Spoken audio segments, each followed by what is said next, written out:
about is sports network.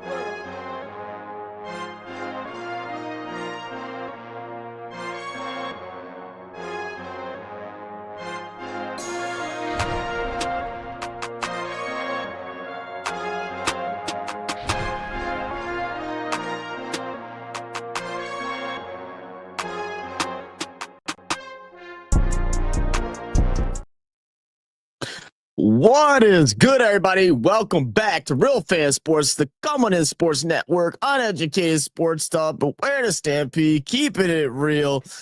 Cowboy channel, all of us, we're all here live for day 2 of the NFL draft, hoping to have some fun times, hopefully have a really good stream, and hopefully we get some good picks coming out. I feel like day 1 was exciting. It was shocking in certain moments, but I feel like day 2 is about to be even better than day 1. Round 2 and 3. Got a little bit of time before we start up, before the draft gets started up. But let's go ahead. Welcome everybody in. Hope everybody's doing good. Now that we have slept for a day, right? We slept for a day after the picks yesterday. How are we feeling? Are we feeling okay? Are we feeling better? Have people kind of walked down off the ledge? I know a lot of people, Saints fans in particular, were very upset with the Kelvin Banks pick. But, you know, I've seen more on Twitter today, on X, whatever you want to call it. People are kind of relaxing down a little bit. You know, they're feeling okay, especially with Shedeur still being in the mist, possibly to get picked up. But, you know, the more rumors that we're seeing right now is that it's not going to be Shedeur, even if he falls here. I saw a mock draft just a couple minutes ago that actually has him going all the way to the Browns, which is past the Saints pick. Crazy stuff right now. But let's go ahead and say what up to everybody. Of course, OG in the building. What up, Uncle Jerry? What up, brother? How we doing? Daniel in the building. What up, Daniel? How we doing? William, my guy, William. Oh, yeah, he's still living high off the edge right now. He hit some dollar bills yesterday for the AFL. What up, Christian said, what's up? I'm watching my Mets. That sounds miserable, Christian. I'm sorry about that. Who that nation? Dana, what's good, Dana? How we feeling? Young City 9th Ward, what's good? Who that fam? Who that baby? How we doing? JT in the building said blessings. What up, JT? How we feeling, guys? Let's see. Ginwell says BAL guy's a fraud. What a fraud he is. Who that? Queen Dana? Who that? Let's see. I'm happy with my Vikings picks. Okay, you liking it? How's everybody feeling after day 1, man? How are y'all feeling about the picks? Dana says, I like the pick. You know what? Like, I still think it came out as a shock to me because I really thought you just can't pass up Shedeur at 9. But, you know, that's why these guys are professionals. I'm not. He's fallen all the way into the second round. I don't think many people would have expected that. So we'll see where he ends up. It's definitely going to be fun. So I'm telling you, Zach, Rattler is the future. Look, I'm cool with whoever. I mean, we need something in the future as long as it's not Carr. We all know it won't be. So, you know, at least we got that going for us. You know, at least there's some type of positive. ESPN Australia not showing day 2 of the draft for some reason. I'll tune in here. Go Bills. No worries, man. I am over on the Discord right now. I'm going to deafen for a moment. But I'll go ahead and put it up on our Discord if literally. Okay. All right, well, I'll try that again in a second. What is happening? All right, let me close my Discord out. So I am going to open up the lines in just a second, guys. What the hell is happening? My mouse is basically broken right now, guys, just to let y'all know. So it is just double clicking everything and nothing is working at all on my computer. So, okay.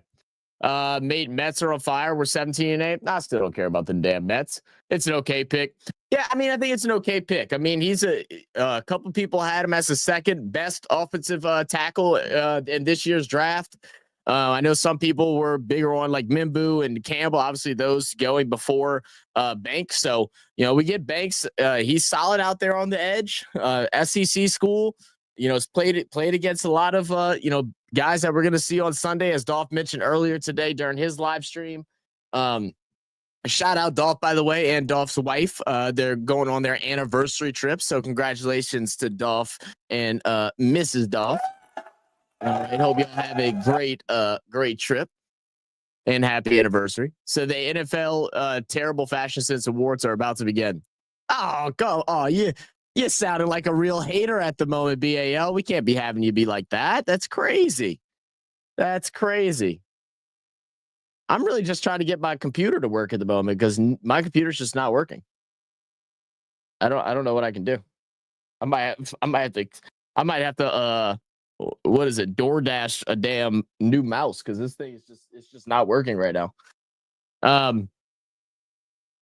Said Chav saying here in Channel 7 here in Oz has live golf instead of the draft. Well, I mean, the draft hasn't started yet. We still got a couple minutes, so like, is it a chance it'll turn on?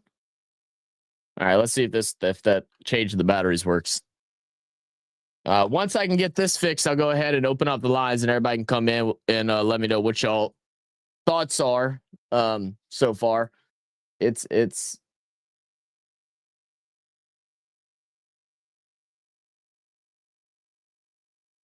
oh, I could throw this mouse across the room. It's not working.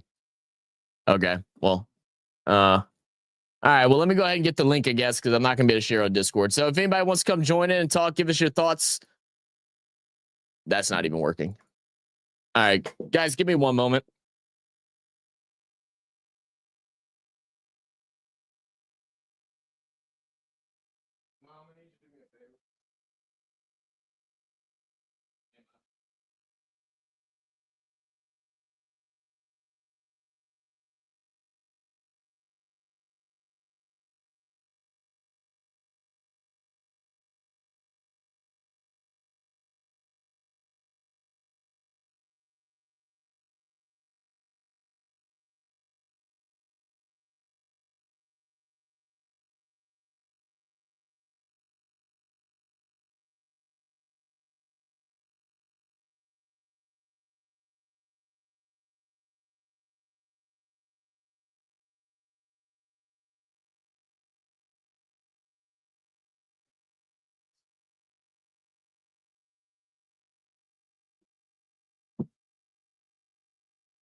Always something, Chad. Always something.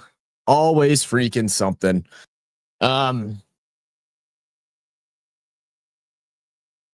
Let's see. Where is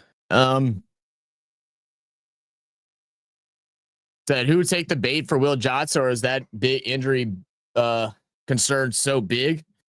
I mean, obviously it is. I mean, he was undoubtedly without that injury probably a top 5 pick. So that injury obviously pushed him that far back is crazy. I mean, he's probably top 3 talent in this year's draft, top 5 at the worst.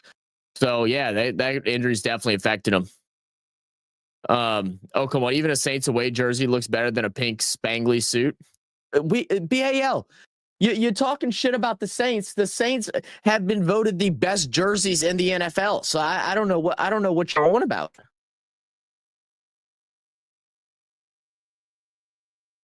Y'all think if I just throw this thing that it'll just automatically start working? You think that'll make it work?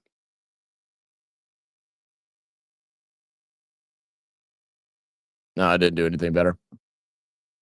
Zach, who do you want the Saints to pick for the next pick, Zach? Man, I'm with everybody. I want it to be Shadur. I want it to be Shadur. I think there's 2 guys ahead of us, 2 teams ahead of us that could go ahead and grab him, right? We can see Browns and we can see Raiders. If it's not one of those 2 teams, I think the Saints will get him. And I think we should do that. Have you tried turning it off? I tried unplugging it. I don't. This mouse has been breaking the last like couple of weeks, and it's finally nothing's working. Like I'm not even gonna be able to turn off my computer.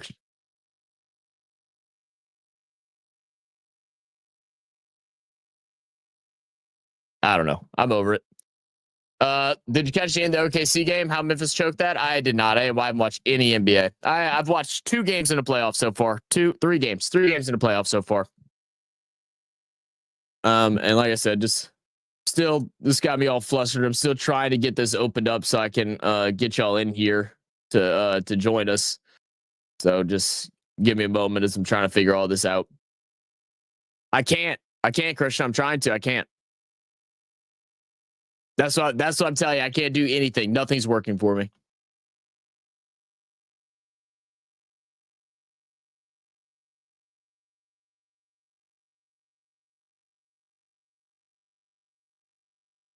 All right, Shadur going out sad. Yeah, maybe so. What up, Sinbad? Morning, Zach. I remember Skylar was being displeased with yesterday's draft. The other teams take her call and promised to meet her demands. Yeah, you know what? Maybe so.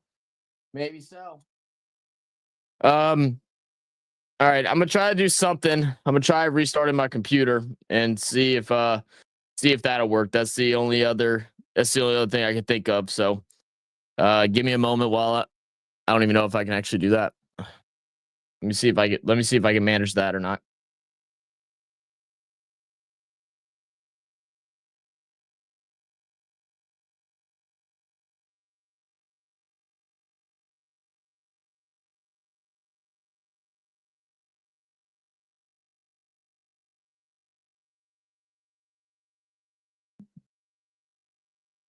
So they had a 26-point lead. That's crazy. Blimey, haven't seen you in 2 weeks, Christian. You missed the Indy 500. Tough luck. Tough luck.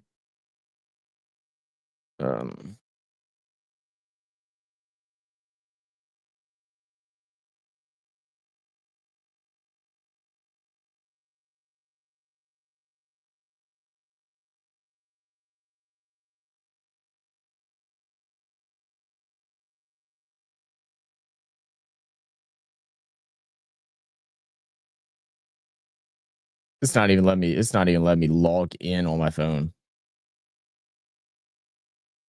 I ain't gonna lie, guys. This might be one of those situations where I just bounce the hell out of here. This is very frustrating.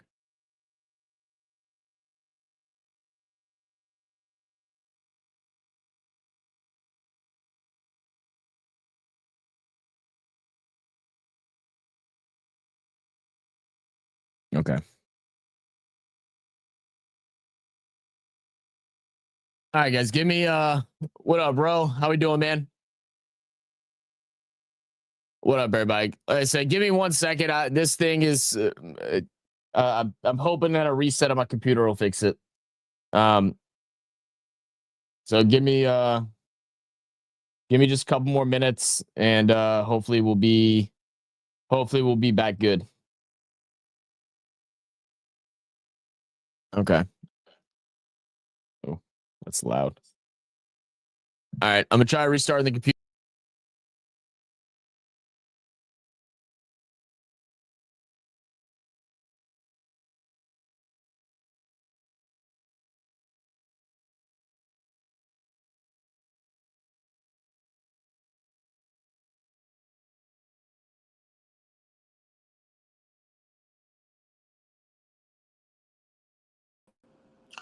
For any of y'all that's just tuning in, just letting y'all know, I'm just trying to reset my computer at the moment. And if that doesn't work, this stream may end up being ended early. I don't really have much more of an option outside of this. So if this doesn't work, then I can't even, it's not even letting me turn my computer off. I'm literally shutting it down and it starts to shut it down and then it just turns it back on. This is insane. Did it finally shut off now? Okay, I finally got the turn off.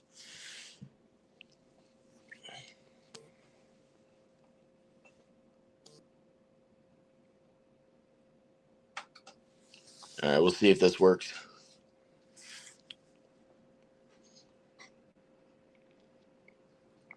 We'll see if this works. What up, Nolan's 504?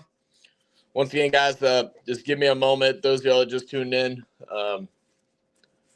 yeah, having computer issues out of nowhere. It's been fine all day, but now it's not letting me do anything. I wasn't able to click on anything, so I'm trying to fix it. Give me a moment while I'm getting this worked out, and hopefully, looks like it's fixed it so far. So while everything else is loading back up.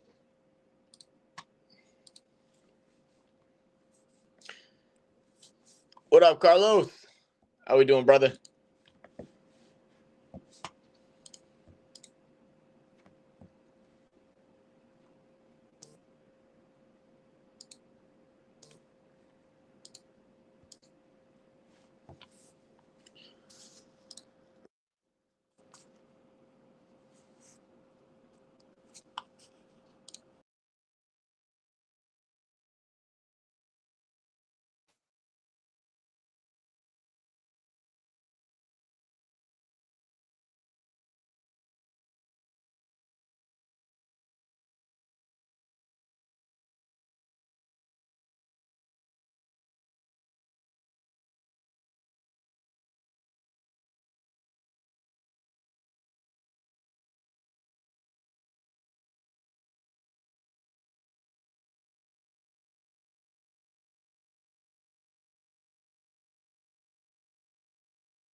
All right. The mic's working now. Everybody can hear me. Are we good? Are we good? We should be good now. What up, cousin? Say we good now? All right. All right. Whew. I'm telling you, I was this close to chucking this damn thing across the room. That's was for sure about to happen. All right. So anyway, like I said, 2 links above here. We got the Discord link. If you want to go join in through the Discord, you can go ahead and do that. I will go ahead and open up the lines for the Discord. We just ask that you at least have a headset in with a mic. That way we can hear you, or you can go ahead and jump in through the StreamYard link and come join us for today's draft. Feel free to jump in and out. We're going to have a good time here, despite the difficulties that we started things off with. Let's go ahead and all right. We're good now. All right. Let's just restart this whole thing over like it never happened, right? Like we're just gonna restart, like everything's brand new. How's that sound? We like that idea? I low-key kind of like that idea. I need a mental reset. Where's our biggest fuck up? What up, Christian? All right. Let's run the intro. The common is sports network.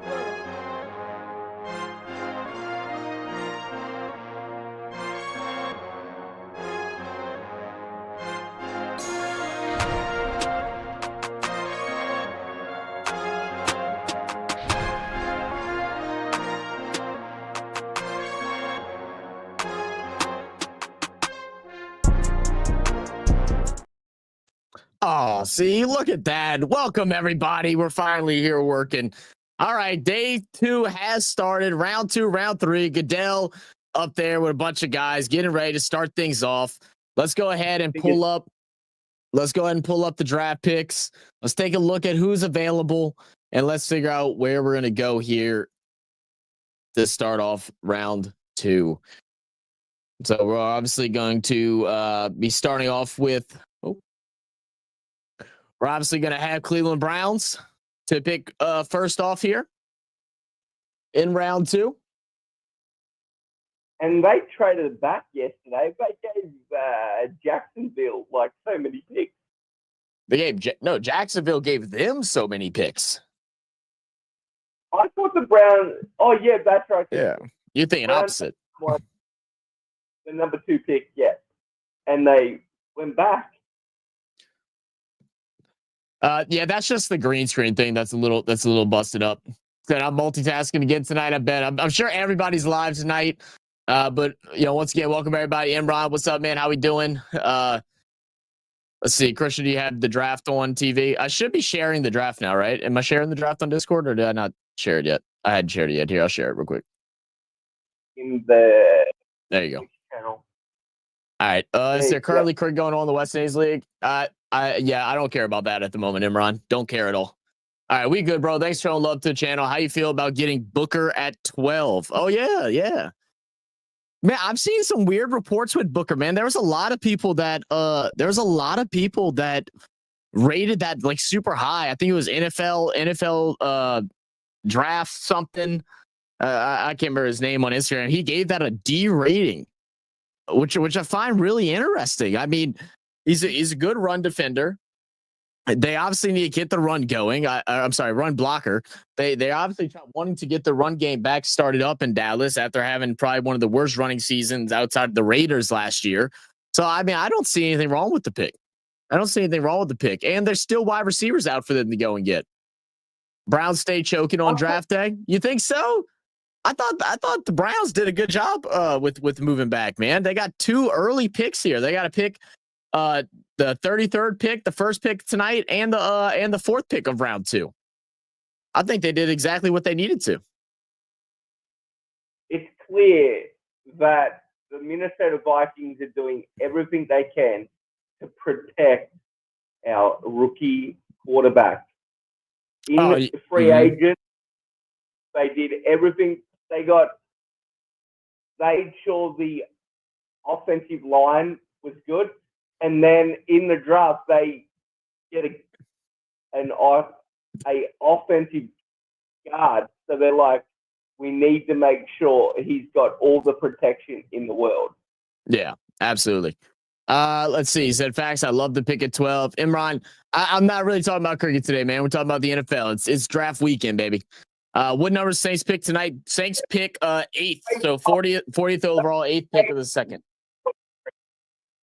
We got about 3 teams that could be quarterback hunting. Cleveland, who picks twice, and then possibly the Raiders as one of those sleeper teams that could go and pick up a quarterback here as well. Especially with the connections between Shedeur and with the connection with Shedeur and Tom Brady. So we'll see. And he'll also be able to sit behind a veteran for a couple of years, which I think isn't a bad thing for Sanders either. So we shall see. And how many picks do the same? Wait, how many picks do the Saints have tonight? How many picks do the Saints have tonight? Goodness gracious. I think we just have 2, right? I think it's just 1 in the second, and do we have 2 in the third? Let's see. We got the 71st. And yeah, we do have 2 in the third. So we got 3 picks today. 3 picks today. Early third and a late third.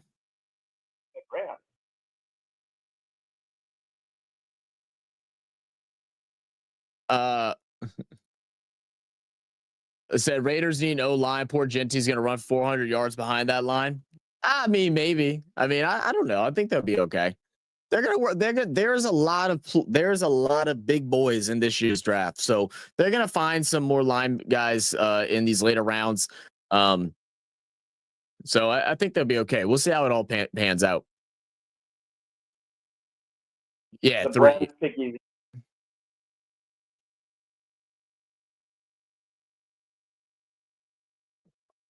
Taking a look at the Cleveland draft room, the war room. And the pick is in.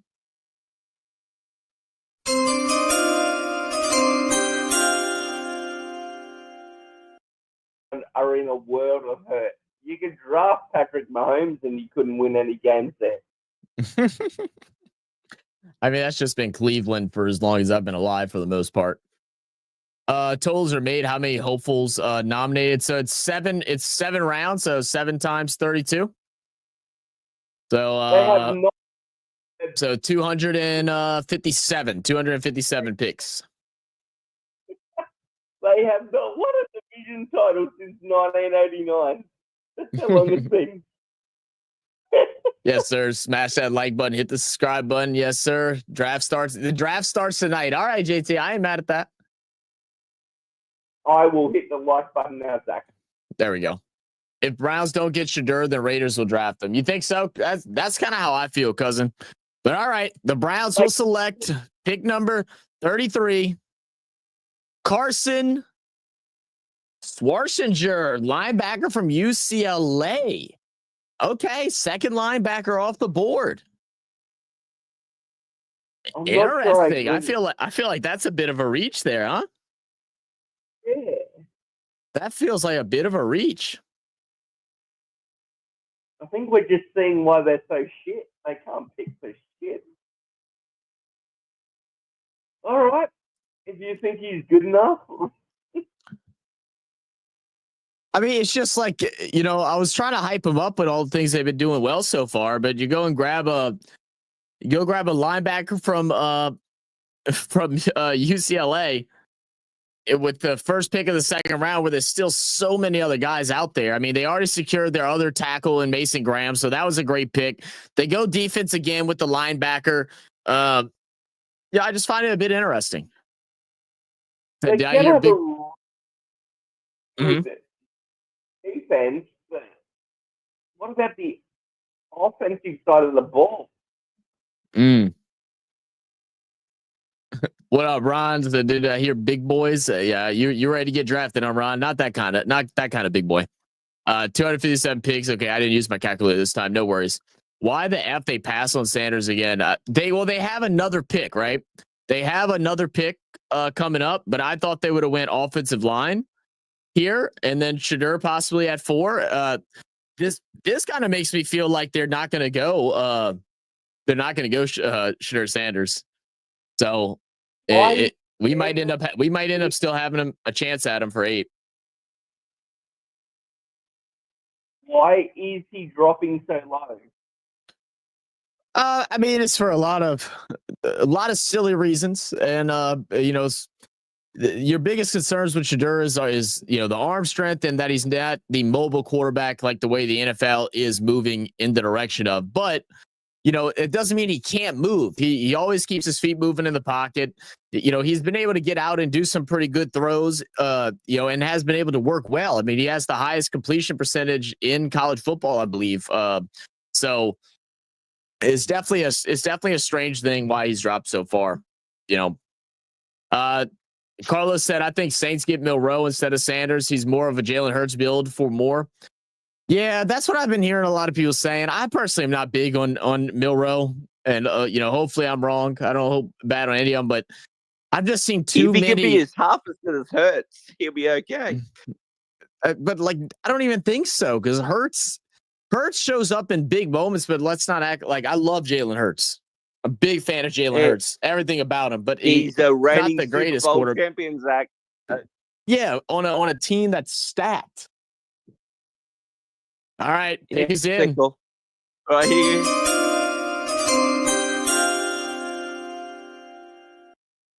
Pick 34, Jaden Higgins, wide receiver, goes to the Houston Texans. And I'll tell you what, that is a pick. That is a pick.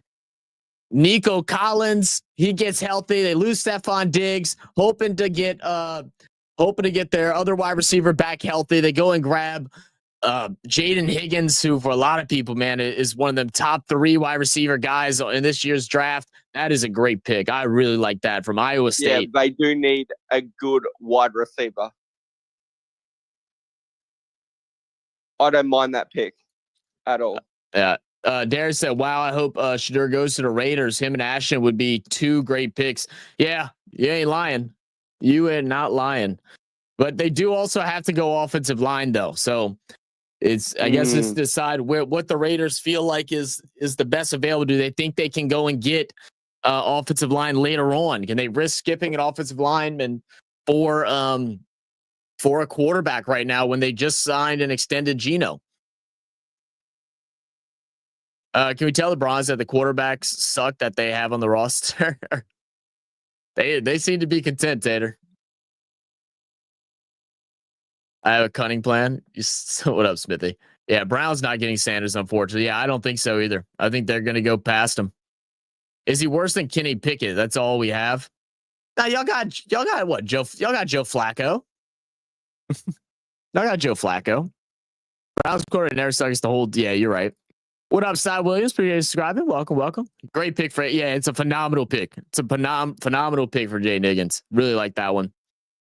Williams said, you'd imagine if they don't grab him with their next pick, the Raiders will, but I'm rooting for you.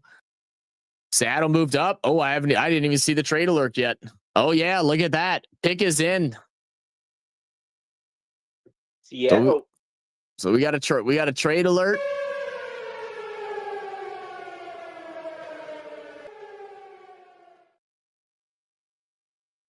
And the pick is also in. Seattle's going to move up.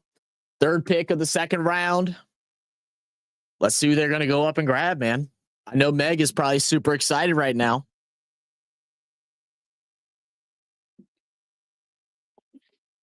Said I wanted Higgins in New England. Higgins would have been nice in New England. You ain't lying. They need someone to help protect Sam Donald because he can't move well. Believe me. Well, they did. They grabbed. I saw it firsthand. They grabbed Gray Zabel, man. Oh, yeah, they grabbed Gray Zabel in the 1st. So yeah, that's a big move. I was hoping Higgins would fall to the Saints. I don't think we go wide receiver here. So that's why I feel like if I don't think we go wide receiver here. So I didn't think we get a wide receiver at this position. So I don't think it would have mattered. Sanders to Seattle. Sanders, maybe. I mean, look, everybody's been looking for those sneaky picks, right? They grabbed Darnold. I don't know what. I don't remember what his contract situation is. Let's see what Sam Darnold signed in Seattle. It was. I know this because the Viking.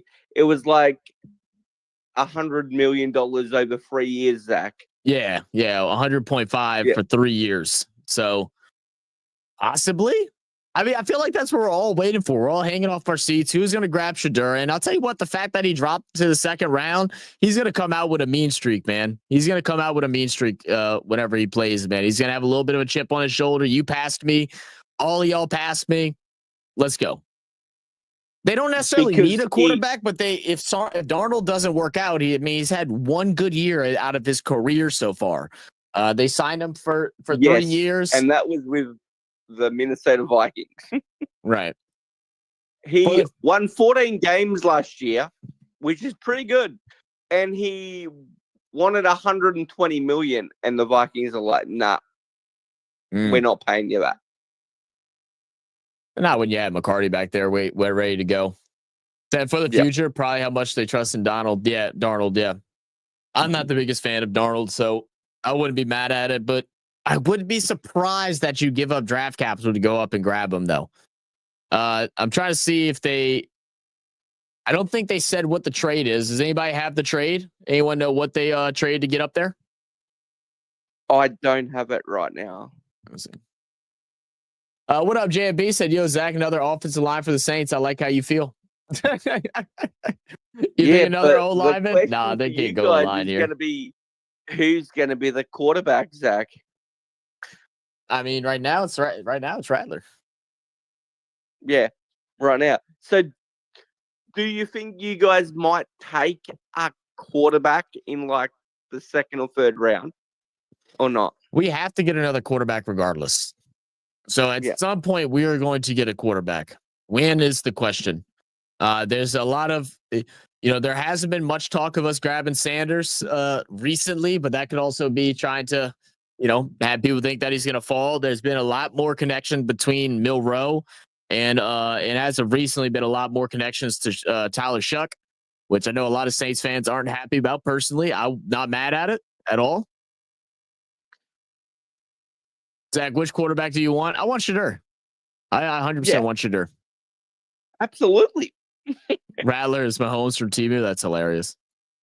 Now that's Rattler, he could probably win you 10 games at the most. All right, look at Richard Sherman showing up for Seattle to make the pick. Oh, dude, check him out. All right, let's see who the Seahawks will select. Pick 35, 2025 NFL Draft.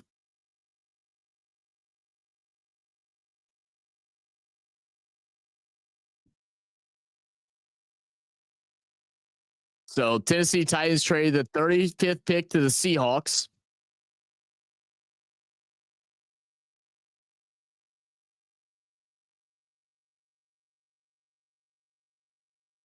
Nick Emenwari. Oh, yeah. That's a good pick. Wow, I forgot Nick is still out there. He's good. Oh, yeah, that is a great grab. Look, and if Nick Emenwari is one of those guys that just absolutely shined in the combine. He was far and ahead of any other safety in the competition. It's always been the three: Emenwari, Xavier Watts, and Malachi Starks, who's picked up by the Ravens yesterday. Emenwari becomes a Seahawk. I think that is a great move there for this for Seattle. What a pick! Wow. Love that. He can run through you, man. He can run through you. If the Saints go to New Orleans, I'll start going to the games. Wait, what, Darius? Roger Goodell on Pat McAfee. They're already in New Orleans. Skeletor said, I think it was just a misspell. Said Roger Goodell on Pat McAfee said they're looking at speeding up the picks, floated an extra 2-minute card you could play once for trades. Yeah, I did hear about that. I mean, sure, but so long to come through, Zach. Like we sit here and we're waiting forever. I mean, personally, I don't care. It gives me time to talk and think about the pick that happened, do some research. I'm just watching by myself at home. I'm not mad with the time it takes, but I mean, it's not a bad idea. JB said, I'm going to SmackDown tonight. Who has that? Oh, hell yeah, man. Have some fun, bro. Oh, wicked. Have some fun. I've got a fear of missing out now. Yep, there you go. Eamon Ward's a beast. Oh, Shadur. Yeah, okay. That's what I figured you meant, Darius. I know. I didn't go to any Saints game last year. It's probably the first time in probably 12 years that I haven't gone to a game. So pick is in for Cleveland.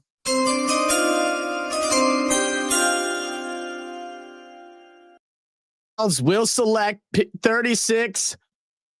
Quinshon Judkins, running back from Ohio State. Ooh. Not the running back that I expected to come off the board next. He wouldn't be the first running back I'd pick, but this is, I mean, oh man, I have heard, both the running backs for Ohio State are very talented. They both serve a separate purpose, and both of them are worthy of early picks.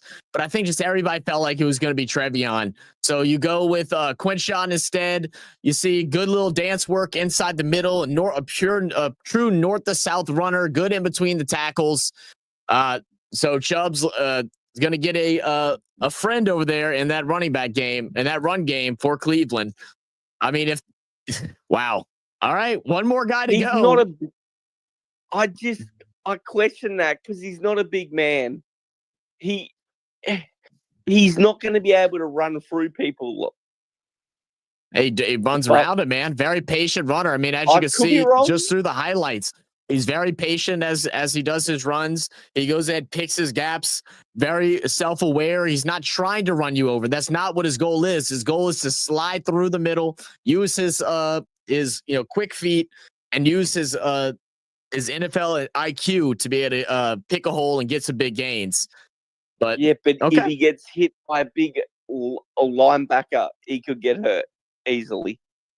Yeah. So reduced pick time 5 minutes with a 2-minute bonus card. Yeah. I saw they were talking about it yesterday. Like I said, to me, I'm not personally mad about it. I mean, I don't mind sitting there watching a draft for 3-4 hours. Doesn't bother me none. But each their own. Miss Mir said, depending on how this draft goes, I'm gonna get pissy drunk enough to wet the bed.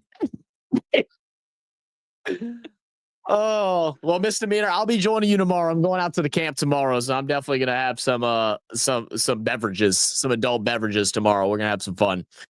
Wow, CJ Stroud got himself a nice new toy in Higgins. Yeah, you ain't lying, J-Rock. You ain't lying, man. Look, I mean, that's what we were hoping for, right? That's what Houston was hoping for. Get a good wide receiver. Give another tour of CJ Stroud, coming off of a bit of a sophomore slump last year. But even just overall, the Texans didn't play great like a lot of people thought. So, you bring in a guy like that. I'm not mad at it at all. I think that is a great pick so far. Probably but between them and Seattle is great picks in the second round. So looks like Miami we got another trade. Traded. Yep.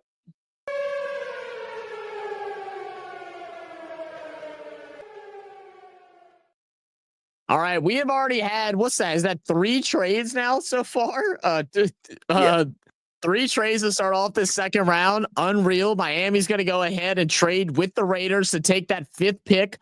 So let's see, where's the Raiders drop back to? Raiders are going to drop back to. I think they're out of the second now completely. Unless they just haven't done the switch yet. Maybe they grabbed the 48th pick. Where is fucking Non? I'm not sure. Is he Miami picking Sanders? That'd be crazy. Put some towels down, Mr. Meter. Now then. There you go. Yeah, put some towels down. What up, Pin? Said my Falcons ain't till round 7. It's not a double fisting day. There you go. So my Falcons ain't till round 7. Laugh at Michael P from 2022 Omega video. Oh. Damn. Okay, it's been a minute. How you been, bro? Okay, I definitely do remember you now. I forgot all about that video, man. I don't even think it's uploaded anymore. I think it got deleted for whatever reason. So y'all don't pick again until round 7? Is it really that late? I didn't know that. I know y'all have given a lot of draft capital this year's draft and last year's draft. So so they just showed the pick.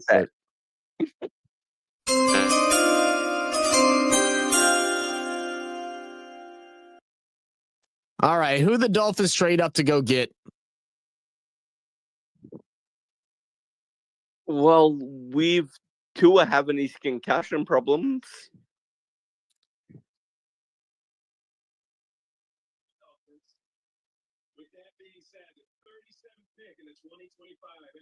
Jonah Savaianaya? That's how he pronounced it. I don't think that's how you pronounce it, Yep. but the guard out of Arizona? Yeah. Okay. That's a good pick. Trade up and get a guard? All right. How are we feeling about that? I'm feeling okay about that. He's a really good player. Yeah, trader and get Mason Taylor. That would have actually been pretty cool if they would have grabbed Mason Taylor there. Let's see. Could the Dolphins be trading for Mason Taylor? You know what? I didn't even think about that. I'm actually kind of surprised, man. Bring the son of the legend Jason Taylor back to Miami. But nope, they'll go guard. They'll go guard. War Room looks pretty happy. Seems nobody's picking Sanders. Feels like conspiracy. I mean, look, like as we talked yesterday about it all. To be honest, none of these quarterbacks in this draft are like super top tier. You know what I mean? Like in relative, especially like to last year's draft. Will we even see Cam Ward get drafted in the first round? You probably see him maybe later in the first. But there's only a couple teams that are in need for quarterback. I feel like a lot of these guys in other drafts could drop to second round, third rounds, fourth rounds, and stuff like that. So it could be just something where they aren't fully confident in the pick, and so they're not risking first round for it. Who knows? Well, but who's the teams that need a quarterback? Not the Vikings. They got a rookie. Well, not the Chiefs, not the Eagles, not. Yeah. I mean, the big ones were obviously Titans. Saints are in need of a quarterback. The Cleveland Browns could use a quarterback, and so could Pittsburgh. And the Giants kind of needed one, but it's definitely an interesting thing of trading up to go get Jackson Dart to be your a first round draft pick, all that draft capital, and have two quarterbacks currently ahead of him in the lineup. So I have a feeling we're going to see a bunch of GMs and head coaches and stuff like that getting fired in New York before Dart even gets the chance to play. Jackson Dart won't survive 2 years. I'm telling you right now. Yeah, you're not the only one that feels that way, man. J Rock says, I think the Saints are going to take Trey Amos from Ole Miss. We need a cornerback. Could see that. We could see that. Let's see. What's some top available right now from the cornerback position? Let's see. Does it show me available? I want the Vikings to trade for Sauce Gardner. Is what I want. Oh, here we go. Best available. Sauce Gardner. No, I don't want won't that. Give up Sauce. Yeah, they definitely wouldn't do that. So Will Johnson, with his injuries, he's still left up on the board. Chevon Rebel out of East Carolina, very good. Trey Amos, and then Benjamin Morrison are your top four. The Patriots are on the clock.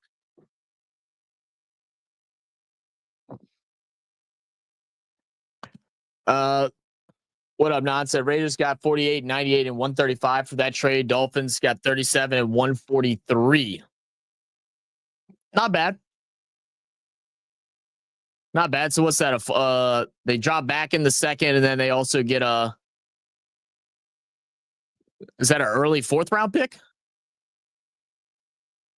Did anyone sign Jackson Dart yet? Jackson Dart got signed yesterday. He got picked up by the Giants. Giants traded an arm and a leg for him. Which that franchise is the worst franchise in football history. Mm-hmm. All right. Did you see the fucking Hard Knocks on the New York Giants? Oh yeah, horrible. I didn't watch all of it. I just saw bits and pieces, and yeah, it was an absolute mess. It was a mess. All right, Patriots pick is in.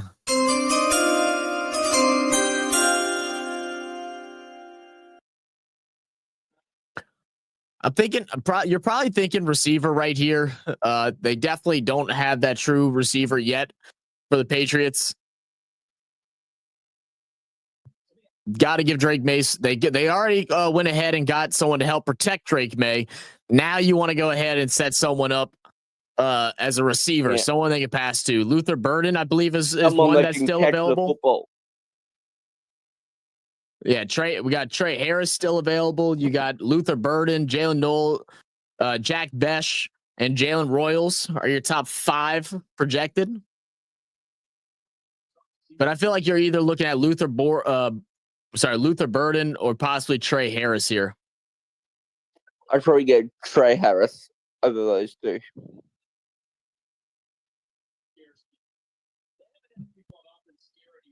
Drake, yeah, he needs weapons. Absolutely needs weapons.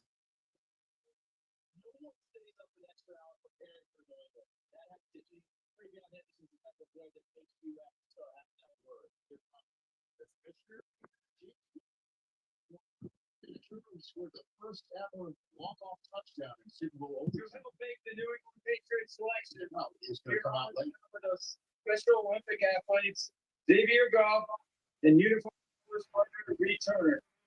Both okay. Special Olympics players out there for the Play 60. Really dope. Shout out to the people that have a disability. Big facts.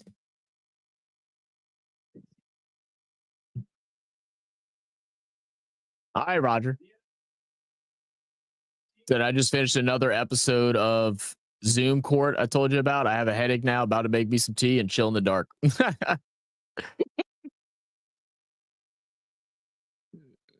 That's funny.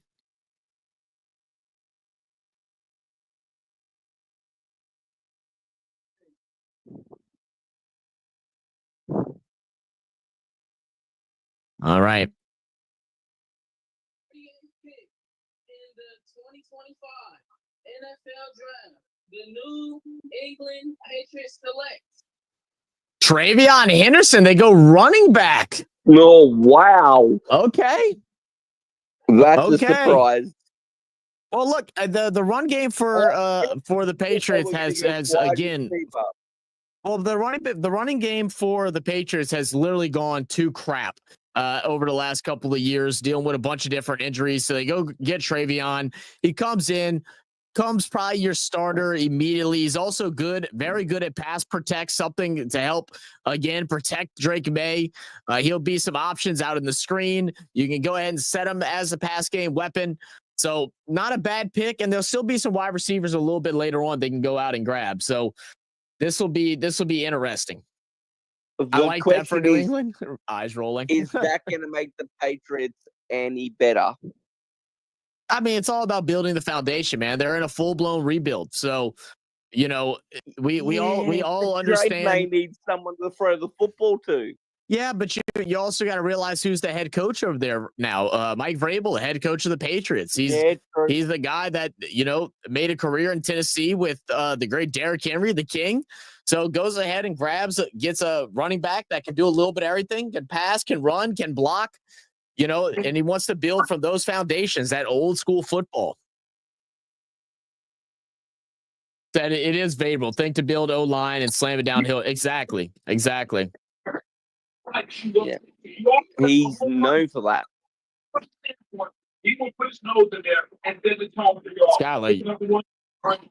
Skylar, you can't have your TV on while you're in here. Okay, hold on. Okay. Let's see. Think the Bills still going to be dominating the East? Yeah, they should be. Because last year, a lot of people, including myself, didn't think they were going to be as good as what they were. And now they get a draft to go and fill in some of those gaps that, definitely need some change. I think they continue to be the top in the East for sure. Okay. Yeah, well, who saw the Minnesota Vikings winning 14 games last year? Not me. Very true. What up, Alex? Said the Saints got a good pick last night. Yeah, it was a very good pick. Again, I know everybody wanted the big pick, the one that's going to sell tickets, sell jerseys and everything like that, but that's a good pick. you're taking your biggest weakness last year outside the quarterback position. The biggest weakness was offensive line, and not just that, but the health on the offensive line too. So you go ahead and now you have 3 guys that you picked up early in the draft that'll be out there with a star center and Cesar Ruiz, who is coming off a bad year, but just a year prior was one of the best guards in the NFL. So I feel like it was a good decision, even though we all wanted to see something crazier. You can turn the TV off now. The Chicago Bears about to pick. I wasn't trying to be rude, Scotty. You came in and everybody could hear your TV in the background. You can get us copyrighted for that. Always in trouble, William. Always in trouble. Zach sleeping on the couch tonight. No. All right. Bears pick is in.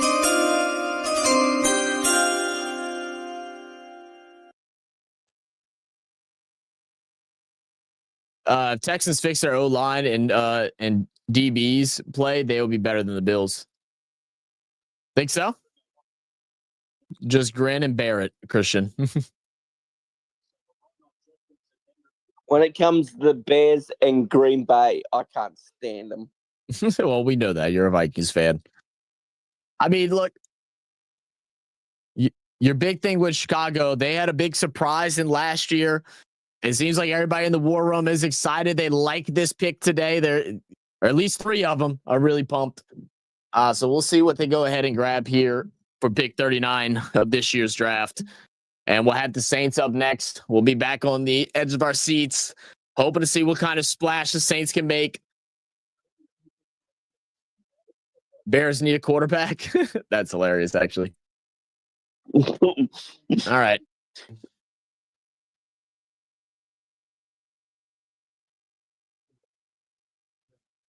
Yeah. Oh, yeah. Of course. I love it. Of course, the Packers are booing the Bears.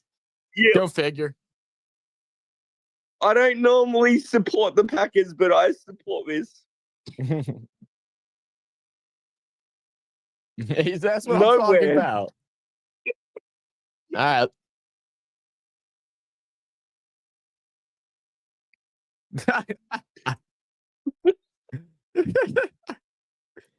He sells Packers fans super now. It's crazy.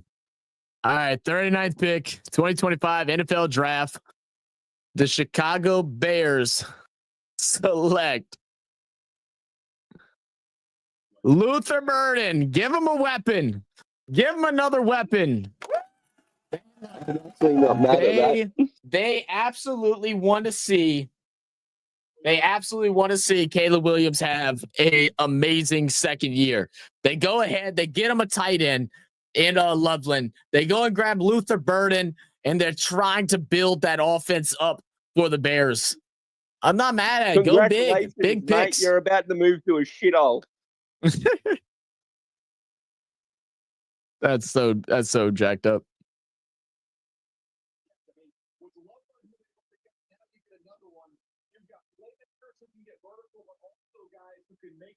Who that's on the clock? Yes, sir. Saints are on the clock. All right, here we go, Zach. So, what do you think? What position? I really hope it's Shadur. I don't think it will be, though. I'm interested to see. I want to see what the war room looks like when they go to make the pick, because yesterday they looked very I don't know, unsatisfied with their pick yesterday. It looked like it was a mixed war room where, certain people wanted one guy, others wanted the other. They were very conflicted. They go and grab an offensive tackle. What can they do here with the 8th pick in the second round, 40th overall pick? Come on. Said, I think I've changed from a Seahawks fan to a Falcons Zach. Thoughts? You blocked, Sinbad. You blocked. You don't want to be a Falcons fan. I'm telling you right now.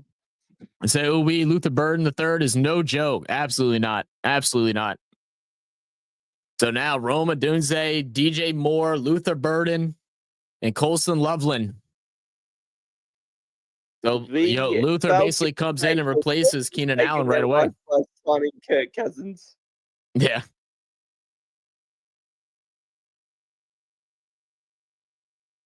Burton and Dunze might be a good combo. Plus, they improved their line. Yeah, I mean, we're talking about that. I mean, we're forgetting about DJ Moore too. All right. Again, everybody looks a little. I don't see people looking extremely excited, man. They all look nervous. It looks tense inside that war room. It does. It looks very tense. All right. Which one of our Saints fans is standing out on airline, yelling at the Saints to pick Shedeur?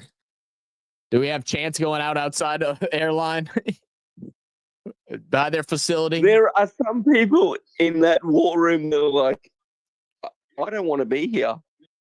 Get me out. I just want to go straight up whoever Coach Kellen Moore wants. If anything, that's what I want it to be. I don't want Mickey Loomis's grimy hands involved on this pick. I want it to be Kellen Moore. It's his first year head coach. We've seen the ability he was able to do as a player in college and his coaching ability last year with the Philadelphia Eagles. So whoever he wants, I'm happy with. I'm gonna take the glass half full kind of perspective right here.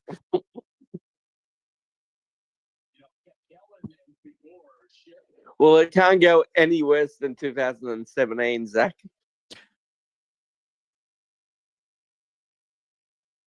Hey, listen to Charles Davis. If y'all watched our Charles Davis interview, he's literally saying exactly what he told us during the live stream when we were talking about the Saints possibly getting this pick, and now we're seeing the claps and the hugs and celebration. This looks a lot different than what it did last night. Oh goodness, am I wrong for?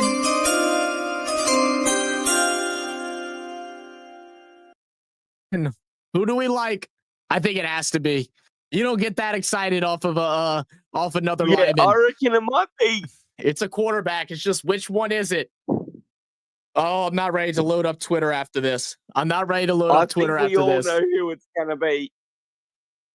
Oh, surely.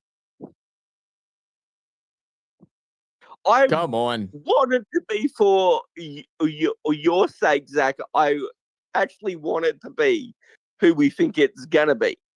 All right, well, let's see. Saints selection is up. Ryan Ramczyk coming to the podium. Congratulations on your retirement, Ryan.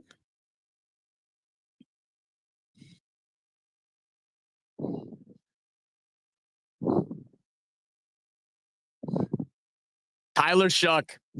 Saints fans are going to hate it. I'm not mad at it. I'm really not mad at it. I'm really not mad at it, man. I'm really not mad at it. He had the options. He had the options. He had three guys. All had connections with the Saints. This is the one that Kellen Moore wanted. Everyone's going to hate it. Everyone's going to be mad, but we got a quarterback. And I'm not even a Saints fan. I'm hyped. Let's go. Look, Tyler Shuck, because Tyler Shuck, then plenty of draft boards that I've seen, plenty of breakdowns of footage from guys that are much better than me at doing this. Some of them even have him as the best quarterback in this draft. He's a bit older. He's going to be 26 to start next year. He has good size, good arm strength. He did deal with a bunch of freak injuries last year, but he'll now be a New Orleans Saint. Come on. All right, Zach. Shedeur drops again. again. I'm going to write all that down, and I'll come back to you in like 2 years' time. That's fine. Write it down. Wow, Tyler Shuck. Come on. Saints don't believe in age. Look, it's 2025, guys. 26 ain't that old anymore. It ain't that old anymore. Gotta say, I'm not mad one bit. Sounds like you're trying to convince yourself, but yeah, I'm not. I've been high on Tyler Shuck since the Senior Bowl. I've been high on Tyler Shuck. I think getting him in the second was a bit riskier, but he was moving up everybody's draft boards. I still think it's interesting, with Shedeur still on the board, but nevertheless, that's who we got, and I'm not mad at it. Skeletor says, I'm typing, and you were saying basically the same thing a lot, Zach. I'm just slower typing and sitting. Oh, no worries, bro. This is probably the only player from my mock that's correct. I'm mad. Zach said it was a good pick. I think it's a good pick. I'm not mad at it. I like it. I approve. I'm not mad at it. Let's see. Misdemeanor said this is probably the only player from my mock that's a correct pick. I'm mad as a 3-ball Tomcat that can't get none. That's crazy. That's crazy. Yeah, he's 6'4". Yeah, he's a big boy. Looks like we're gonna be going to games now, Zachary. We go to don't games. stop. We go to games regardless. We just didn't go last year because we were both broke. Well, how we feeling? How we feeling, Hudat Nation? How we feeling? I like it. I'm okay. I already know Doyle is probably going the fuck off right now. And thing. I'm gonna go look. Why is Sanders dropping so low, man?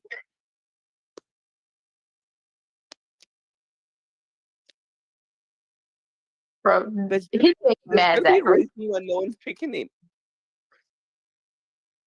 I mean, look, the thing with Tyler Shuck too, he's not going to have a problem learning the offense. This kid is smart. He's been in college for quite some time now, as we all know. He has, by the way. I see that. He has, I think he has 4 or 5 college degrees. Very smart player. We got to see him fully healthy last year with a struggling Louisville team and still was able to make the most out of it. I'm not mad at this at all. Do you need any more bods? No, I don't need any bods, Alex. Appreciate that. Not from my channel, at least. I'm not sure what channel you're watching from. All right, so we do have a trade here. So trade alert.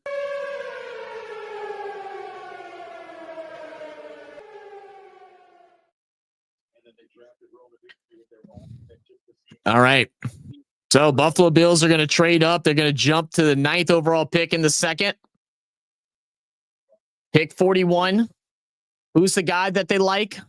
Are we thinking Trey Harris? A wide receiver. They probably need Trey someone else for Josh Allen to throw the football to. But we'll see. Let's see. 6'4" ain't huge. It's only an inch taller than me. You're from the UK, BL. We know you're like 5'4" probably. Every inch counts. Now we need a safety. Think a safety here? You think Xavier Watts? Maybe Xavier Watts, William? They do need a safety as well. I did see that on their board. I want to know. Oh.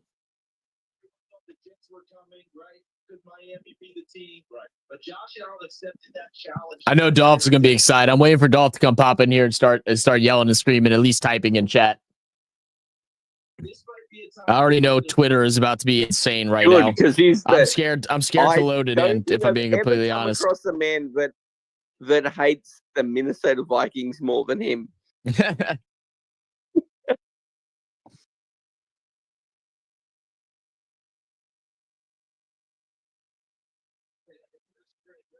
Come on. And that what's even crazier is we probably end up getting Shedeur gets passed up by the Browns twice, and likely we will see him get 3 times, and we probably see Shedeur go there. Possibly even a Pittsburgh. Does Pittsburgh got a pick in this round? I don't think they do. He might drop all the way to the 3rd round now, unless the Browns or them trade back in. Why would you want to move to Cleveland, Zach? Well, you wouldn't, but you want to go play NFL football, man. A different paycheck the earlier you go. But it'd be tough going to Cleveland because Cleveland's passed him up 4 times now. I'm sorry, 3 times now. Said Sanders didn't help himself yesterday, doubling down on should have been a 1st-round pick. Just be humble, Shedeur, and say it is what it is, and I'm happy to be drafted anywhere. Yeah, I don't know what thing you watched, but I watched what he said too, and he literally said that he'll be he's ready to play for whoever picks him up. Like, he actually said that.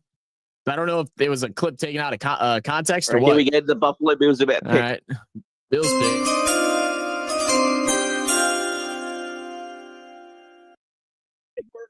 All right, 41st pick. Buffalo Bills will select in the 2025 NFL draft, TJ Sanders, defensive tackle from South Carolina. I think that one caught everybody off guard there. TJ Sanders. Oh my gosh. I didn't see that coming.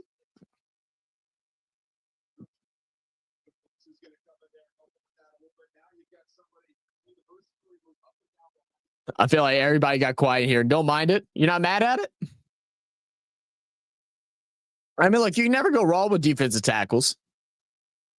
I'm just surprised they didn't touch I'm surprised they didn't touch a wide receiver here, or like you said, possibly a safety. I really thought it was going to be wide receiver. You go up and grab Trey Harris from Ole Miss. I thought that's what they would have done there, but nevertheless, they grabbed TJ Sanders in the second round. So now he'll be defensive tackle with Ed Oliver, Joey Bosa. Got the new cornerback and Maxwell Hairston and Christian Benford.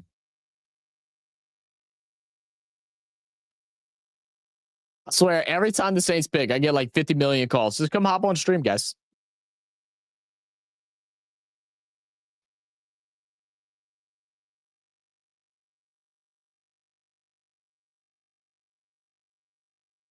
All right. And the Jets pick is in very quick.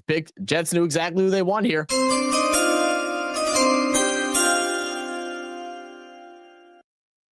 William said Sanders, Mr. Irrelevant, I imagine. Sure, going to get picked 199. That'd be crazy. Nah, he's going to get picked up, man. And, whoever gets him, they're going to feel lucky to have him for him to fall back that far, man.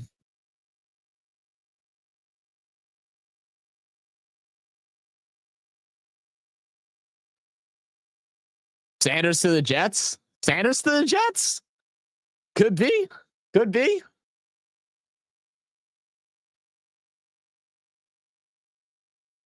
Alex said, I'm a Saints fan and a Jets fan. Okay. All right. So what do you think, Alex? Who are you feeling like they should grab today?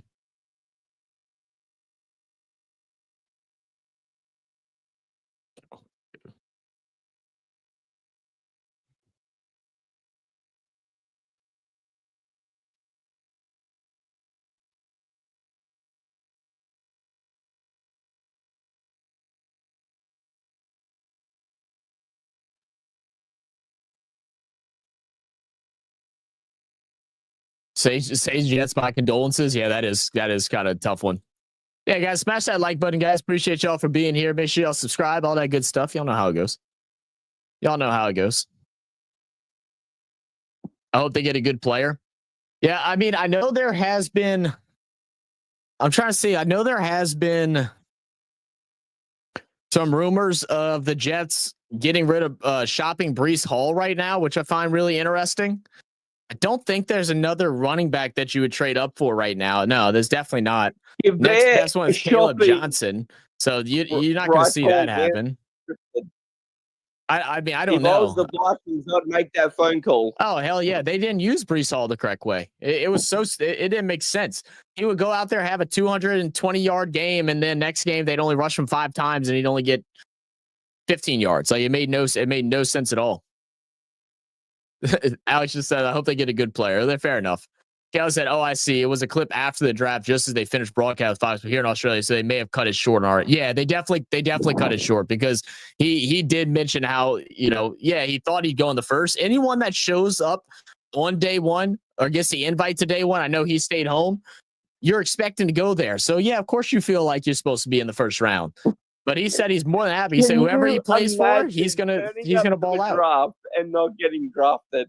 Oh, that happens all the time, man. It happened to Jalen Milroe this year. Jalen Milroe got invited last minute, and they don't invite you last minute unless there are. Well, the thing is, you don't get invited unless there is like a for certain that you're likely to get picked. They're not going to invite you unless that's the case. And he ended up not getting drafted, and that's because of the quarterbacks not going off the board like some expected. So, you just have to walk out with your tail between your legs and go, I didn't get picked. Oh yeah. What up, Sid? Sid Cox says, I don't like the quarterback pick. Sid, look, I've been a fan of Shucks since the Senior Bowl. I've been watching a bunch of them, and actually, I'm gonna go ahead and I'm gonna give y'all a link. I'm gonna give y'all a link to the film breakdown of Tyler Shuck from our boys Dante, Sora, and Khalid from East Coast Gridiron. They are guys that I trust in their evaluation of players. They do a very good job at it. They do it live on stream. They do live film studies for hundreds and hundreds of players leading up to the draft. They're also Dante's also a certified NFL scout. He has the background, the testing. He's in the rooms with other scouts that work in the with the NFL and stuff like that. I trust his opinion over a lot more than others. So let me pull up Zach, his video. You've picked one good quarterback in like 20 years, and he turned out to be a great quarterback. We've never drafted a quarterback. We've never drafted a quarterback in the first round. Christian, we don't draft quarterbacks typically. I think the high. We didn't draft Drew Brees. So he got to you through a trade. Yeah, we got him in free agencies after he got hurt. All right, here's the video for Tyler Shuck. If anybody wants to learn a little something about the Saints' new quarterback, go and check out this video here.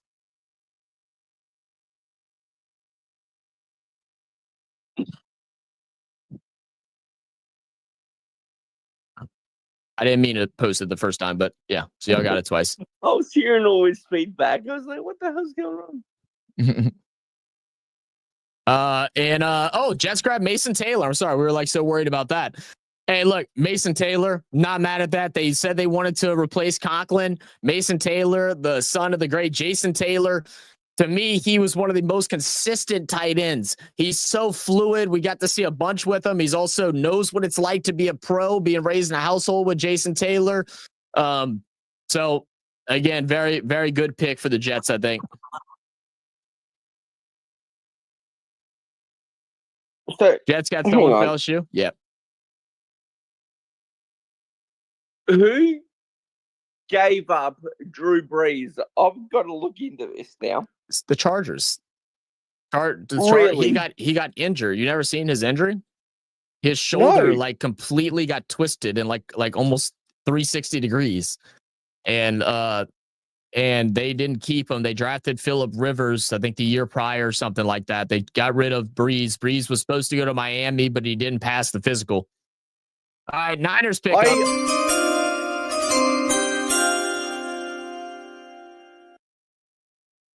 Yeah. So that was before I come on board. All right, Niners, 43rd pick. 49ers will select Alfred Collins, D tackle out of Texas. Yeah.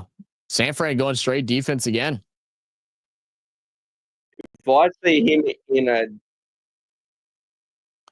Skellen said it's sad the NRL dark alley, I'm running the other way. You ain't lying. NRL doesn't understand the excitement of the draft bring. It only fills empty time when nothing's happening in the offseason. It also benefits the betting agencies. The draft for some people, man, the draft is the most exciting thing. One of the most exciting things, for the season, man. Right once that Super Bowl ends, people start getting ready for the draft, man. They start doing all their homework, studying up on all players, doing film studies, keep jotting down notes, listening to rumors and stuff like that. Yeah, draft's a big deal, man. It's fun. What up, RC? Said this super wild, y'all. Still no Shedeur off the board. I know. I can't believe it, man. I think now he falls to the third round. I think he falls to the third round now. How far do you think he's going to fall? Well, unless I think the Browns pick again in the third. They pick early at the 67th, so it could be the Browns at 67. Or it could be Steelers at 83. I mean, that's the last two. That's the last two people that need quarterbacks. So it's going to be one of those. To the third round, and the Minnesota Vikings are on the clock, I'd be tempted. I mean, the thing is, you might even have a team that's thinking that exact same way. That's like, you know what, F it. Like, what, why not? In case something crazy happens, why not? Another big sleeper team is the LA Rams. The Rams, even though Shedeur doesn't quite match what McVay wants, Shadeur's more close to like a Jared Goff comp as far as like his strengths and abilities. He's not really that gunslinger like Stafford is, but Stafford is coming in, to those closing, couple of years. There's no telling when that shoulder all of a sudden starts going out on him. And so it could be a big pick for the future for the Rams. But I mean, outside of that, it's, there's really nobody. I mean, Colts now got Daniel Jones. So unless they do what the Giants did and have 2 quarterbacks and go grab a third early, doesn't really make sense. Cardinals don't need one. I mean, I guess the Raiders could go out and still grab a quarterback possibly at the 48th pick, which will be coming up in a moment. But outside of that, nobody needs one. That's it. That's it after that. Said, I'm starting to think Shedeur spit in upper management faces during his interviews or something. Look, we had that one anonymous thing that came out, which to me is absolutely ridiculous and also very, to keep it blunt, excuse my language, pussy. Like, you don't go and anonymously come out and talk bad about a player coming into the draft. When you say pussy, dude, it's ridiculous, dude. It's ridiculous that someone like that should be fired. It doesn't belong there. So I like the move by the Jags made trading up for Travis, but I need my Cowboys to make better moves. Not saying Tyler Booker was a bad pick, but I wanted Golden or McMillan. I think if T-Mac was there, RC, I think they would have grabbed T-Mac. For whatever reason, they didn't want Golden. So I think Tyler Booker's a very solid pick. They're going to have their pick coming up just in a second, and actually the pick is in. So let's go ahead and run it.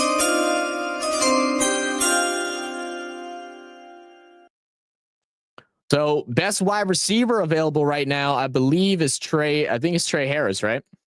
Yeah, Trey Harris from Ole Miss. Yeah. He's okay, great, because I'm in Australia ESPN. It's giving me the size and weight in meters and kilograms.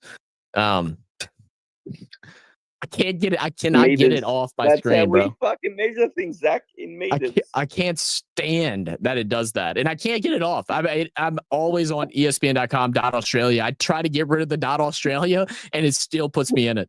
It's ridiculous. But anyway, Trey Harris, Louisiana Tech transfer, caught 114 passes, 2,015 yards, 15 touchdowns in his 2 seasons. Jerry Jones looks happy. Yeah. Well, Jerry Jones always looks happy because every decision that is made by him. So why would he not be happy? Nobody else has to say. Dolph said NFL trying to make a point using Shedeur as an example. Possibly, man. They are showing round 2 and 3 on Fox here in Australia today. It sucks. Maybe he's just not that good. The thing is that he was up right until the end of the season. He was looked at as the first overall quarterback in this year's draft, and now he's dropped possibly into the 3rd round. All right, so we'll see. We'll hear from the Cowboys. Here we go. What do you got? 44th pick, 2025 NFL Draft. The Dallas Cowboys select Donovan Ezaraku. Edge from Boston College. Okay. Partner up with Micah Parsons. Okay. We don't need an edge, but you can have him. I like this pick. I don't mind this pick either. Jerry, how is dealing with the chaos right now on all the other channels? I'm sure everybody's going crazy, huh? Skeletor, if you're on Discord, man, if you're on Discord, I can get the link real quick. I am showing it on Discord right now. Here's the link, and that's for anybody else that isn't able to watch the draft. I do have it up on the Discord. Bears offense is about to be great. Finally and great consistently. Caleb is loaded with weapons. No excuses for him. They need to get him some more O-line help either. Yeah, I mean, I think they're in a much better position than what they were. Definitely a much better position than what they were in last year. I mean, he still had all the weapons last year, but he was definitely rough around the edges. So give me 1 second.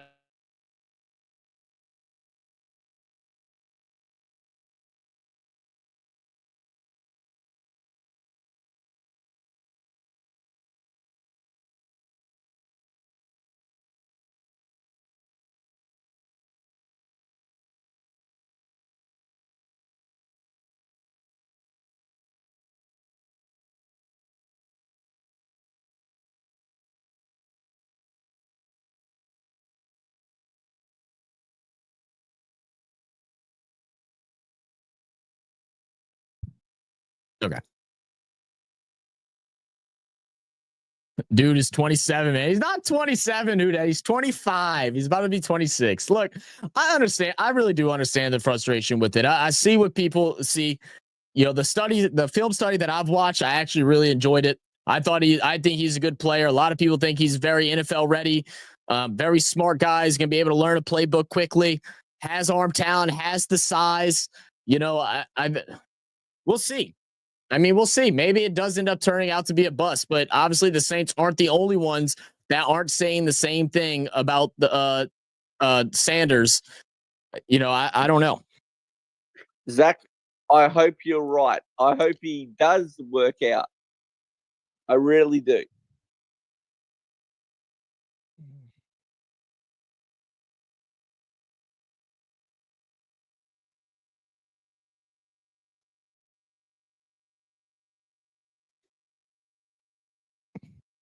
All right.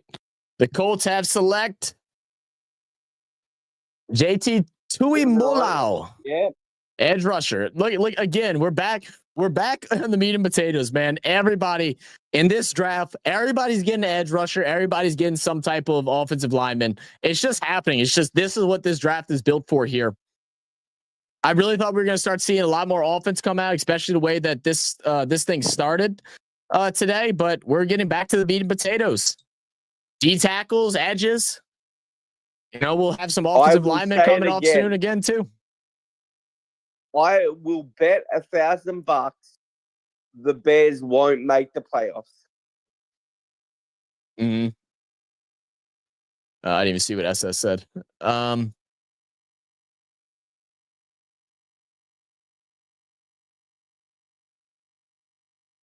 You need to protect the fucking quarterback better, is what you need to do. Yeah. How many times last year did Fields? Sorry, not Richardson. Fields. Who's the quarterback of the Bears? Oh, the Bear. Oh, Caleb Williams talking about? Yeah. Caleb Williams had to run for his life. Yeah, but again, Caleb Williams' issues the same issues that he had in college of not being able to throw guys open and going through his reads quickly. I mean, that's the big problem with a lot of rookie quarterbacks coming in. He had the same exact issues as that. And they also tried to run a pro offense instead of a college style offense. I think, you know, teams that are drafting quarterbacks or have young quarterbacks and they want them to be successful for a long time, they need to follow I can't believe I'm saying it, the Washington Commanders, Dan Quinn's way of doing it, where he let him play a college style offense for the first year, and then you ease him into the NFL offense, right? Let him do what he's comfortable with. Let him get confidence. Let him show out. You know, it's a big step going from college to pros, man. You know, a lot of us just look at it like, oh yeah, this dude's a pro now, like whatever. Imagine the nerves. Imagine the nerves. You know, that's what Zach. That's what frightens me about our new rookie quarterback. Okay. When he was in college, it was mainly a run the ball. Mm-hmm. And what I'm gonna do here, guys, real quick, to throw it 4 times than he will fucking want to. Absolutely. Let me go ahead and pull up the interview. We did get to speak with Tyler Shough really? during the Senior Bowl this past year. So let me go ahead and pull up that interview and give y'all an idea of what he'll be able to bring to our team. Let me find the whole interview real quick.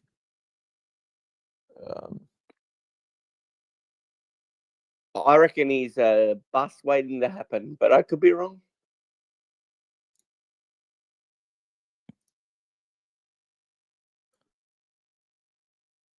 All right, and Christian, I think it's going to share all audio, so you just stay quiet during this for me, please, and thank you. All right, let me go ahead and pull this up real quick.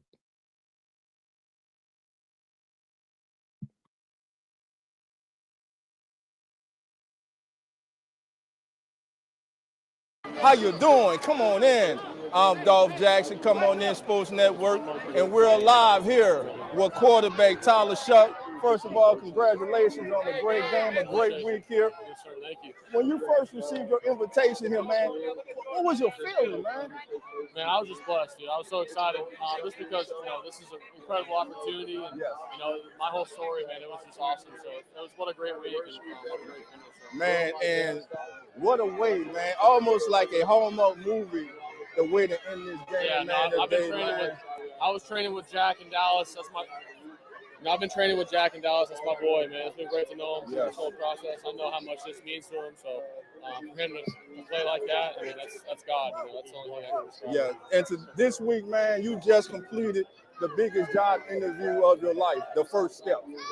So if you were a scout or a GM leaving here this week, what would you walk away saying that Tyler needs to improve on?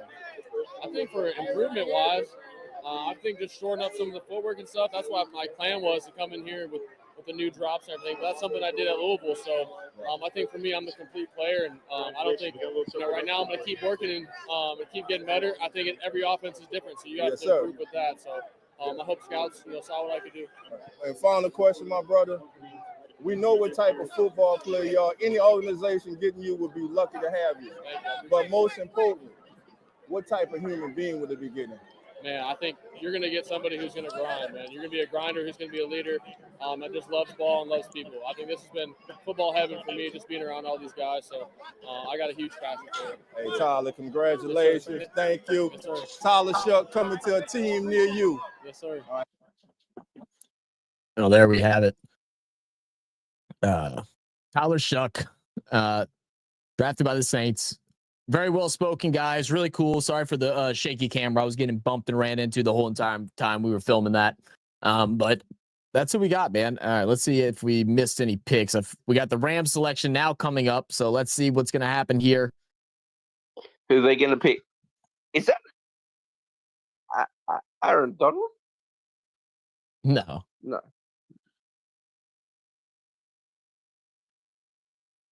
Yeah, team near you too, Dub. Right, exactly, huh? Shout out all the first responders and military. Come on. Yes.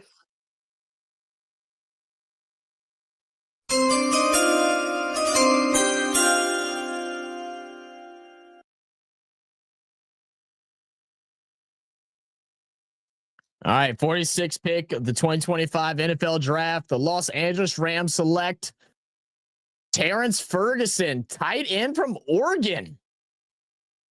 Okay. Terrence Ferguson. There's a couple tight ends that were a little bit better prospected than what Terrence Ferguson was. Obviously getting a lot of use in that Dylan Gabriel offense and prior last year with Bo Nix. Good vertical, good eye on the ball. We're seeing able to get above the rim. Those little fade routes that we know Stafford loves throwing inside the red zone.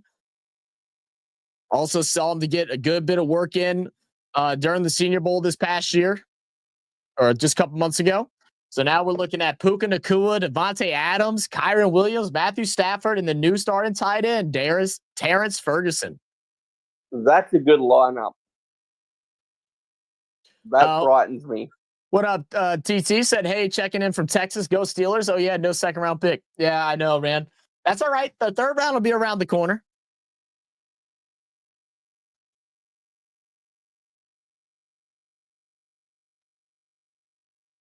And Cardinals are quick with it. They knew exactly who they wanted.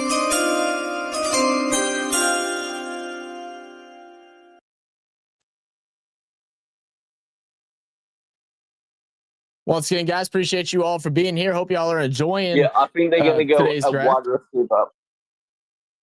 Think Arizona goes wide receiver? I don't think they do. Yep. Well, we're about to find out. I wanted them to go running back last pick. Let's see where they go here. They are going to go running back now, but Patrick Peterson. All right. Cardinals will select for the 47th pick Will Johnson. They're going to grab the corner, bring out Peters, and bring in Will Johnson. We were both wrong. finally off the board. Right once they brought up Patrick Peters, I felt like it was going to be cornerback. They always typically do that.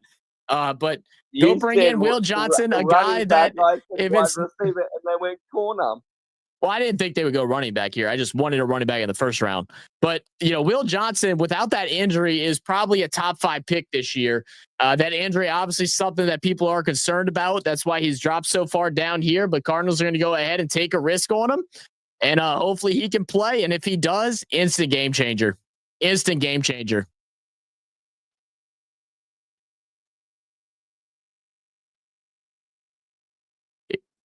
He had 3 interceptions returned for touchdowns.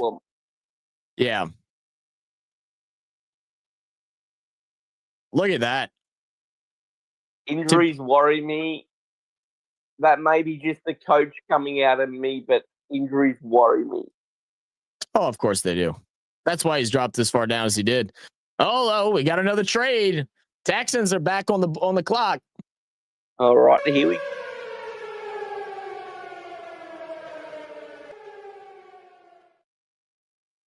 All right, Texans are coming up early now. They've already handled a couple issues. What direction could we go now? They got a wide receiver earlier. There are some current concerns with the offensive line. Yesterday, they went ahead and picked up. Let's see who they grabbed last night.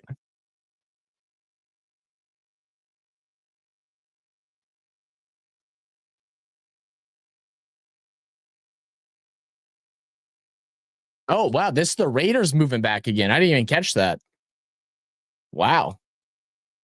How would Non feel about that, Zach? I'm sure Non would love it.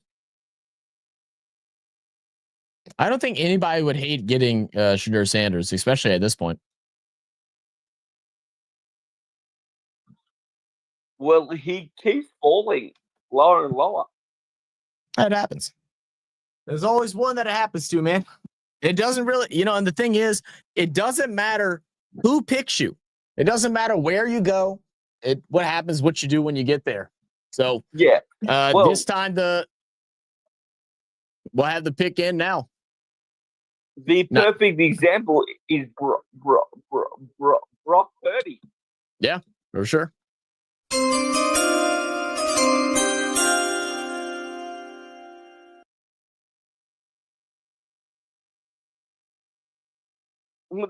The pick's in and they take an ad break. No. This is how it works, man.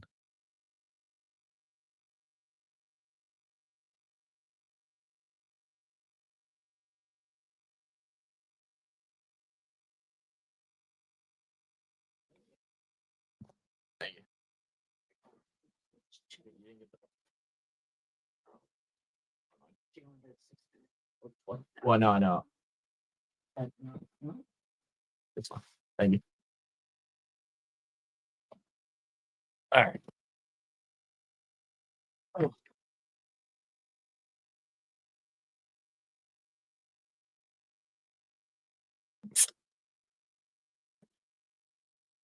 All right, sorry, getting into arguments and text messages now. It's still on a high.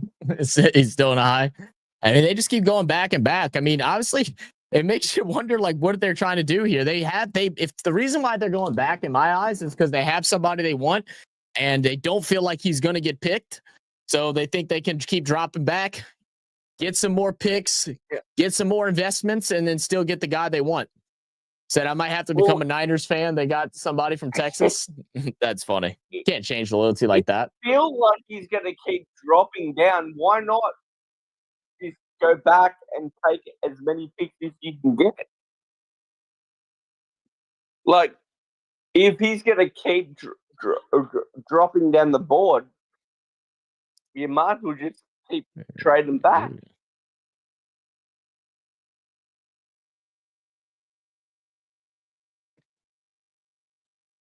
Oh man, I forgot that. Wait, am I missed something? Did I just see that they got Christian Kirk? The Texans picked up Christian Kirk during the offseason? I didn't even realize that. Did that actually happen? Yeah. What the hell? Oh my God, they are stacked at wide receiver now. Like, that's ridiculous. I mean, look, I haven't been all in the news of things, especially not the Texans. That's crazy. I didn't know that happened. I heard there was rumors of him possibly getting traded, but I never heard that actually happened.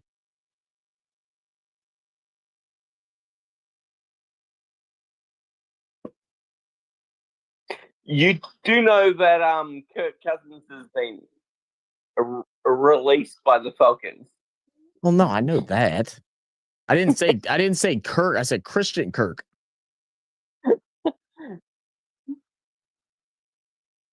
That was always going to happen as soon as Penix came in. Yeah. Why did they draft a fucking quarterback?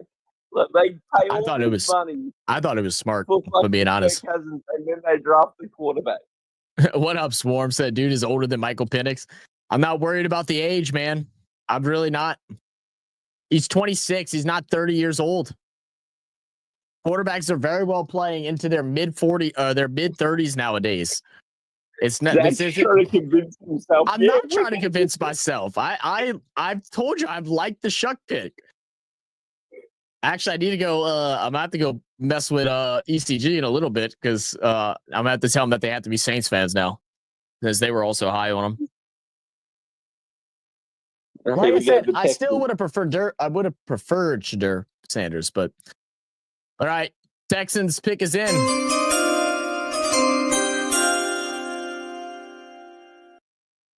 The Raiders move back again. Texans go ahead and move up. They're going to get Ariante Ursary. Yes. Wow, what a pick that is. Good pick. He's massive, man. 6'6", 331. That is a great grab there for the Texans. Texans are trying to do something special. They knew they needed to build up that offensive line again. Need to protect, and you can tell their whole game plan is to get Stroud back to that MVP caliber player that he was in his rookie year. That's what they're trying to do. Get him weapons, get him protection. Trade up if you got to do it. The time is now to go and win. They're risking a lot by doing these little trades, hopping up inch by inch. But I love seeing this, man. I love seeing this. Yeah. He got hit a lot last year. Red, Swarm said, just having fun. Everybody made fun of. Oh, no, I know, Red. I know. We actually, it's funny. You came in as Christian in the background is making fun of him too. I love the Penix pick. I think we were one of the few people like on the content creators that we watched that actually enjoyed that pick.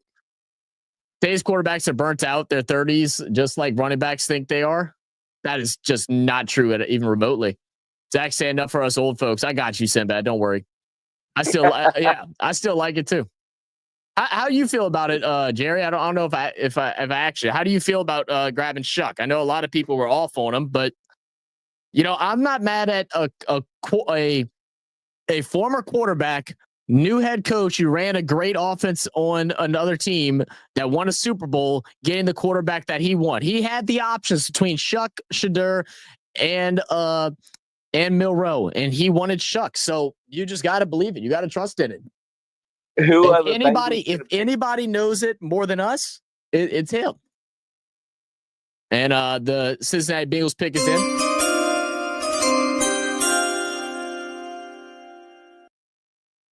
'49th pick of the 2025 NFL Draft. The Cincinnati Bengals select Demetrius Knight Jr. from South Carolina, linebacker.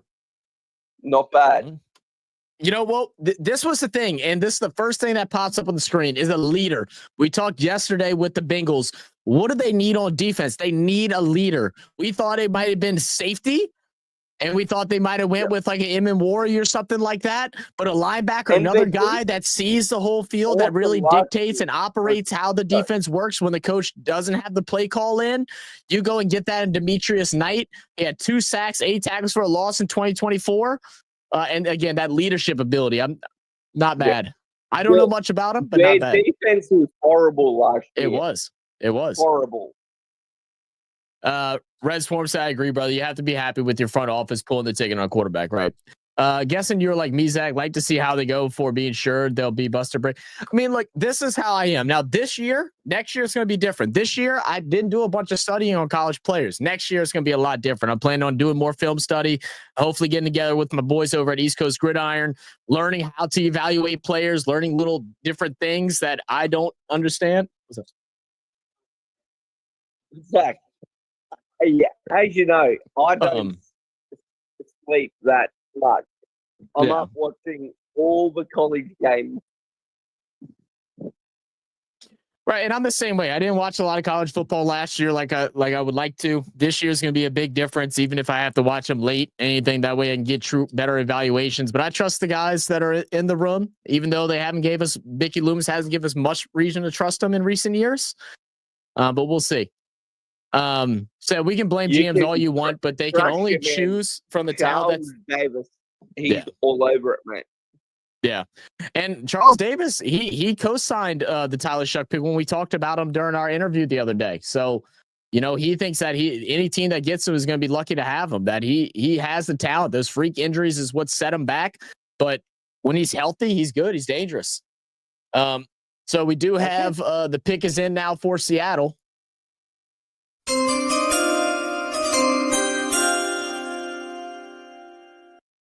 Argue with Charles Davis. Yeah, look, I ain't arguing with him, man. That dude knows so much football. It's not even funny. I was just sitting there listening in amazement, man. But Swarm said we can blame GMs all you want, but they can only choose from the talent that's available. Your GM had a job to grab a quarterback. At least he didn't ignore the need. Yeah, I mean, look, this is the thing, right? And we talked about this yesterday. It doesn't matter how many mock drafts you've done. It doesn't matter how many mock drafts you watched other people do.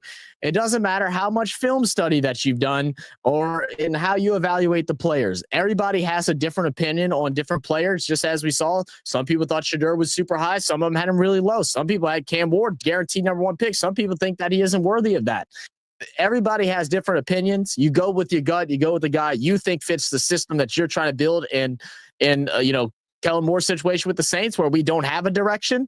I'm cool with him going with the guy that he wanted and getting it in the second round. When you had options between 3 other top guys, I can't complain with it. South Carolina's had 3 players drafted in round 2 early. They have college player and be a shit pro player. It's very true. It just like how many times have we seen awesome college players and the #1 pick and they turn out to be horrible pro players? Very true. Swarm said, "Thanks for the fire content." Hey, much love, man. Appreciate you being here, Swarm. How you feeling with your Falcons so far, man? How'd you like the picks? I liked them. It just feels like you're now putting the Falcons in a win now window, especially with the lack of draft picks that they have, through the next couple of years now. How do you feel about going up and that money from Kirk Cousins? They'll handle that. The cap is supposed to go up again a lot next year. Like it's gonna be all fine. I find that so funny. Yeah, I hate cap talk because cap talk is like if you've done it right, if you picked well, cap does not matter. You can always work it out. It doesn't matter.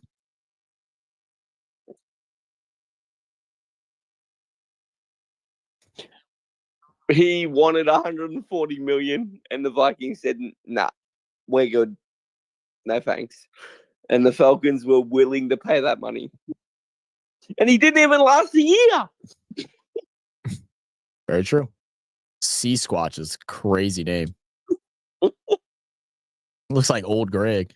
You ever seen the old YouTube old Greg? No.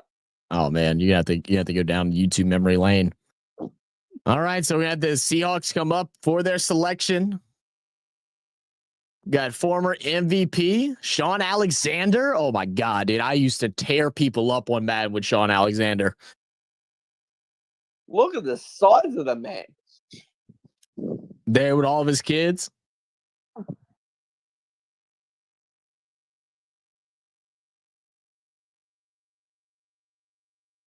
Happy birthday. Hey, happy birthday, son.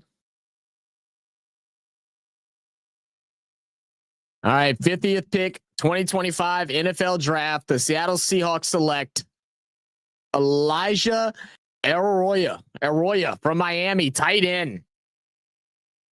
It's good tight end. And we all knew these tight ends were going to come flying off the board. And what's crazy is there's still so many good ones left available. You still got your boy from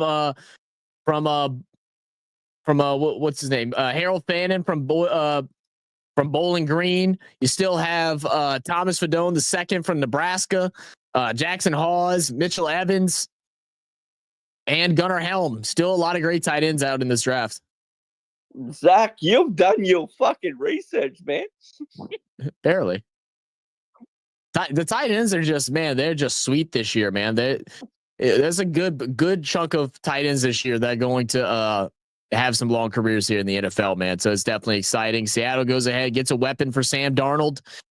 We saw what Sam Darnold wanted to do sorry, I'm thinking of the wrong person. We'll go ahead and move on. But we do have a trade alert. I was like, got Sam Darnold confused with Kirk Cousins there for a second.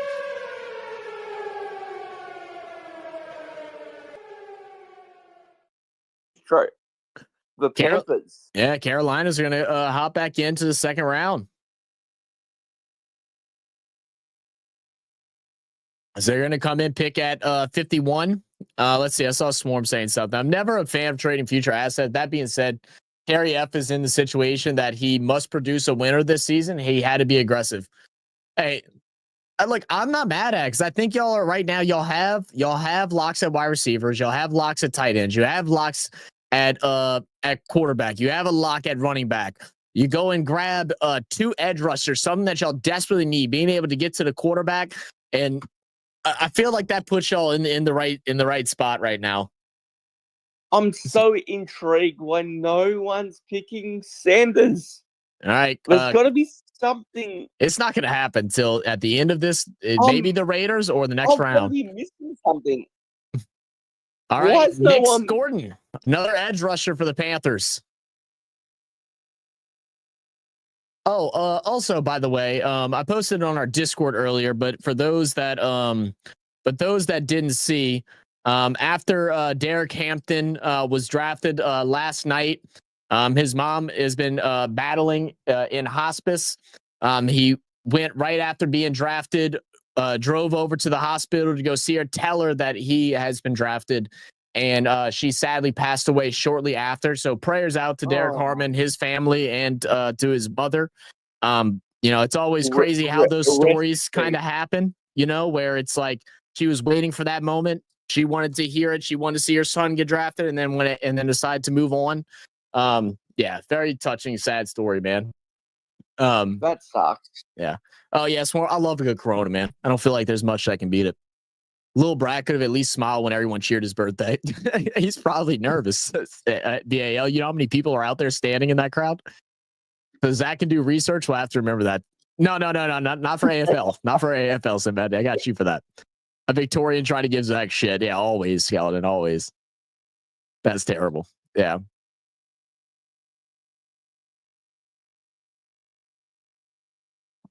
A little light in the ass for an edge.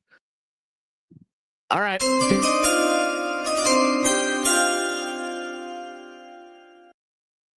All right. Who do they have to complement their new starting quarterback in Cam Ward?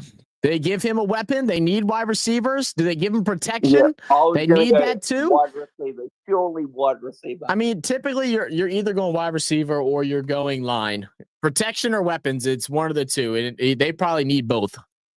So Keith Bullock's going to come out and announce with the 57th pick of the 2025 NFL Draft, the Tennessee Titans will select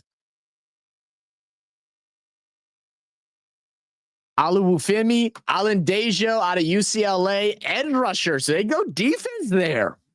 Why? I'm quite confused on that one. I mean, you need that too, but you gotta protect your most valuable asset, which is your quarterback that you just picked up. I feel like whenever teams draft a quarterback number one, especially number one overall, if your next 2 picks, second and third round, aren't either a weapon for him or something to protect him, I feel like you're fucking up. I really don't like that pick. No wonder they're a shit franchise. I don't like that pick at all. Skeletor, let's see. Oh, MS Moses, thanks for subscribing. Much love. BAL's fingers getting sore playing his organ when when picks are in. That's funny. Take that, BAL. Take that. All right, and the Bucks, they grabbed the wide receiver in the first round. Let's see what they'll do here in the second.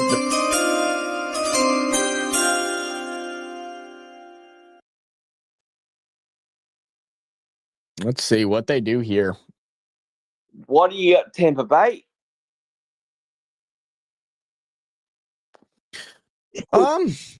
Welcome to the chat, BAL. I mean, don't need quarterback, don't need running back, don't need wide receivers anymore.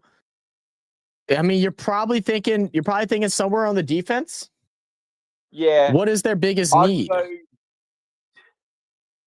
They used to tell you. They used to tell you that closely, but yeah, defensive line maybe. Possibly so. Never can go wrong with one of those.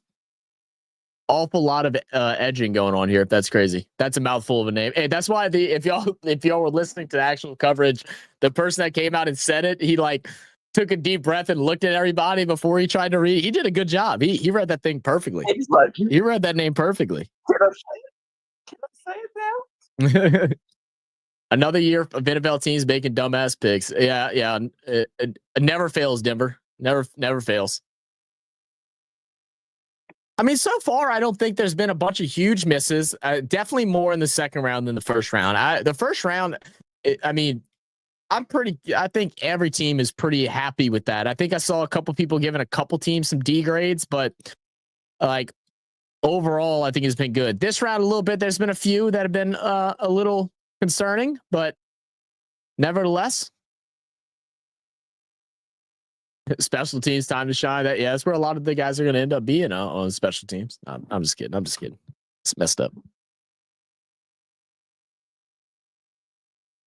All right, and we are on commercial as the pick is in for the Buccaneers. We'll hear from them in just a moment.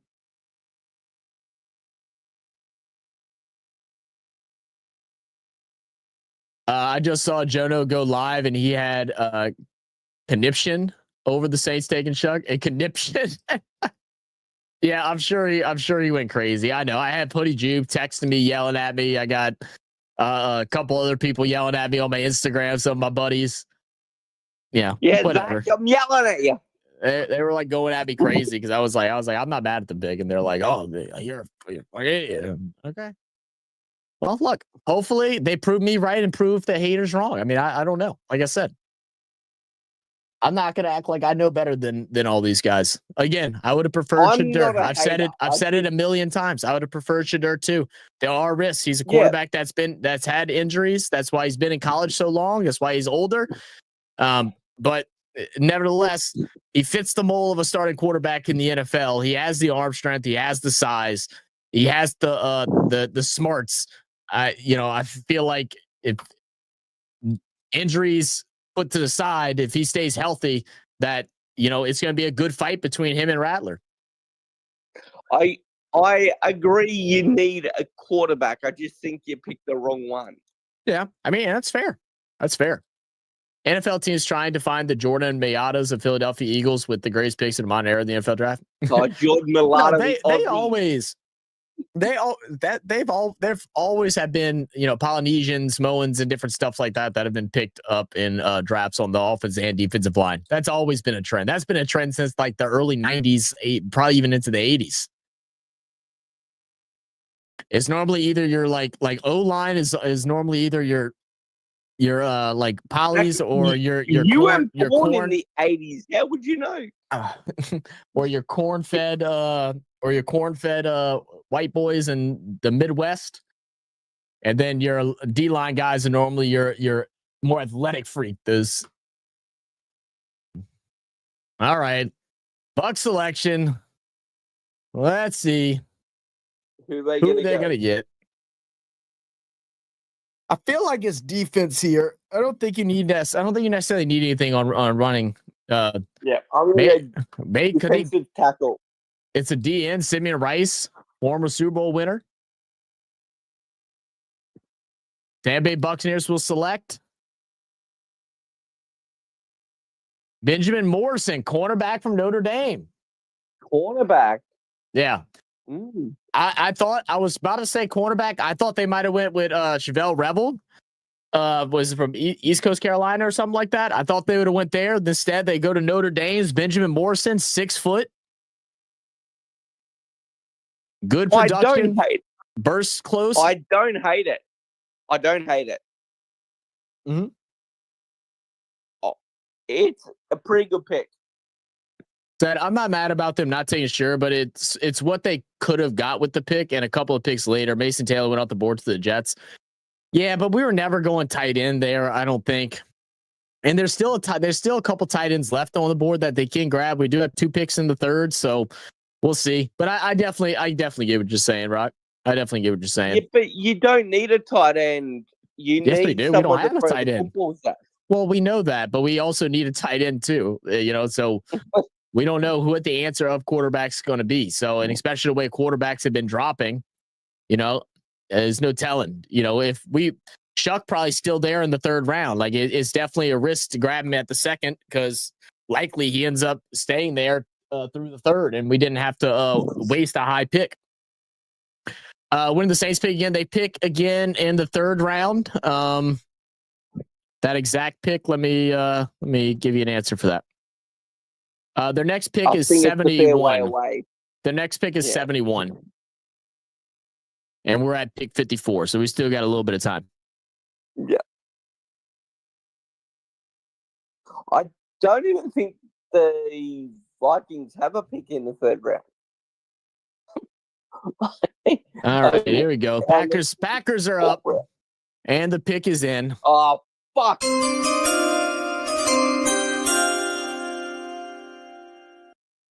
I'll tell you what, man, they're having a great time out there. Our good friend Cheesehead is out there at the draft the last 2 days. I think they're chilling in the stadium today.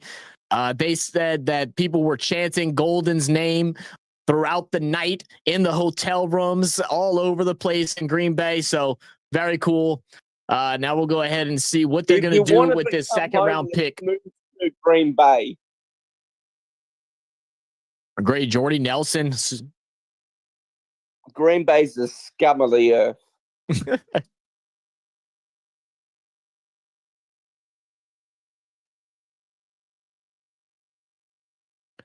I think the NFL should have international pick from the NFL International Academy. I mean, they just go to the draft. I mean, you can only fill a 53-man roster, so that wouldn't make sense. You'd have to take picks away. All right, let's see who they get.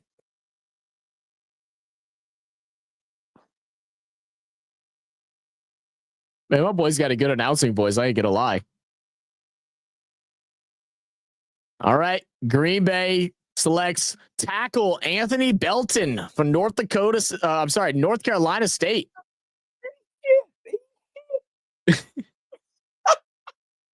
Yep.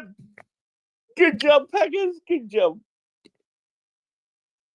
So they're saying they're going to probably give him a chance at left tackle, but he also can play guard. That a lot of teams really evaluate him more as a guard rather than a tackle. That's interesting. The Vikings have just won the division with that pick.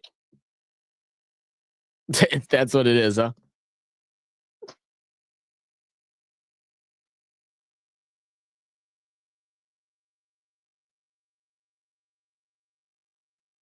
He probably won't even make the 53-man roster.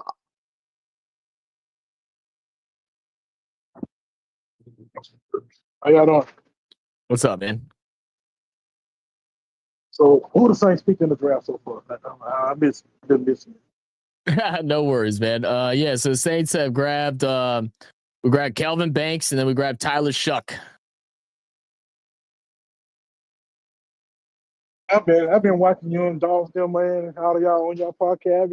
I wonder how you get on here and do this stuff now and figure it out so I can get on here and talk to y'all sometimes. Oh yeah, for sure, man.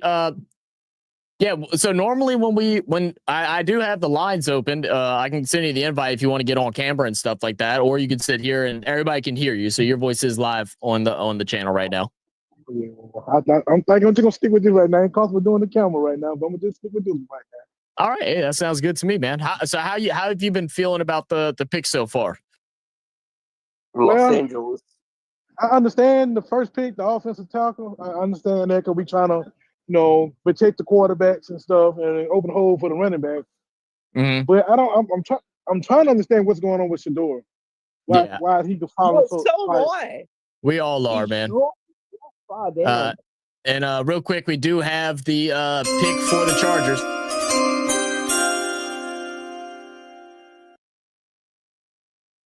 Chargers select Trey Harris. They got their wide receiver.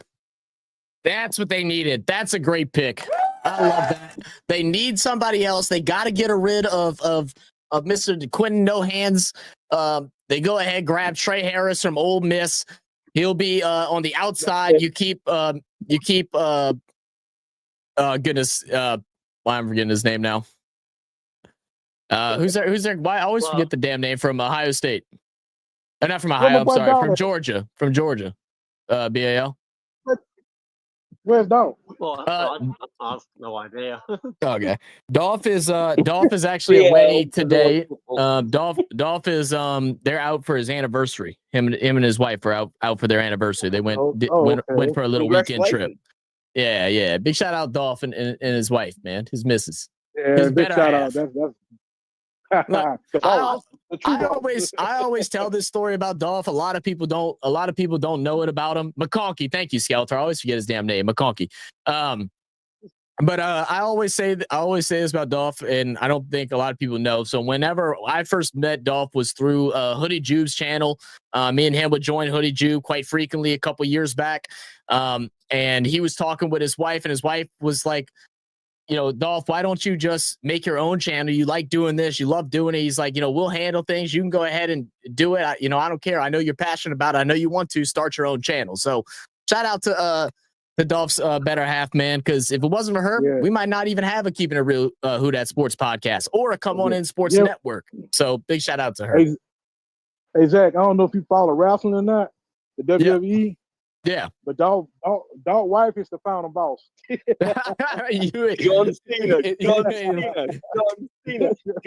Cena. That's hilarious.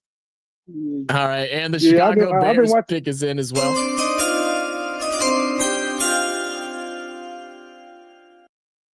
Cute channel one time when he was doing the phone line and stuff. I watched the Hoodie. I've been wondering what happened to him and Nolan Bros.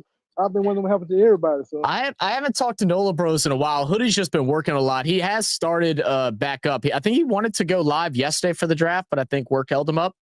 But he is back to streaming again. He's just been working a bunch, man. He's a car salesman now, so he's been trying to grind out, get his debt all cleared up and stuff like that. But what's your name? What's your name on YouTube? Because I feel like I recognize your voice from somewhere. I mean, I've been typing in when y'all be live. My name's Sydney. I'll be typing in. Oh, Sydney. Oh, yeah. Well, that's cool, man. Well, John Cena, 17-time world champion, broke the record at Mania. I did. I like listening to y'all, man. I like listening to y'all. So because I be trying to y'all go on YouTube. I'm like, let me see if anybody on here stream. I'll be sitting up like, man, what's going on? I'll be looking forward to y'all streaming, man. I appreciate it, man. Yeah, dude. I love doing it, man. It's fun. I mean, I know for me, like I started doing it just because I was tired of watching sports and doing stuff alone. So I was like, you know what? Might as well. We'll start up a channel and see where it goes, man. And luckily from there, I've been able to meet, so many amazing people, those that we join podcasts with, those in the chat, man. It's all love, man. I just hope we do something. Mm-hmm. Oh, I'm sorry, baby. I forgot. I got me a piece. I forgot I'm outside talking on the phone. I forgot to get my piece. Oh man, gotta get you food now. I'm just hoping we do something this year, brother. Because it's like I thought we started off real good last year. So we looking like some. I know, man. We were at we didn't go to the game. I don't know if you remember TJ did the show from New Orleans for against the Panthers on that Panthers game. He did a live stream from a bar about 15-minute walk from the stadium. So we joined him there, and then we sat and watched the game out in New Orleans, and then talked with him afterwards and stuff like that. And we were all sitting there, we're like, man, is this please don't pinch me and wake me up. And, because I'm like, man, the Saints might actually do something. And then, sure enough, a week later, it went back downhill. But You know, it is what it is. I think we're still a ways away. Like, I feel like, you know, as much as I want to see us go out there and get back into like a winning mentality and stuff like that, I don't know if we're going to be there this year. I think it's going to be more next year that we're going to be looking for. You won't be there this year. I'm telling you. To be honest with you, I think we have the pieces. I just think we did. Killer Hill was our defense.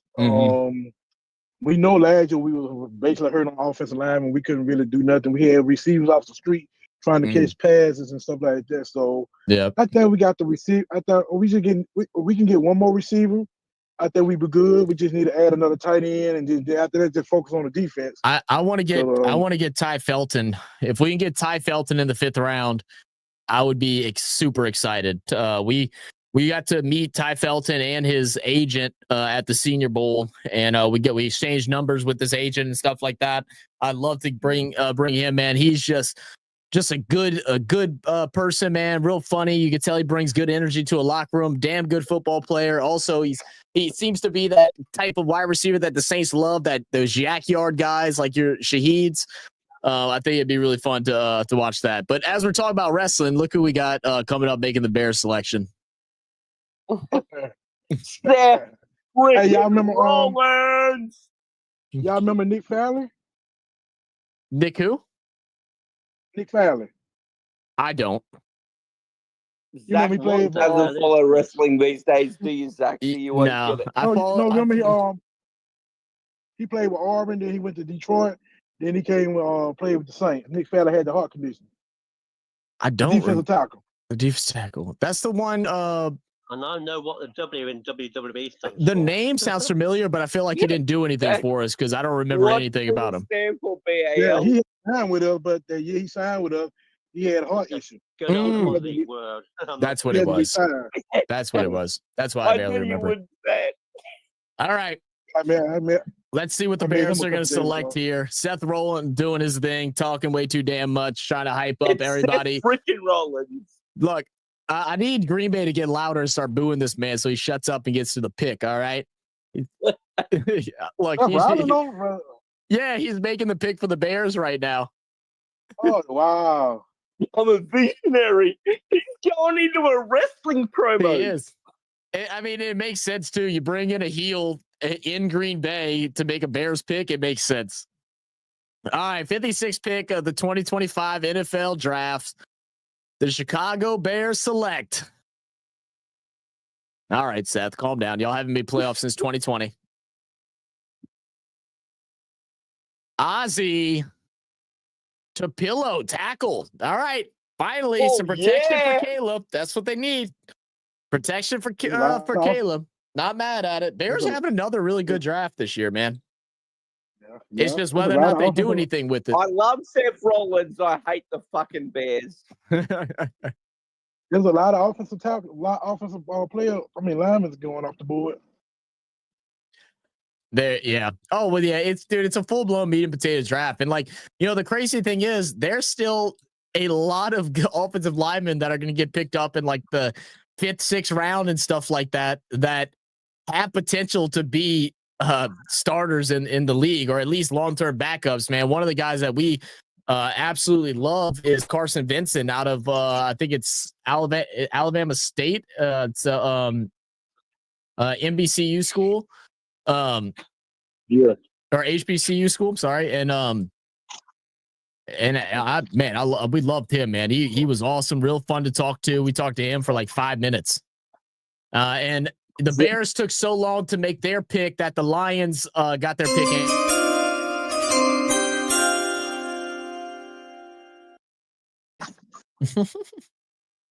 Let me get some comments real quick. What up, Slim?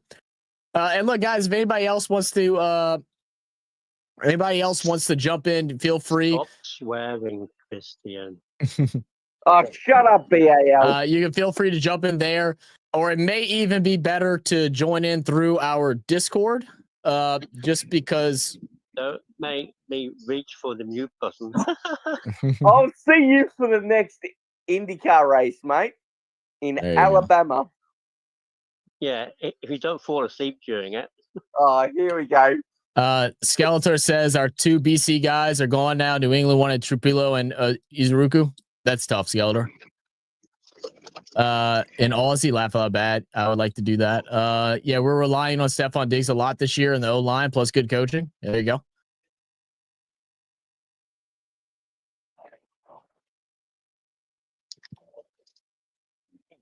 All right, so they're honoring the QB family who passed away in an explosion. Did he just say at the age of 18? 18 years old, man. Yep. Oh, You don't know how there we go. There we go. is there.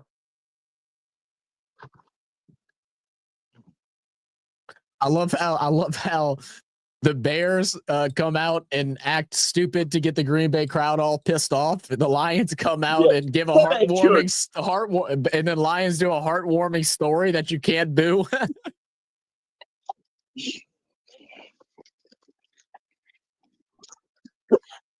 They can't boo. They have to.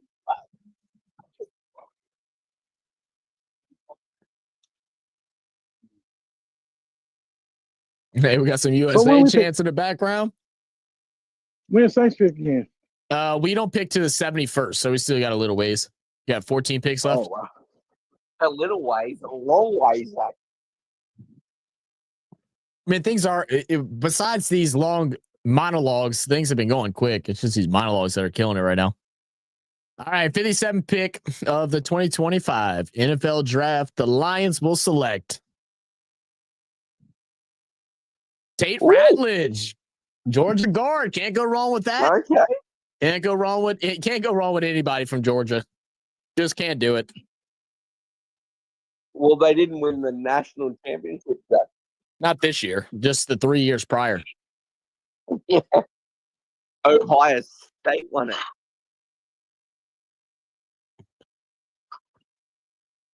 Oh, no. Sit down. I'll be right back. Let me see your kick it out off mine. But what up, Slim? How we feeling about the Saints getting shook, man? How has everybody else been feeling around the Saints? Who Dat Nation family around there? I know everybody's live right now. I know Jerry's been all over the place. So I'm trying to figure out what they're saying was about Spencer. They gonna let Spencer start, or they gonna fight for the? I think they're gonna fight. I think they're gonna fight. Uh-oh. Picks in for the Raiders, and everybody's excited. This could be the place that Sander goes.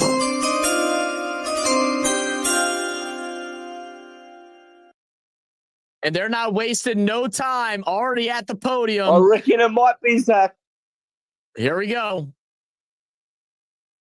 Steve Wisniewski, Raiders guard. No, because I'm in Green Bay. That's hilarious.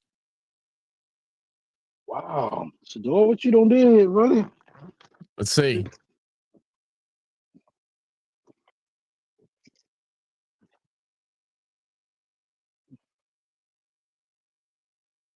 Yep, they're gonna pick him.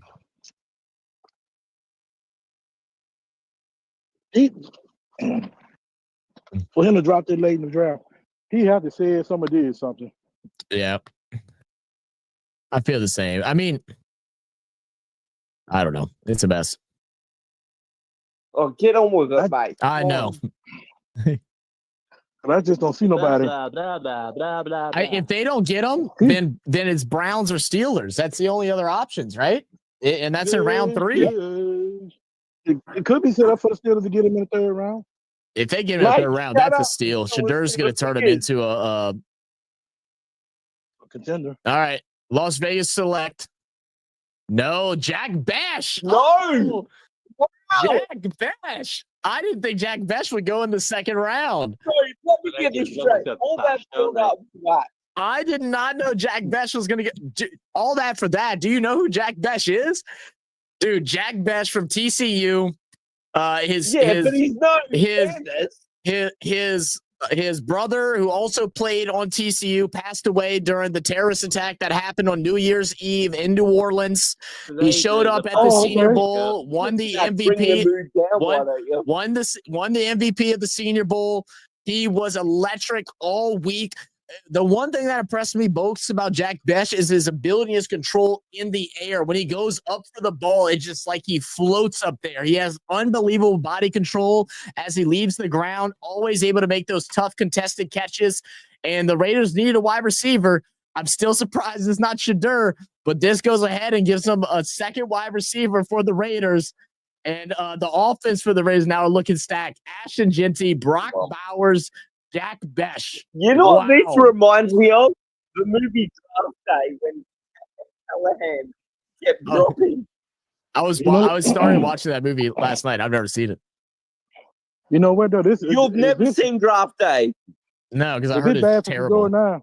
You're seriously, Zach. What were you saying? So that means Shiloh Sanders ain't gonna get.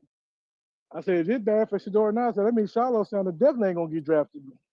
Oh, he's gonna be third round. He's going to go third round. I'm talking about his brother, too. I'm trying to see if anybody going to draft. Yep. Shiloh. Yep. So if it's bad for him, you know, going to be able to. What up, Double D? Said morning, Zach. Well, morning for me.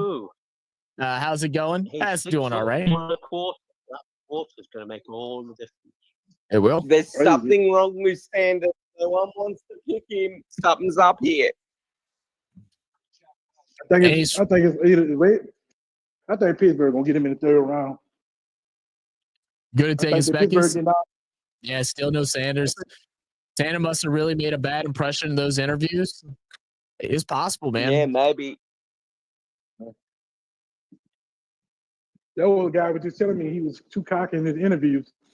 Yeah, I mean, I don't hold a lot of weight on that because that's the dude. That's the dude that came out as that's the dude that came out and said that anonymously, which is just such a pussy move. Like you should be ashamed to call yourself a man and come call out a kid trying to make his dreams come true playing in the NFL. I don't care who his dad is. He's not his dad. He's himself. And you're going to talk bad about him anonymously to the world the day before the draft? Sad. Exactly. Yeah, sometimes you just got to be humble, man. I mean, I'm not disagreeing, but that's just not. It's not the Sanders way. They you know, it's okay to also be cocky at times too. You know, it's okay to play with a chip on your shoulder if you back it up. And he's made every program that he's been a part of a winning program. He took a Colorado team that was a 1-win team for multiple years into 4 wins and then into a bowl game. You know, I don't think he's the highest, the most talented quarterback in this draft. You know, I think he's in that top. He's definitely in that top 5 of talent. But the fact that he's dropped this far is definitely confusing to me. Yeah, I don't get it. There's something up. But there we go, Jack Bech, and we'll have Baltimore Ravens second pick. The pick is in as we're going through some commercial breaks.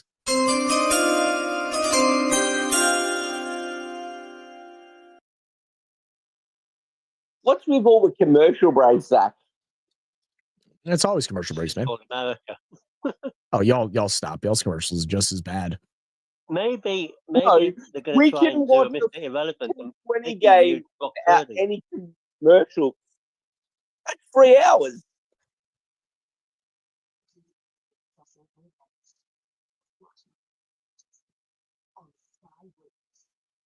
Those that is daddy. It's definitely crazy, man. He's got to go around 3, pick 3 or 4, surely. I mean, you go look at the third round again. If nobody trades up, which I don't think anyone will, because they don't need to, because none of these other teams are going to grab them. It's either Browns at the third. It could be Raiders with the 4th pick in round 3, or he could drop all the way down and get picked up 19th at the Steelers. If he goes past the 83rd pick to Steelers, man, I don't know. And let him go out there and ball out. It'll be something else. I reckon he might fall to the third round now. Said would his dad being the problem? I don't necessarily think his dad's a problem, man. I mean, the thing with Sanders, and I guess the risk that it comes with taking Sanders, that you got to take. It's the risk outside of his football ability is that he does come with a baggage, right? He does come with a people that want to be highly involved in what's going on, probably want to be involved with different moves and changes to the team. So some people just don't feel like that's the best move for them. I mean, I don't know. It's definitely interesting, though. There's my quarterback right there. Is there a possibility that teams aren't trading him? I mean, trading him, drafting him because they're fearful his old man's going to get involved in the whole process? I mean, possibly. I mean, possibly. I mean, I don't know. I really don't. It does not make sense to me. Again, as I've said earlier on and said yesterday too, this isn't, and was backed by other people as well, that this is not a like high-end quarterback draft class. Like a lot of these quarterbacks that if it wasn't for this year, they wouldn't be picked in the first, second, and third rounds. Some of these guys would be dropping to late thirds, fourths, and possibly even fifths. So it's just one of those weird situations. Yeah, but I would have had him in the top 10 at least. No, he's not a top 10 He's not a top 10 pick quarterback. He's just not. I mean, and that's. Okay. I mean, that's what like literally everyone said. He's top 10. He's top 10 because he's a quarterback. Because normally you see multiple quarterback go inside the top 10, especially when you have 4 teams that needed one. But he's not if it was last year and he was coming out, he wouldn't be even remotely in that conversation. If it was last year, he wouldn't even be in the top 20. No. Just got beer in my eyes. That hurt. Are they playing Shabuzi? But this is a very limb quarterback class. Said could be Shadur is decent at everything, but doesn't excel at specific things, as people have said. Yeah, I mean, but the thing is that he's a proven winner, and that's a big deal. Like he's came into programs that have histories of losing and has won. I'm not saying that he's a proven winner as going to go to a national championship and stuff like that, but he was the most accurate quarterback in college football ever. He is number one in that. People worry about his arm strength. Arm strength isn't everything. How many quarterbacks have we seen with mediocre arm strength, but it can throw the ball at a high completion percentage that do just fine? Look at Bo Nix this year. That was his big issue last year. He goes and get picked up, and he was one of the best rookies outside of Jaden Daniels. Then it's funny you say that, Zach, because JJ McCarthy has won in high school. He's won in college. He's won everywhere. Sorry, and never lost the college championship ever. We only played him one. Yeah, but you're saying the same about your man. Oh, okay. Let's find out. I think the one that's speaking for Ray is talking about No Kids Hungry, the same organization that we support over on Real Fan Sports. But Baltimore Ravens will select Mike Green. Oh my God! What a steal! I forgot Mike Green was there. Good.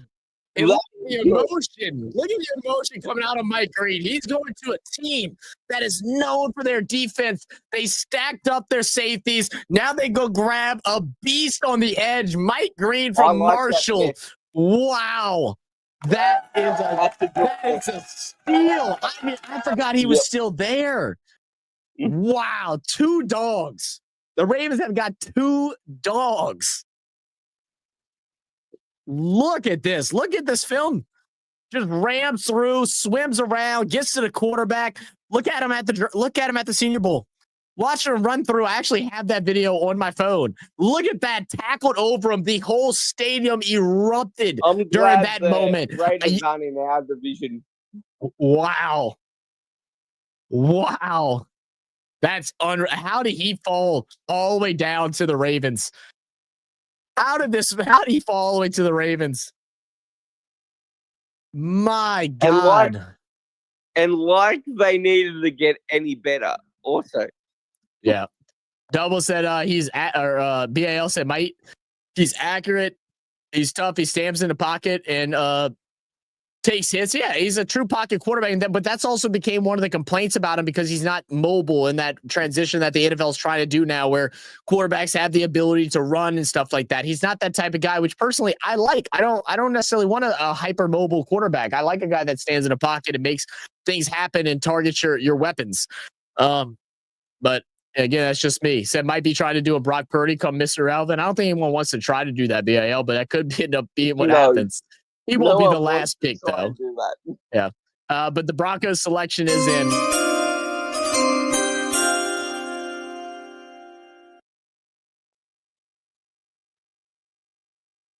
I think I heard Green has a Saturday assault claim against him. And those things always happen right once draft comes out, to be honest, because there's people trying to get a payday. So I won't believe it until he's convicted. But Broncos for the 60th pick, 2025 NFL draft, the Denver Broncos select RJ Harvey, running back. And I figured they would go running back eventually. I thought they could have gone to Marion Hampton in the first round. They went with corner. Now they'll go ahead and grab Harvey from UCF. Good vision, home run speed, low to the ground. Okay. I mean, he goes there and he fights for the starting role instantly. They need that running back. Little man that can find his way out of problems. I mean, could we be seeing a similar to the to Sproles, to a similar like to a Darren Sproles, some guy that can get caught out on the run? You can use him in the pass game. He's small and slippery. Can go in between tackles, very elusive. Possibly. And we know how much Sean Payton loved working with Sproles whenever he was with the Saints. All the Ravens do is draft defense, and they're damn good at it, J-Rock. If it works, you don't. Yeah. If it ain't broke, don't break it. Do we do round 3 tonight? Or yes, we do round 3. So we will. We still have another full round of picks. I heard it on Patriots Unfiltered this morning. Oh, is that what you heard? Okay. Maybe, but again, those things always come out around draft time for these players and stuff like that. I don't hold any weight on it until they're convicted of whatever they've done. All right.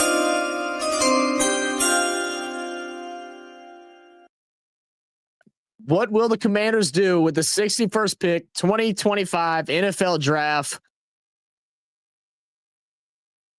What will the Commanders do? Will they give another weapon? Can we see another weapon going to Washington? They're going to grab cornerback Trey Amos from Ole Miss. That surprises me. That's a good pick, though. Amos has been one of those sneaky cornerbacks that people just have not been talking about because of the top 3 or 4 that were on the board. Trey Amos is a damn good player from Breaux Bridge, Louisiana. He is really good. I'm trying to remember what high school he went to. He went to high school not too far from me, and I've always heard his name since I was younger, or since he was younger, I should say. I thought they might have gone wide receiver to give him more weapons to throw to. But no. Well, but they don't need it. I think Commanders. I still love to see Commanders grab a running back. I would like to see him grab like a Scatabo maybe in the 4th round. I think they're okay without getting another wide receiver because they did get Deebo Samuel, so they really don't need a wide receiver. You got Deebo and Scary Terry, so maybe you go and grab a Scatabo in the third round. So because I was late, yeah, go ahead. I was letting y'all know I was still had y'all on mute because I was eating. So I'm gonna put y'all back on mute real quick. I'll just let you know I was still on here. Okay, no worries, man. No worries. All right. Let's see. Doe says, so because I was late, your thoughts on Shuck to the Saints and also 49ers pick Alfred Collins. I don't personally know a lot about Alfred Collins to be able to talk on it. It seemed like the Niners fans were excited about it, but I don't know enough. Anyone in chat knows anything specific about him, go ahead. As far as Tyler Shuck goes, I still would have preferred Shadur Sanders, but as I've kind of repeated several times now, Shuck has been riddled with some unfortunate injuries, and that's why he's been in college so long. He's a very smart player. He shouldn't have any problem understanding the NFL playbook. He fits the mold of what a quarterback is: 6'4", strong arm, can do a lot of different things. This year was his first year. He played all the way through, and he looked damn good. He played amazing in the Senior Bowl and all throughout the practices. We got to interview him and talk to him for a few minutes after the game. I have high hopes for Tyler Shuck, man. I think it'll be a fun battle between him and Rattler. And Saints fans, as they've always been, are going to be so divided on who should be starting. And so it's going to be chaos. So for us Saints creators, it's going to be quite fun to watch. But yeah. Zach, I think your heart is overriding your head. It's not. I literally dropped the link to the tape. Go watch it after this. Go watch it. Go watch the film breakdown on him. Seen it. He's a good guy. He knows what he's doing. I just think Rattler might be a bit better, but I could be wrong. Mm-hmm. Shuck will get hurt walking out of the tunnel. What was his injury? Let's pull up his injuries, because his injuries, from what I understand, were all freak injuries. So through his career, he broken left collarbone. That's not a repeat injury. Re-injury. I'm sorry. They are repeat depending on how they get hit. He came back too soon. Re-injured in 22. He had a fractured fibula, and that's what limited his playing time. So these injuries aren't like ACL tears, aren't like shoulder, ligament tears and stuff like that. It's not issues of that. It's just some freak, unfortunate incidents. I think he's gonna be just fine. Yeah, but what happens and maybe I'm wrong. Well, he gets hit every play. He's got hit all last year too. Like I said, I don't know, but what I do know is the guys that I trust think that he's up there in the top quarterbacks in this draft. Some even have him as the best quarterback in this draft. And now I think that's I think that's a bit of a reach. But yes, they are people that think that. And like I said, I think that's a reach. I still would have preferred Shedeur. I think he sells tickets. I think the Saints fans finally become a little more united for once. It's been a while since we've had that. I'm not mad at the Shuck pick. So if you could have him or Cam Ward right now, who would you pick? Cam Ward. Yeah, exactly.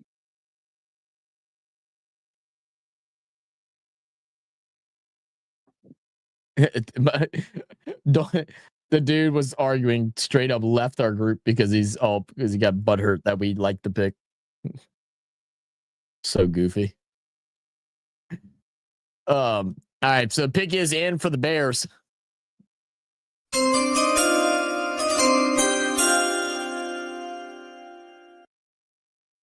Who is this piece of shit organization going to pick?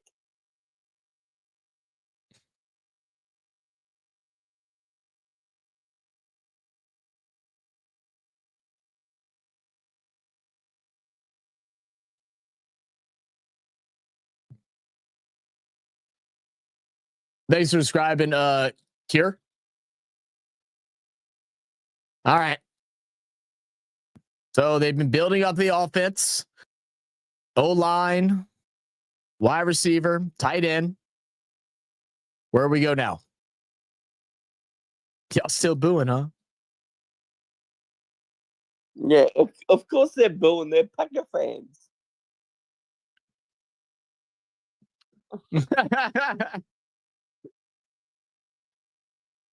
Very short about Shuck's pick, so it's getting attention. Oh, I'm sure it is, Skeller. Shamar Turner, the other Shamar for Texas A&M. Surprised he went up so high. He's another guy that dealt with injuries as well. Played through them though. All right, two defensive rushers for from Texas A&M going in the first and second. I don't like this. He's a good player. You don't like it because he's a good player? Is that what you said? Yeah. And he's gonna go to the Bears. So now they have Grady Garrett, Montez Sweat, Trayvon Edmonds, and Jalen Johnson. Is their key pieces for this defense? Not bad. Not bad. All right, Chiefs pick is in.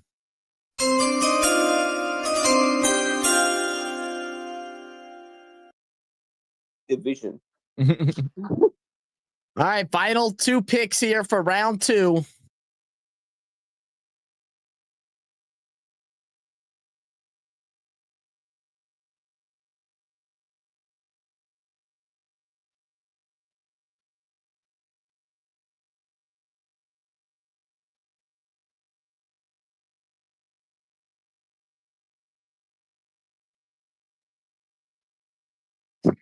We're not in Kansas City, mate.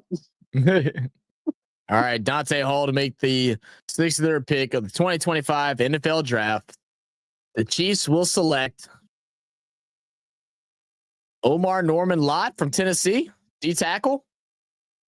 Yeah, I thought they were going to go D line eventually, so yeah, grabbing Omar at the DT. Yeah, makes sense. They Let's see. need any more help. Sad that I can't watch the draft live on Fox now.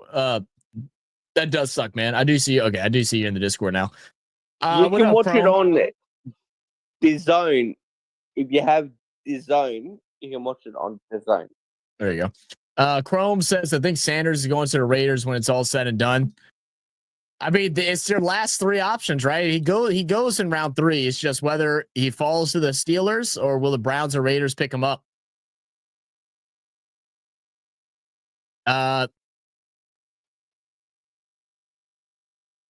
Look at Andy Reid, always rocking the Hawaiian shirts. Said Randy, I'm beginning to think Shadur won't be drafted at all. He's gonna get drafted. He's gonna get drafted. Surely someone draft him.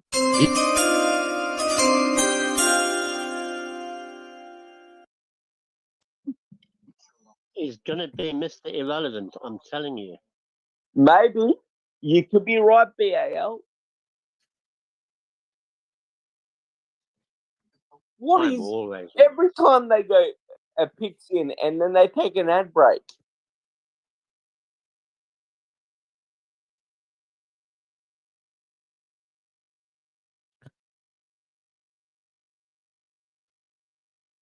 One second, guys.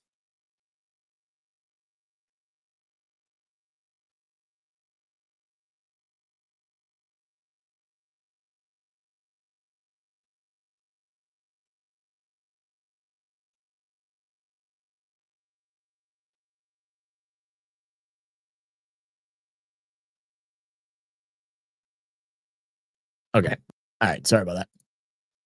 And we'll go to a commercial break before we get the pick. They said, oh, you're starting to go too fast. We need commercials. No, we don't need commercials.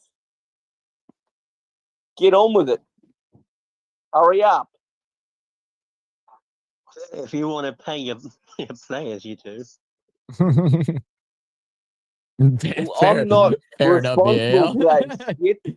You are, man. Well, you are because you pay for networks that go to the NFL, right? You watch games, so you are kind of responsible. Yeah. Where do you think they're getting the money from? Well, how many millions did the fucking players make? Yeah, imagine how many millions the owners are making. I'm back now. I'm sorry about that. You good, man? You good, Sydney? I was trying to figure out. I got lost. I was trying to find a way to get off mute. Oh shit! Work my way around. Yeah, Discord's a little weird to work at first, but most people once they started, man, that's their favorite. We do live streams in here pretty often, man. We on Real Fan Sports we cover sports from all over the world and stuff like that, but we normally do a good bit of stuff over here. Said who's still need? Hell yeah! I can't wait to get on with all y'all. I mean, even dog, like I said, I'm sure he gonna be. Speaking about Zach, when's the next IPL game that you're gonna do? I have no idea. It'll be sometime next week. I got a bunch of crap going on. But yeah. Oh no, you good, Sydney. You're never allowed to watch an RPL match ever again in his entire life. Yeah. But yeah, I think if I had a guess, I'm sure Dolph is going to do something on Monday whenever he gets back from his trip. And I would have liked to think we would do some type of show next week as like a recap of the draft. I would assume that. So we'll have some ties to get you in, man. Double said who still needs a quarterback? Cleveland, Pittsburgh, and possibly Saints. Raiders. And Saints. We don't need another quarterback, you dickhead. I'm just trying to see why we keep letting all these good players have us back. That's all Yeah. you need. We need to start reading up on some defense. Cause you see the Saints Falcons don't have did enough yesterday. quarterbacks to save their life. I mean, we went back to back offense. I feel like we're going to go defense one of these two picks coming up. All right. So Eagles, Bo Allen, going to announce the 64 pick, the last pick of the second round. Let's see what they'll grab.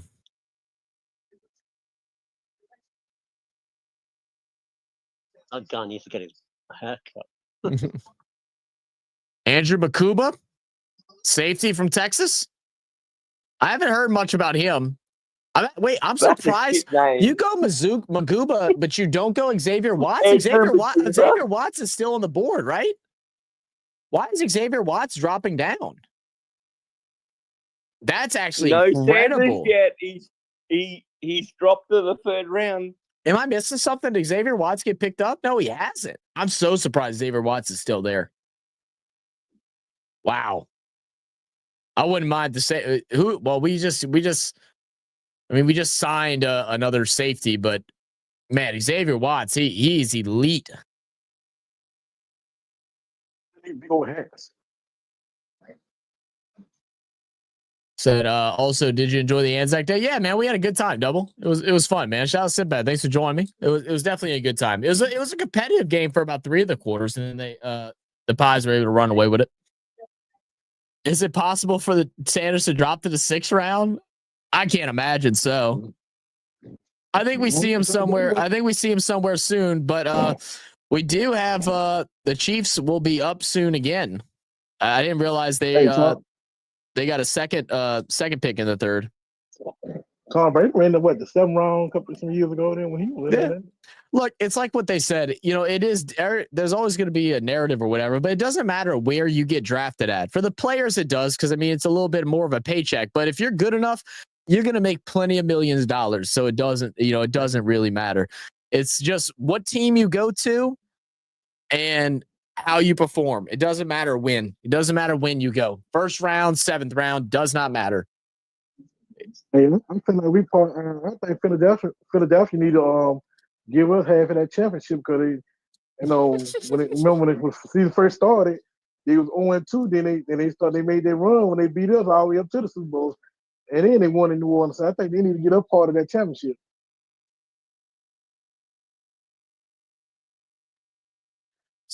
Let's see.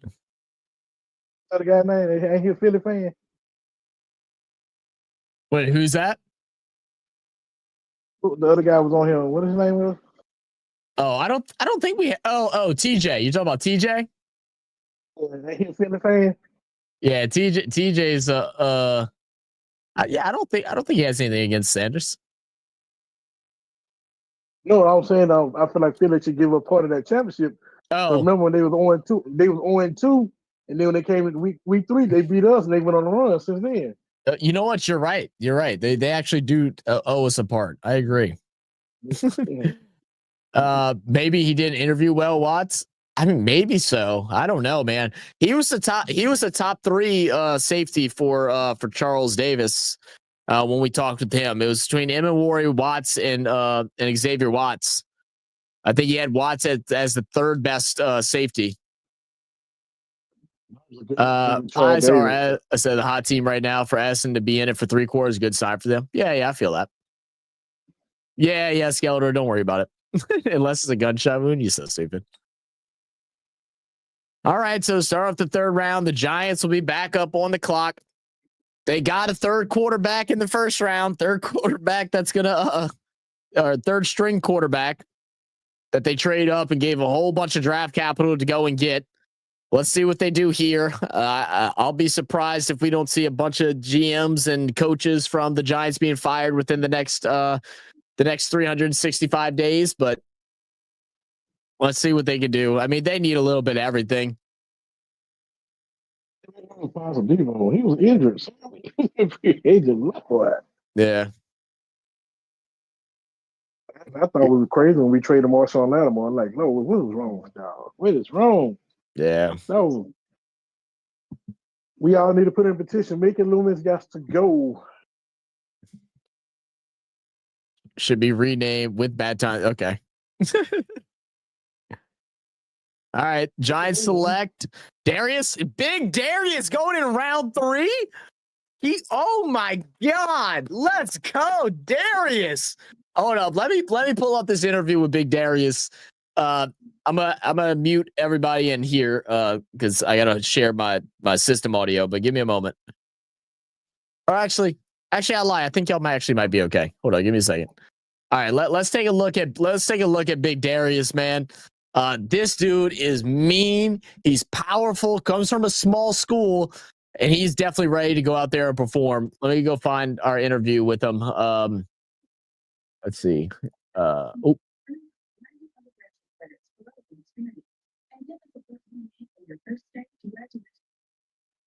All right, let's take a look at Darius, man. He was unblockable at the Senior Bowl. He was absolutely unblockable. That's a big dude. It is a big dude. Yeah. I wish we could have got him. Lord. All right, here we go. Here's the interview with Darius. How you doing? Come on in. I'm Dolph Jackson, the Come On In Sports Network, and we're live at the 2025 Reese Senior Bowl, and we're here with Mr. Darius Alexander.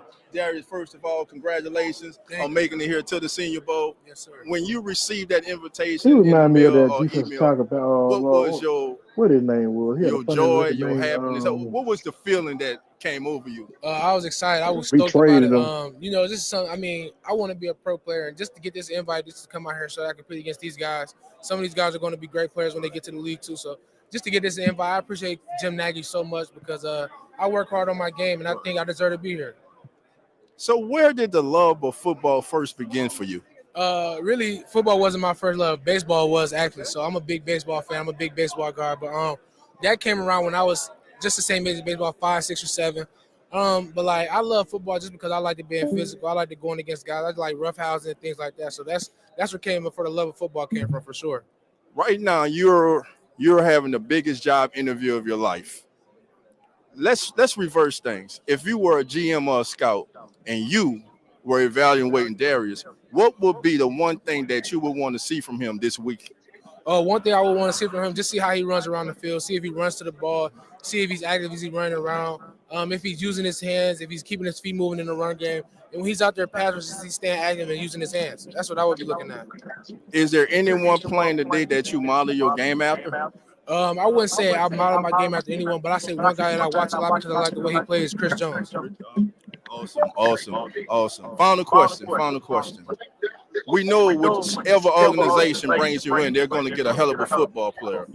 My question to you is, what kind of human being would they be getting? They would be getting a cool, laid-back guy. I don't talk a lot. I'm mostly all to myself. I'm standoffish type of guy. But when I get in with the guys and I get to know guys a little bit, I'll be a good team guy. I just want to go in there and help the team win. I want to do what it takes to help the team win for sure. Well, Darius, appreciate you. Congratulations on making it here. And I look forward to seeing you on Sunday. Yes, sir. Thank you. And I do want to point one thing out about Darius as well. We interviewed a handful of guys and stuff like that. This was right at the end of a very long day for these guys. They had practice earlier that morning from 7 a.m. all the way through till 1. After the practice, till 3. After the practice concludes, they go basically run to their hotels, go grab a sip to drink, change clothes, maybe grab a bite to eat, and then they get rushed off over to the media area, which is a couple miles away from the field, about a 15-minute drive, and then they get bombarded with a bunch of different people walking up to him, asking him questions. This is at the very end. He was excited to interview. He had no problem. We actually had someone come up to us and ask, like, hey, like, we're cut off right now. And he's like, don't worry. He's like, I'll finish this. We finished the interview. He made sure he was one of the few people that walked up and shook my hand after we filmed as well. Just very personable. And I'm very excited to see him to now be able to play on Sundays in the NFL, man. So big shout out to Darius Alexander.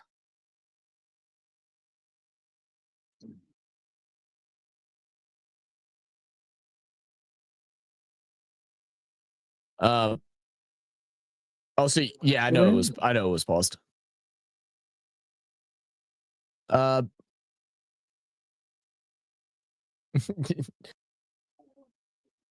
It's Tommy. Yeah, Tommy's still on the Giants. Yeah. Yeah, they have 4 quarterbacks now, Chrome. Yeah, ridiculous. Watched most of your draft day one last night. Just for you, when you players were drafted, it would have been great to have their position on the graphic where their names and key stats were. Yeah, I mean, we didn't have images for everybody. We had some for some of them. It's just one of the things where we don't know who's going to be drafted, and to make graphics for every single player, it's a lot of time. But hopefully next year we'll be able to do more. We're still new to it. It's the second time doing the NFL draft coverage with the whole Coming In Sports Network, so it'll only get better from here, man. We learn as we go. What are your Saints needs at 71? Edge, linebacker. I don't think we'd go running back here. We could use another wide receiver. I think we could still wait off on another round or two before we try and attack that position. So I'm probably looking at something like an edge rusher or a linebacker here.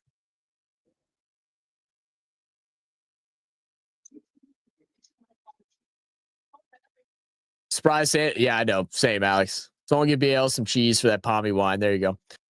All right. But pick 67, the Cleveland Browns select Harold Fannin Jr. They go ahead and grab a tight end. Oh my goodness. One more chance, or it looks like Shadur might be a Steeler. So Harold Fannin, tight end. He'll go out there to Cleveland. He was definitely comes from a bit of a smaller school in Bowling Green, but definitely showed out in his opportunities. Could it be the Raiders? I see the Raiders on the board. I think it could be the Patriots. The Detroit can use a good backup quarterback. And then again, who knows? Saints might get him and then just get rid of Jake Hayner. No. All good, Double man. We appreciate constructive criticism. We'll never turn that away. I think I don't have the graphics on me. I think the graphics that we used though did show the position and did have their main stats on it though for the players that we did have them made for. Great coverage, guys. Keep up the work. Laugh out. Who do you guess? Think we'll get the first out of the quarterbacks for the Giants, or do you think they will go into season 4 with 4 quarterbacks? I mean, DeVito's got to go. I mean, he's got to go, right? I don't know what the hell they're doing, but here we go. Raiders are up. Who's it gonna?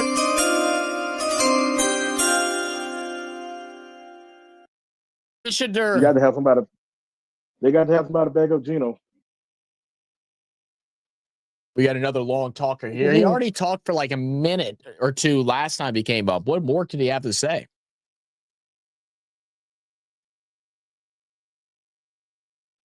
Okay. I would love for it to be Shadur here. I feel like this would be a great place for him to go.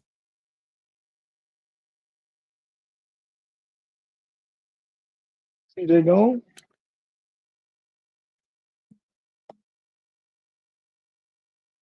Oh my God. They went cornerback. Listen to the boos. The Raiders fans are booing right now. They're like, Shadur's still there, and you go grab a corner from Iowa State.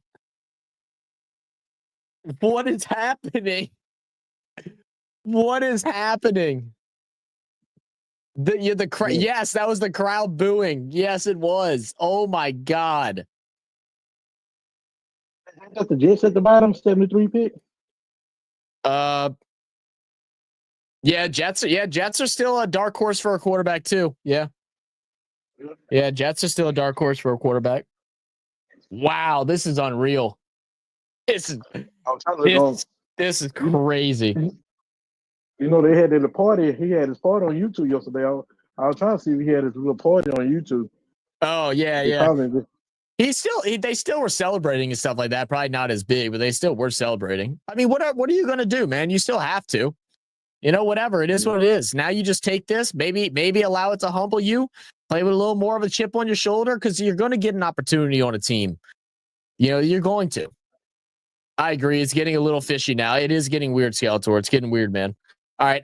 Pick is in for the Patriots. I am going to run to the restroom real quick.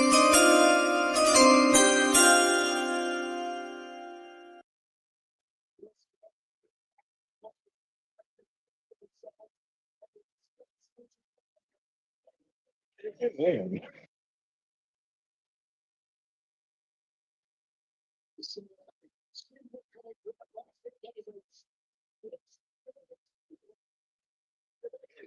Going to Pittsburgh. I think Pittsburgh can get him in the third round.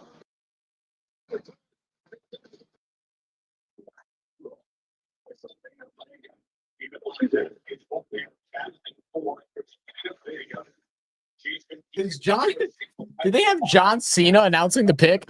They're so wrong. This should have been Gronk announcing the 69th pick. It only makes sense. It's not unreal if it's a conspiracy. This has Kaepernick feel to it. I don't think it. I really just don't see it that way. Could be wrong, but I don't feel it that way. They got Idris Elba in there too.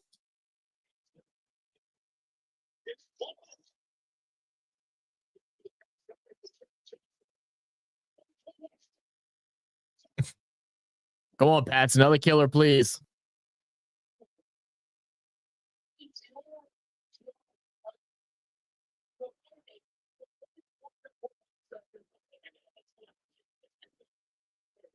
All right, 69th pick, 2025 NFL Draft. The New England Patriots will select Kyle Williams out of Washington State, wide receiver.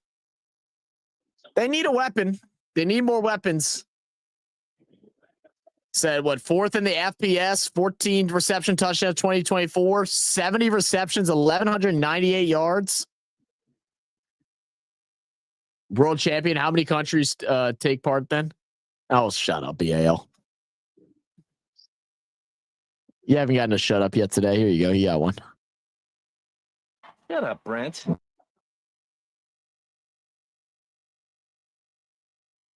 have went wide receiver for running back, but okay. I agree with you, Skeletor. I agree with you. Should have went wide receiver for running back for sure. I still don't mind Trayvon Henderson though, because I mean I think the fall off on running back drops a bit. I mean, you still got what? You still have Scatterbo and you have Scatterbo, Caleb Johnson, Devin Neal,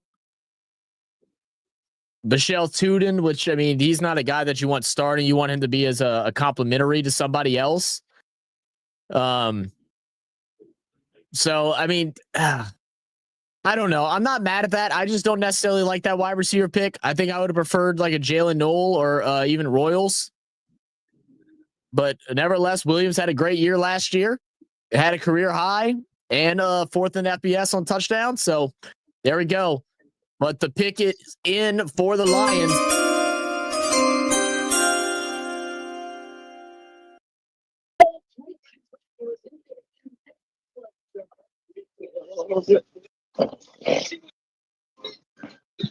Yeah, look at him talking shit. Idris Elba just said, "Shut up, Zach ass." If it looks like a duck, quacks like a duck, you damn well better believe it's the damn duck. Maybe. Looks like a dog's crept over this guy's suit. I like the suit. Isaac Tesla. That's a pick there. Isaac Tesla lit up the Senior Bowl. Between him and Jack Bechler, who were the two top wide receivers in my eyes when we were watching him. He's a tall wide receiver, little over 6 foot. He has the hands to bring down any football that's thrown in his direction. I also talked with his wide receiver coach or trainer, and he was telling me all these things about him. And he said that Tesla is one of the best prospects that he's worked with. He also works with a handful of other college prospects that are coming into the league this year. Isaac Tesla, that is a good grab there for Detroit. I'm surprised they got him that early. But because isn't in that top list of guys. Like, he's a little bit lower. A lot of people saw him going maybe early day 3. But to go ahead, pop up in the 3rd round, go to the Lions, add to those weapons there with Amon-Ra St. Brown and then dual threat running backs.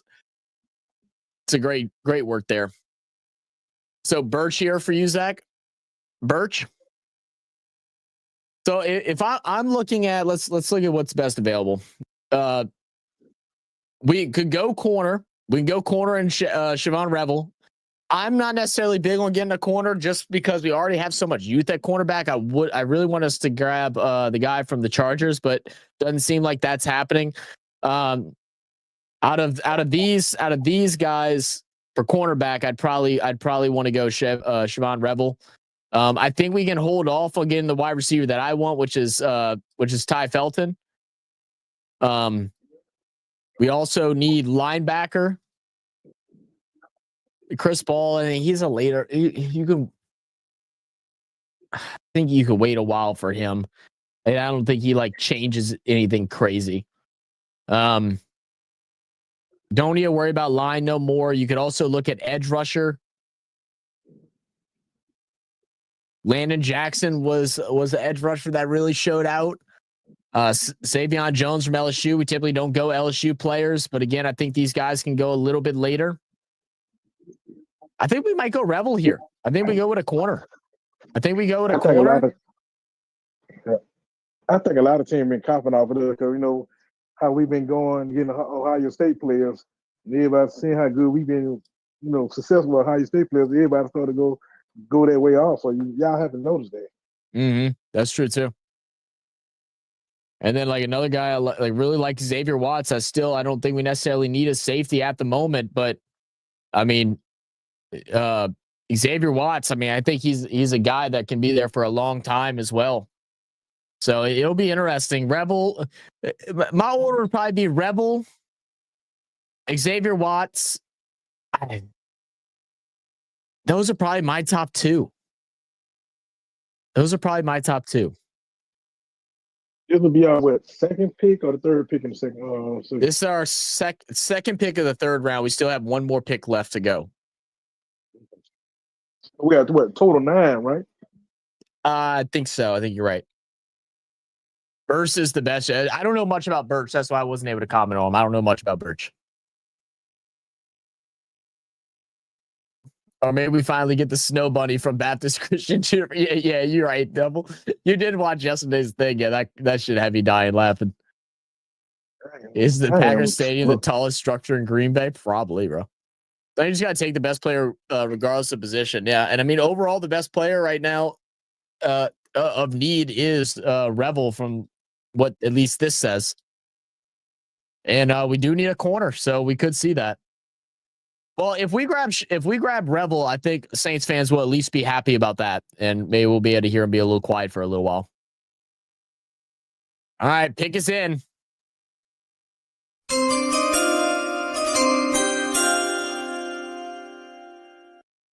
Told me something preseason, then I changed my mind about him. I just haven't seen enough of him right now. Brisky, that's a great pick. Yeah, I hear what you're saying. Brisky, yeah, dude, that's a great pick, man. Isaac Tesla is amazing, man. He's really good. I'm actually was surprised that Besh went ahead of him with how well Tesla looked throughout the Senior Bowl and through the combines and stuff. So, yeah, it's a great pick. Seth, what do you think about the Browns pick so far? Do you think they're going to mess up picking a quarterback? I don't think you can mess up grabbing a quarterback. They have to grab one, right? Who's their quarterbacks right now? The guy that's constantly injured and always facing allegation, Deshaun Watson and Joe Flacco? Oh, that's the only thing they got for real. I'm about to say somebody ain't got Shador on the team. All right, Ryan Ram about to come out and give us our 71st pick of the third round. The New Orleans Saints select Ram check. Vernon Broughton from Texas, another D tackle. I mean, we needed that too, but I really thought we'd win corner there with Siobhan Revel. That one kind of upsets me. I feel like this one could be a miss. I feel like this one could have been a miss. Don't we already got a D tackle from Texas from last year? It was hurt. Oh, maybe. What's that guy name? I forgot they doing. I know we got four. The other guy was a linebacker, but I think we had got a D tackle too. He stayed hurt though. Yeah. It seems like every player we get stay hurt. Yeah. Honest thoughts on the Saints pick. I'm not mad at all at the Kelvin Banks pick. I like Shuck, but I don't think we should have got Shuck that early in the second. I think we could have waited off to the third to grab him and could have grabbed a better edge rusher. We could have grabbed like a Mike Green or something like that. I like the player, don't like the place. And then this pick, I don't know much about him. I know we had one of the worst run stopping defenses in the NFL. We struggled to get pressure on the quarterback, so we definitely need that. But I don't know if that was the right pick right there. But we'll go on into the Bills now.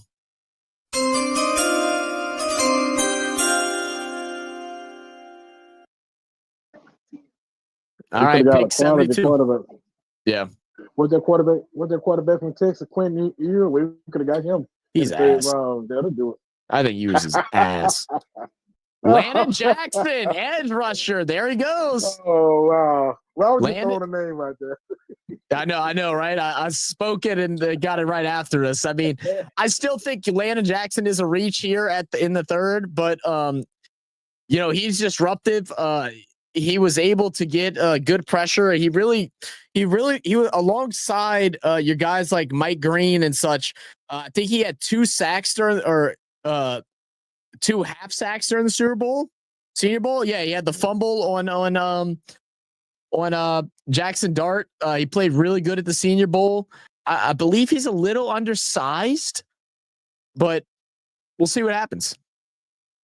Hey, and he also about Sedor.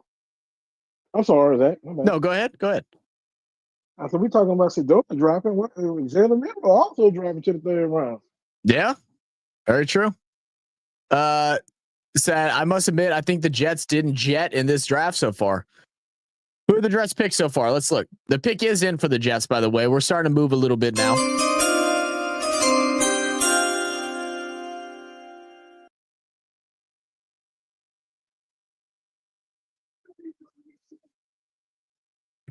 John Abraham had in place a third round talent. Nobody said he was a first round pick except for the media and his dad. I mean, but it's just that he still was a top 3 quarterback on the board. So you just figured that he goes earlier than that. Mike Green has off-field issue, apparently facing charge assault and facing jail. I told him Baltimore is definitely a team to pick up a guy like him. Xavier Thomas, cornerback for Florida State for the Jets. I don't know much about him. I'm surprised you go cornerback. You don't go Chevelle. But there he goes. I'm not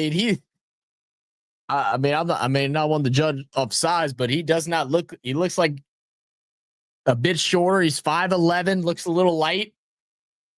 Played for Florida State. Long reach though.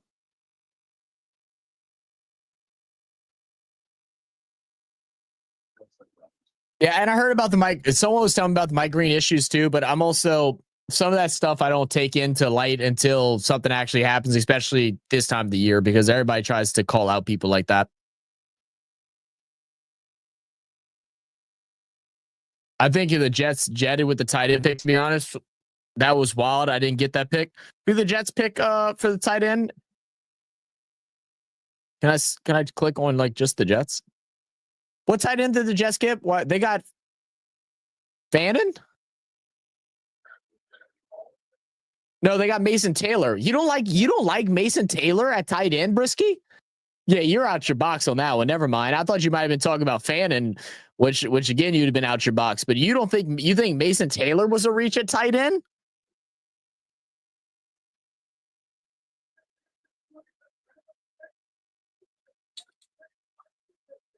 Okay, well, Broncos and Niners both have their picks, so I'll just run it one time.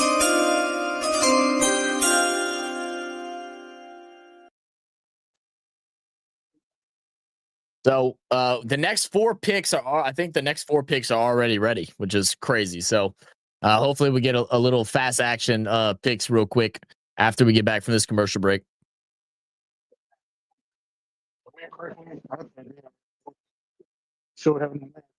They don't believe. I guess I understand that too, Brisky. They don't have confidence in Conklin, which that confused me because he was the main part of their offense just 2 years ago. Everybody had them taking a tight end at some point, so I think that cornerback pick is a bad one, though. I don't necessarily like that. What up, Derpy? How you doing, man? Oh, all right. Give me one.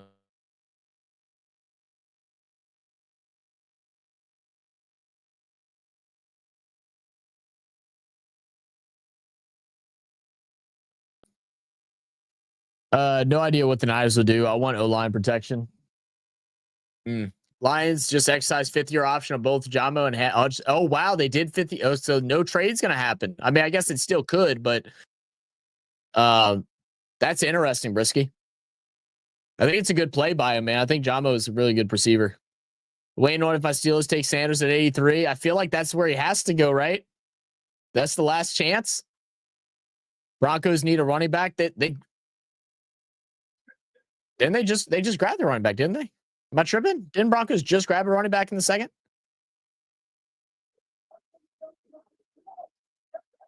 Where the damn Broncos at? Yeah, they just grabbed the running back. They grabbed RJ Harvey. They grabbed RJ Harvey at the end of the second from UCF.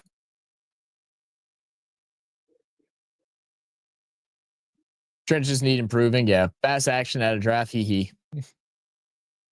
Maybe trade him later this year if Isaac Tesla is Puka Nacua. Yeah, he possibly could, especially if Jamo has a great start of the season, whatever. Get some good value off of him, possibly.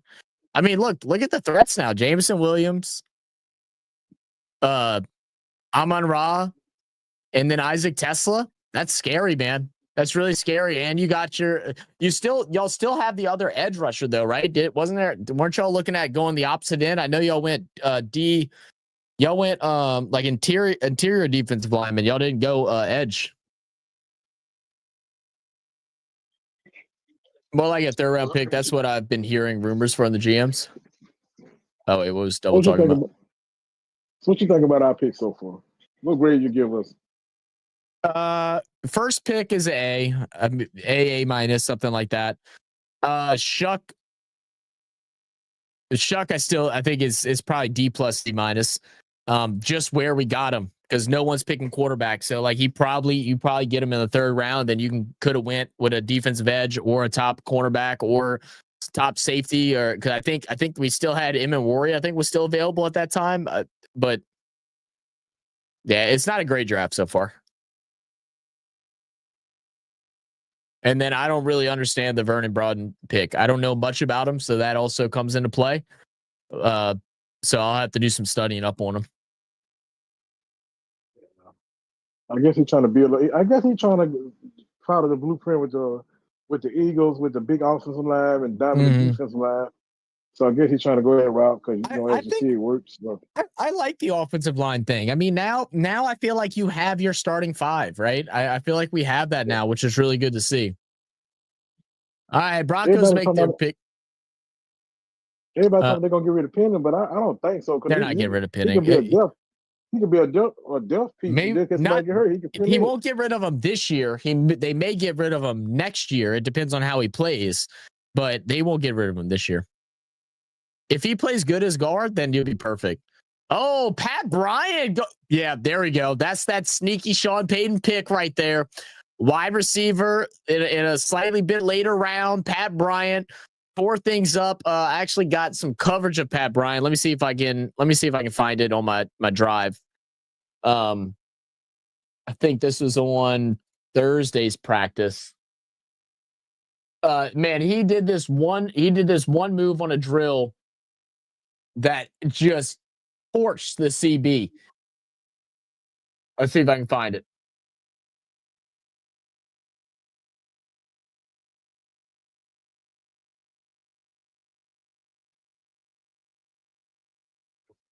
All right, here it is.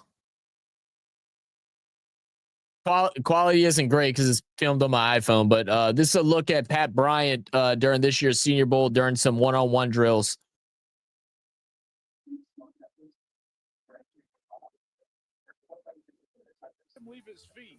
I thought he was impressed with me. He was impressed with All right, so Pat Bryant lined up over here. Look at this move off the line. Good separation. Tracks back, gets the catch. And that wasn't even the one that I was looking for. Let me see if I can get the right one. How's it going? How's it going? 25 Did I years since save I've this been one? here. Ain't no way I didn't save this one. Let's go Bay Area. With the 70 Oh my goodness, I don't have it. Where the hell did it go? 2025 draft, San Francisco 49ers. All right, well, sorry about that. Kind of wasted Joe's time a bit.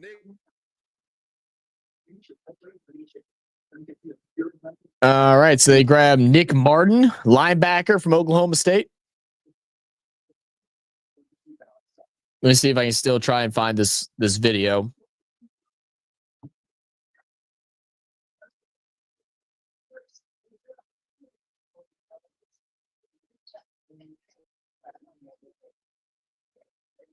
Man, I must have missed it.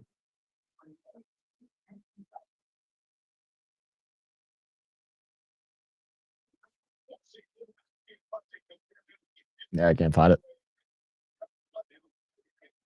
Mr. Say, yeah, I'm all right for the most part. What up, Jerry?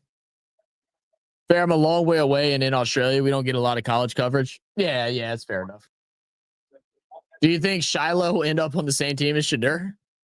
Who knows, man, at this point? Who knows? Most notably, Quinn Ewers, Will Howard, Jalen Monroe, FY, Tyler Shuck got picked before sure did. That's how bad Sanders is, and two, how much teams hate his personality and toxicity to bring. I think that's a narrative that's being stretched about him. That's just not true. Quinn Ewers is horrible. I'm not big on Jalen Monroe at all. Will Howard he's just okay. Quinn Ewers is the guy that's going to end up on a practice squad somewhere. Like, Quinn Ewers is not a good football player. He has no anticipation. He has no sense of his surroundings. The amount of times that he got sacked when he was being blocked well and just kind of ran into a tackler, way too much. I don't want to be surprised Carolina get him just to have a bad up for Bryce Young. There he goes. Shavon Revel's going to go ahead and go to the Dallas Cowboys. About time. Finally gets off. He tore his ACL during the season. So that's one of the risks with grabbing him. But he showed up during the combine. Looked really good. So good pickup there for the Dallas Cowboys.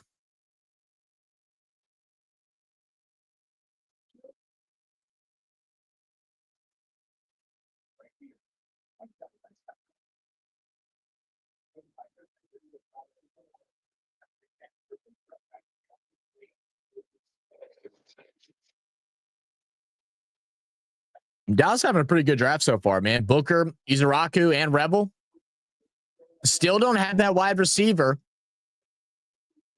which I know I know a couple Cowboy fans are quite upset about. I know Ashton in particular is still probably losing his mind, but don't think it's a bad pick there. Yours is coming up. Yep. Let's see. I'm staying on the safe side. Fair enough. Yours is no good. Milrow, our Bama quarterback, is a running back trying to play quarterback. To be honest, Howard might be all right. That's kind of how I feel too. Like I think Milrow has some talent. He has arm ability and stuff like that. But I look at him more like an Anthony Richardson, better runner but worse thrower. And Richardson ain't a good passer. All right, 77 pick. Panthers select Princely Umamielen from Ole Miss, edge rusher. All right. What were you saying, Sydney? I was gonna say like with Jalen Milrow, he kind of reminded me of the situation with Jalen Hurts, because Jalen Hurts wasn't a good thrower in college either. So but he developed that. He worked on it and got better as a passer. But Yeah, I just put him in that category. Yeah, But I I'm looking think at I think with with Hurts, the difference is because I think he's a better runner than what Hurts is. But like he also makes just a lot of bonehead decisions, like wide open passes, especially on out routes when he's rolling out to his right. He just floats it over their heads nonstop. Like he's those simple passes that are like huge on third and mid, third and fives, third and fours and such that got to be made, and he missed those a lot. And what made because I'm a Bama fan, so what made me mad with him when he needed to run, he hesitated. Like, just run. If you're gonna run, don't hesitate. Then when you hesitate, then you get sacked. I see Pittsburgh on 83, so they might get him now. So might go. They might pick 83. Somebody else said a team may pick Jalen Milroe and use him as another position. That'd be insane. I mean, you could use, I wouldn't say use him as a different position, but you might just use him as a gadget kind of guy. But, we saw what that experiment looked like with the Colts. Now, I don't think they did it properly. I mean, Steelers are another team that's really high on Milroe. But I don't think they expected Shedeur to drop this far down. So it's like Pittsburgh's kind of put in a weird position where they can go grab somebody else and then assume Shedeur goes again and then maybe grab Milroe because they were high on him. I mean, I don't know. I really don't know. Well, this the third round now. I ain't going to sack still in the second. Third? No, we're in the third round now. Okay. Said if I'm sweating a thing, Jerry, once I'm tired of sweating, it's that thing gets removed from my consciousness. There you go. Fair enough. They won the boring draft. I ain't gonna lie to you.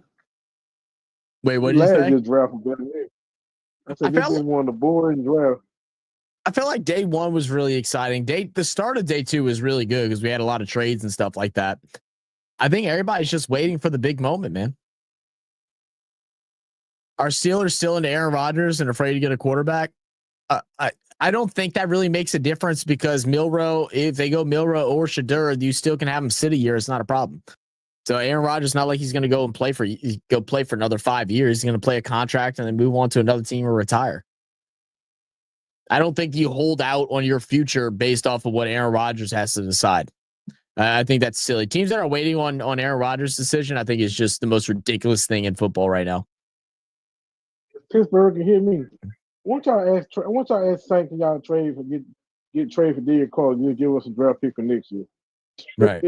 Something. Shit. Said been making rounds with all you Saints podcast trying to hit them all. Fair enough, man. How's everybody been, man? How's all the Who Dat Nation guys doing? I had to hide a person in the chat because he was set on the pick at 40, and then he said, me and I got him. I don't play that, and you know it. Yeah, look, it's about football, right? Like, it's okay to have different opinions and stuff about players, man, and like just cursing out somebody because you have a different opinion than yours is just absolutely ridiculous. It's okay to disagree and get into a debate, but man, to start cursing out somebody off of on a YouTube comment, fuck off. That's crazy. That's crazy. The issue with Pittsburgh is with Aaron Rodgers. Rodgers does not want it. What happened to Kirk Cousins in Atlanta happened to him in Pitt. He won't play in Pittsburgh if they draft the quarterback, apparently. Then fuck him. That's how I feel. Fuck him. But I mean, what's he going to do for you? You're going to be in the same situation next year. Fuck him. Aaron should just retire now. I completely agree.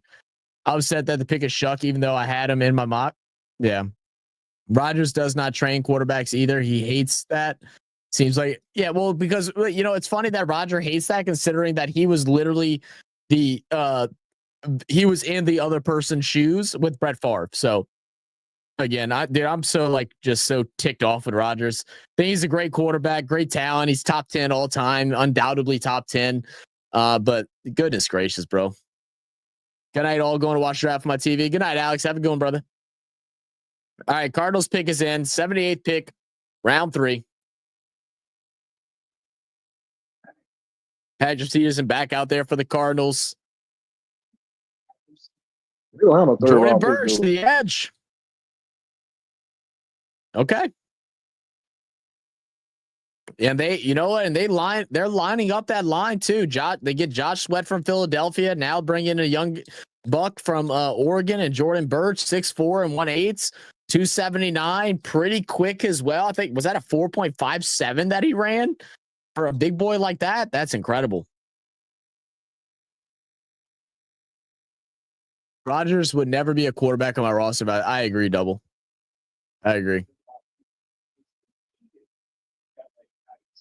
All right, we got Houston next.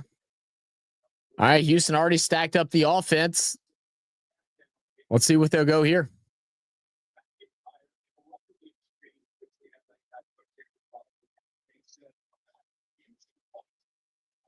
I saw that Jerry. I was upset. Oh, yeah, I read that already. Of course, yeah. Oh, Scott was just hopped in. What's up, baby?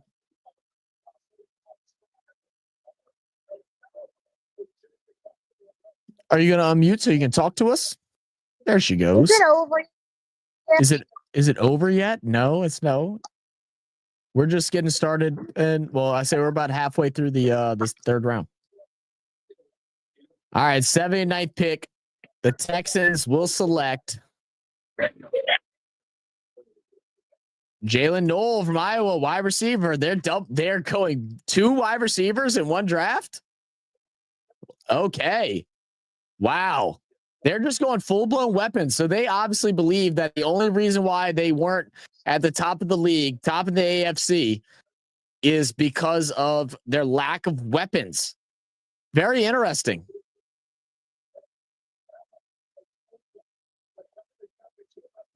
Said, anyone know the issue with Rashee Rice? Is he going to jail or what? I haven't heard anything. I know everyone's not thrilled with Shuck, but it is what it is. I mean, I'm not thrilled with where we selected him, but I actually did like Shuck coming out the draft. So we'll see how it pans out. And, you know, this is the thing that I've like reiterated several times. You know, we have a new coach that was one of the better college quarterbacks. He's only lost 3 games in his college career at Boise State. I think he's like 55-3 or 50-3, something between there. Just as an offensive coordinator, coached the team to a Super Bowl. Don't get me wrong, he did have it a bit easy with all the weapons they have over there for the Eagles. But if that's the guy that he wanted out of the top 3 that were available, then he saw something that he liked. So, you know, who am I to argue against that? Hey, the kids want to say hi. Okay. Hello. I can't hear them if they're talking, man. All right, Colts are going to pick Zachary. Justin Wally, cornerback.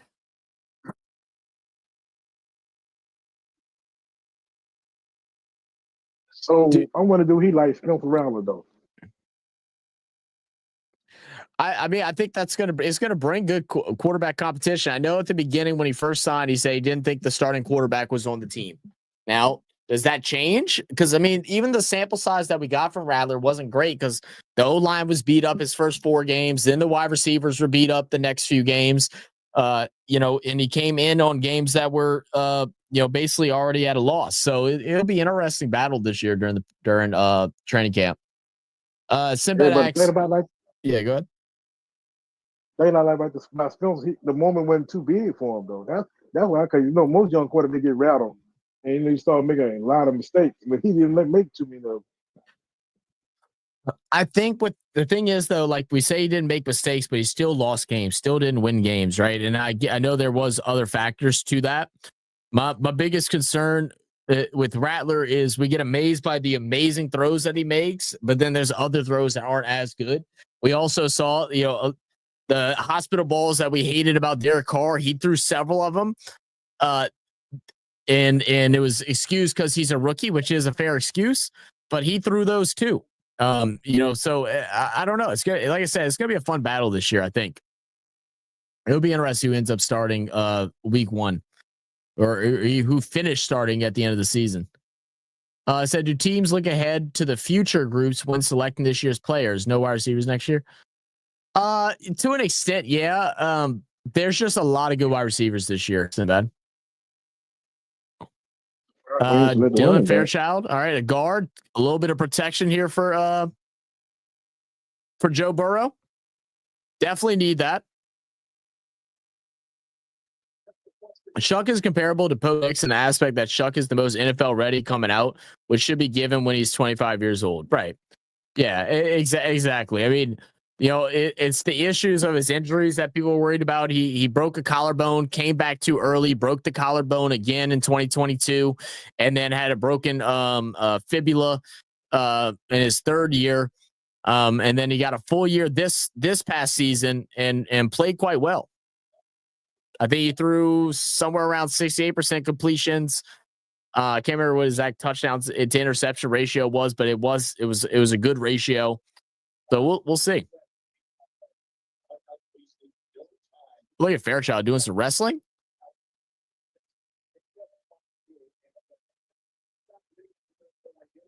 All right. Well, we got Titans and Steelers.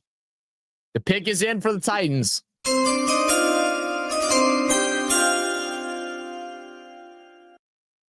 We're going to take a quick commercial break. We're just coming through the halfway mark of the third round. Just a couple more picks to be made for the remaining of the day. Tampa picking for Baker? I don't think so. I mean, because they're in a situation where they're trying to get to a NFC championship or even a Super Bowl. So I don't think you start looking at backup this early. I mean, they could probably grab a backup like later rounds, like Dylan Gabriel, Hennigan, or something like that, or Ewers or something. But I don't think you go backup right now. You're fine. You're trying to get guys that are going to play because you've won the division now 4 years in a row. So you're looking to make it 5, and you're looking to try and fight for a Super Bowl. Yeah, I don't think you go backup quarterback to a guy that's for sure starter. One woman in like the Steelers or the Rams. They don't get them some of the Steelers, the Rams, or the Seahawks. If one of them 3 teams don't get them, something going on. Something major going on. Yeah, I agree. How many days does the draft go on? Is it just college players to be picked? It's anyone that enters the draft. I don't think it has to be just college players. I think you have other players that can get drafted into the NFL. But it's 3 days. Day 1 is just round 1. It's a lot slower. Day 2 is rounds 2 and 3. And then day 3 is tomorrow, which will be the remaining rounds 4 through 7.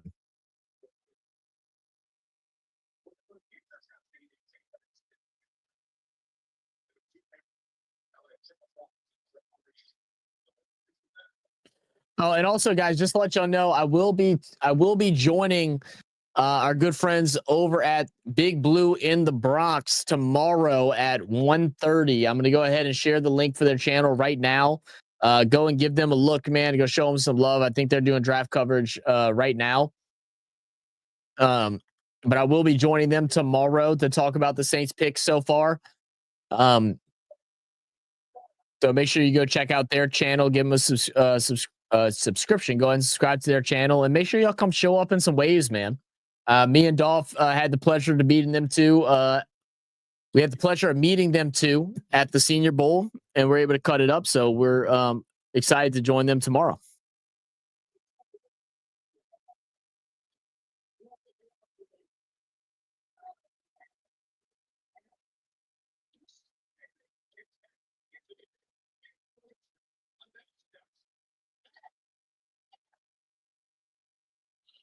Zach, did you see my comment, or did it get hidden? Somebody, oh, my bad. I did see it, and I just missed it. Did somebody prank call Shedeur Sanders saying he got drafted? That's nasty work. Yeah, that's fucked up. There's no need for that anywhere. Yeah, there's no need for that. Yeah, there's no need for that. It's ridiculous. I mean, you got to realize, I don't care who you are, who your daddy is, who anybody is. This is a big moment for you, right? This isn't a thing of he'll be all right because of, this and that. No, man, this is a big moment. This is fulfilling your dreams. It doesn't matter who your father is, your uncle, your auntie. It don't matter. It sucks, man. I feel for Sanders in a way, man. But Winston safety will go to Penn State. Xavier Watts still out there. Crazy. Wow, Xavier Watts possibly sliding to the third, to day 3.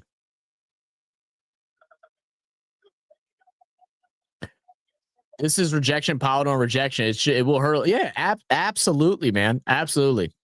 And the thing is that, you know, this is the thing, right?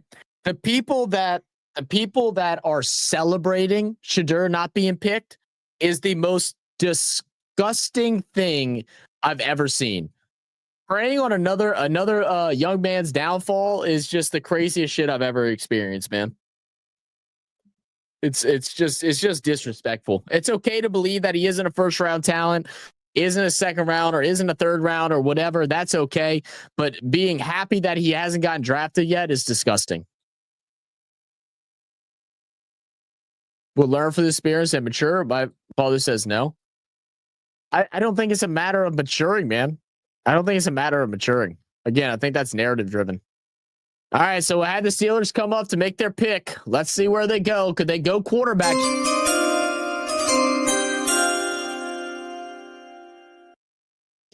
It was a quick selection. Is that Ward? It's not Ward, is it? No, it's Lynn Swan, I'm sorry. All right, 83rd pick, 2025 NFL Draft. The Pittsburgh Steelers select. Oh, sure. Caleb Johnson, running back from Iowa, and look at the boos coming down again. Wow.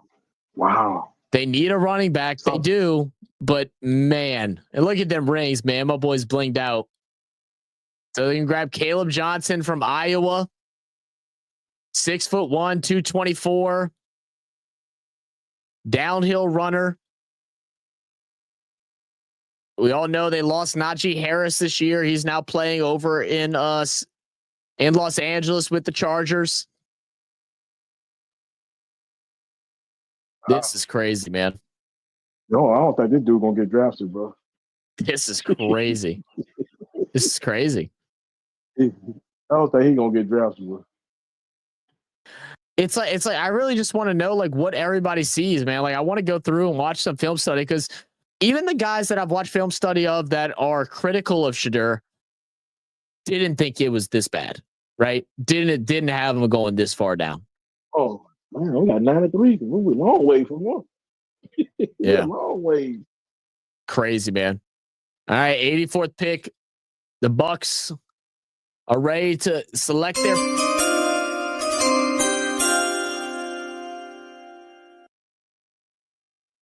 Said, assuming a player is a hard worker, I would care less if he's arrogant. And exactly.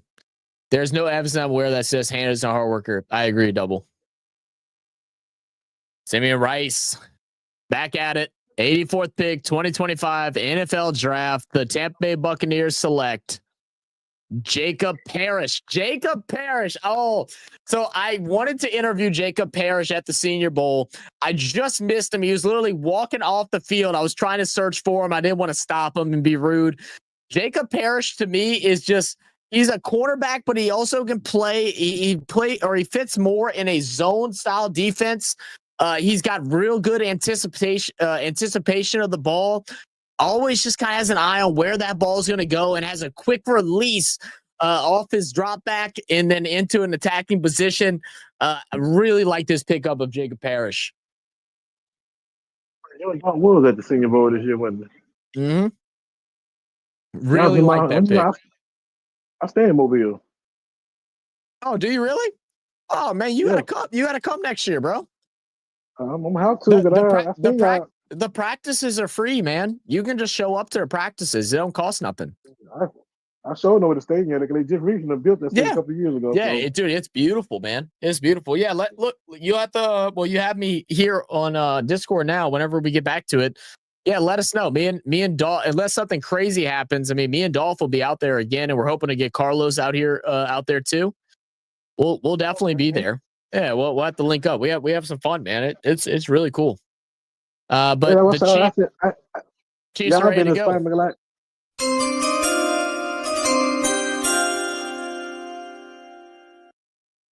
I listen, y'all be on Saturday, sometimes Sunday, over there I can catch y'all. I love listening to y'all.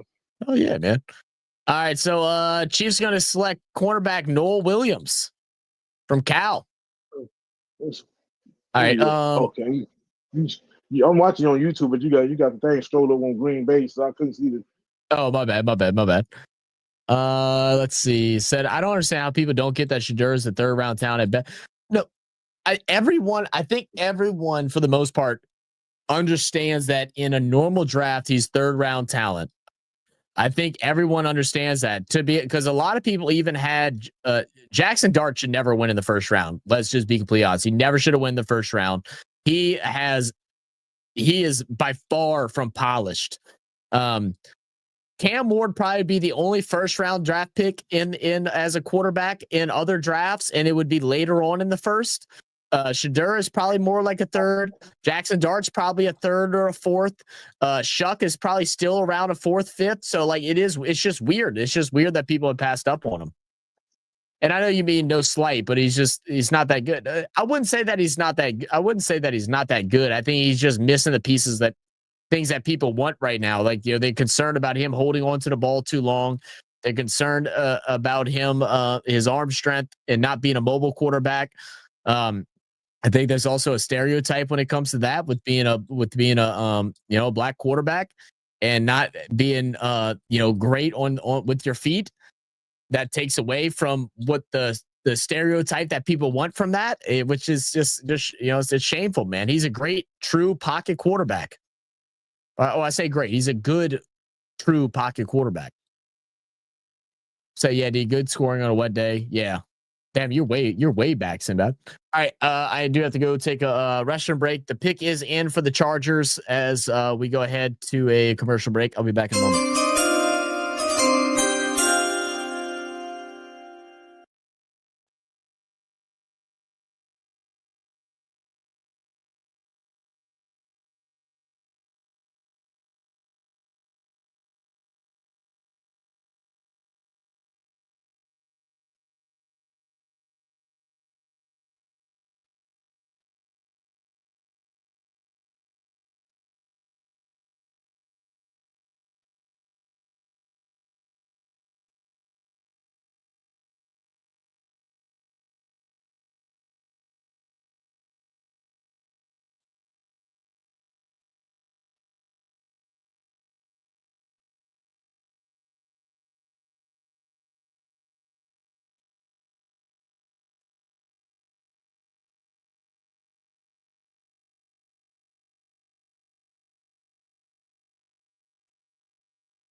All right, I'm back.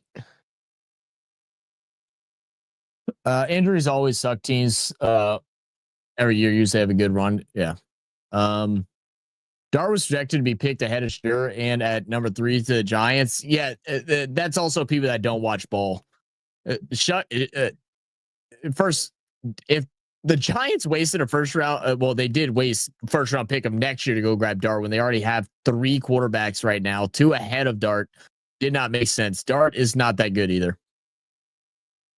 He's exciting because he's got a good deep ball, and he also could be mobile. But the dude has no ball security at all.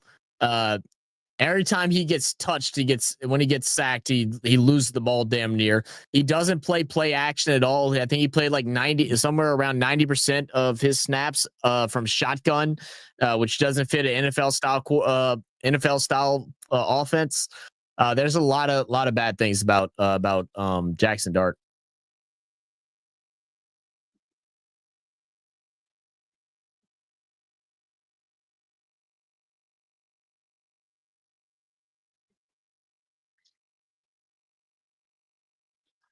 All right, so Chargers got their wide receiver, they got their running back. They grabbed Conklin from the Jets at tight end. They did bring. I didn't realize they brought Mike Williams back in. So you're probably looking defense side of the ball here for the Chargers. All right, this pick is in. We have Melvin Gordon announcing the pick again. All right, 86. Why we dropped the running back when they drafted one? I said, why we didn't have him drafted one running back yet? I don't know. No, you don't think we need one? You think you good with Kendrick Miller and Camaro? I think we still can grab one. They're going to grab Jamari Caldwell Defense tackle. Yeah, we figured they were going defense here. No, we definitely need another running back. If we can get what's his name, Tuttle from Virginia Tech, he could be a fun. He could be a fun one to grab. Someone was talking about that running back today. I don't know. I don't know what that was. He ran a 4.36 in the combine. Came from Virginia Tech, small guy, slippery. A lot of people thought he'd be gone in day 2. We still have another pick, so it could be there. But man, if Xavier Watts keeps dropping, I feel like we got to get Xavier Watts again. Like I'm trying to scream for him. I just wish the team would watch some of these podcasts and see what people think. Well, we just get we paying for them tickets and everything. And I think they should like listen to us. With yeah, I mean, they should have been. I mean, yes and no. They should have been got rid of Dennis Allen. They should have waited long legs that long to get rid of him. I'm one of those where like I definitely wanted Dennis Allen gone too, but I also am not big on hiring first off, he never should have been hired. Yeah. But I'm not big on hiring and then firing a year later. Like it just looks I mean, we already look disorganized as it is as an organization. Just flipping through head coaches definitely doesn't make anything better. Right? Good coach that's coming up, why would they want to go to a team that they just know that they're going to flip them out again? I mean, look at how the Texans went for like 8 years of just new coach. It's just not a way to do it. So if Sure was first round talent, he would be picked there. Why would you waste the first, second round pick when the next quarterback class is better? Yeah, like what Double was saying. I don't think Double was trying to say that. He's not being uncalm. It's just that we aren't talking about that. People on Twitter, social media saying he's a first round and not getting picked because of race. Why I don't understand the hate on either side. I mean, there are definitely always certain little things about that is a reason for it, but I don't think it's the whole truth of it either. No. Why is Green Bay going to do with all those receivers? Lose again, Brisky? All right, Packers selection.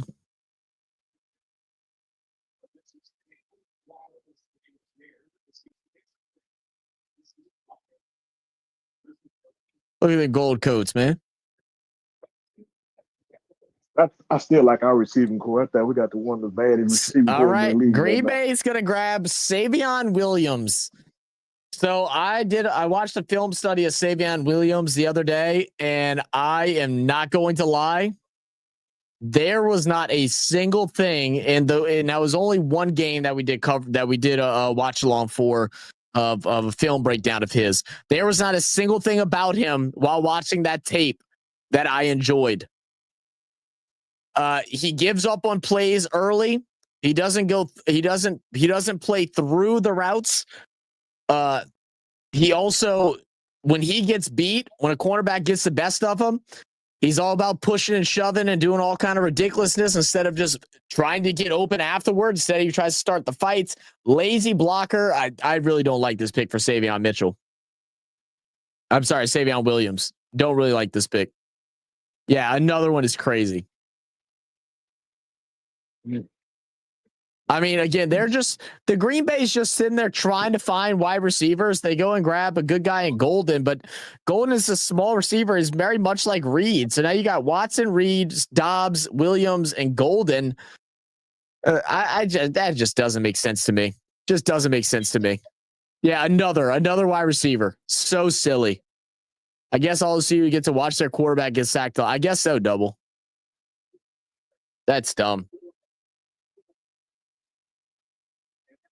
All right, Jags pick is in.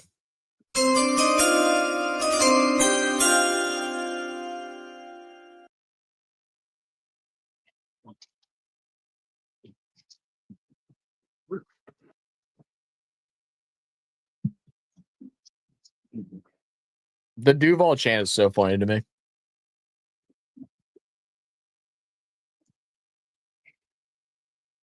'88th pick.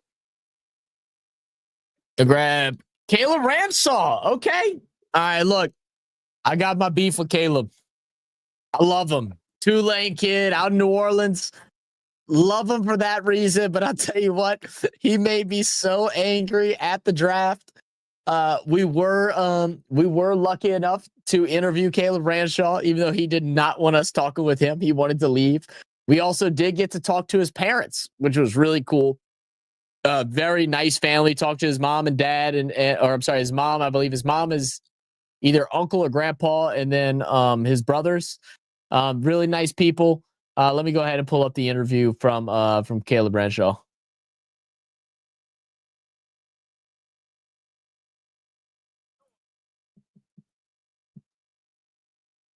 Let's take a look at Caleb, man.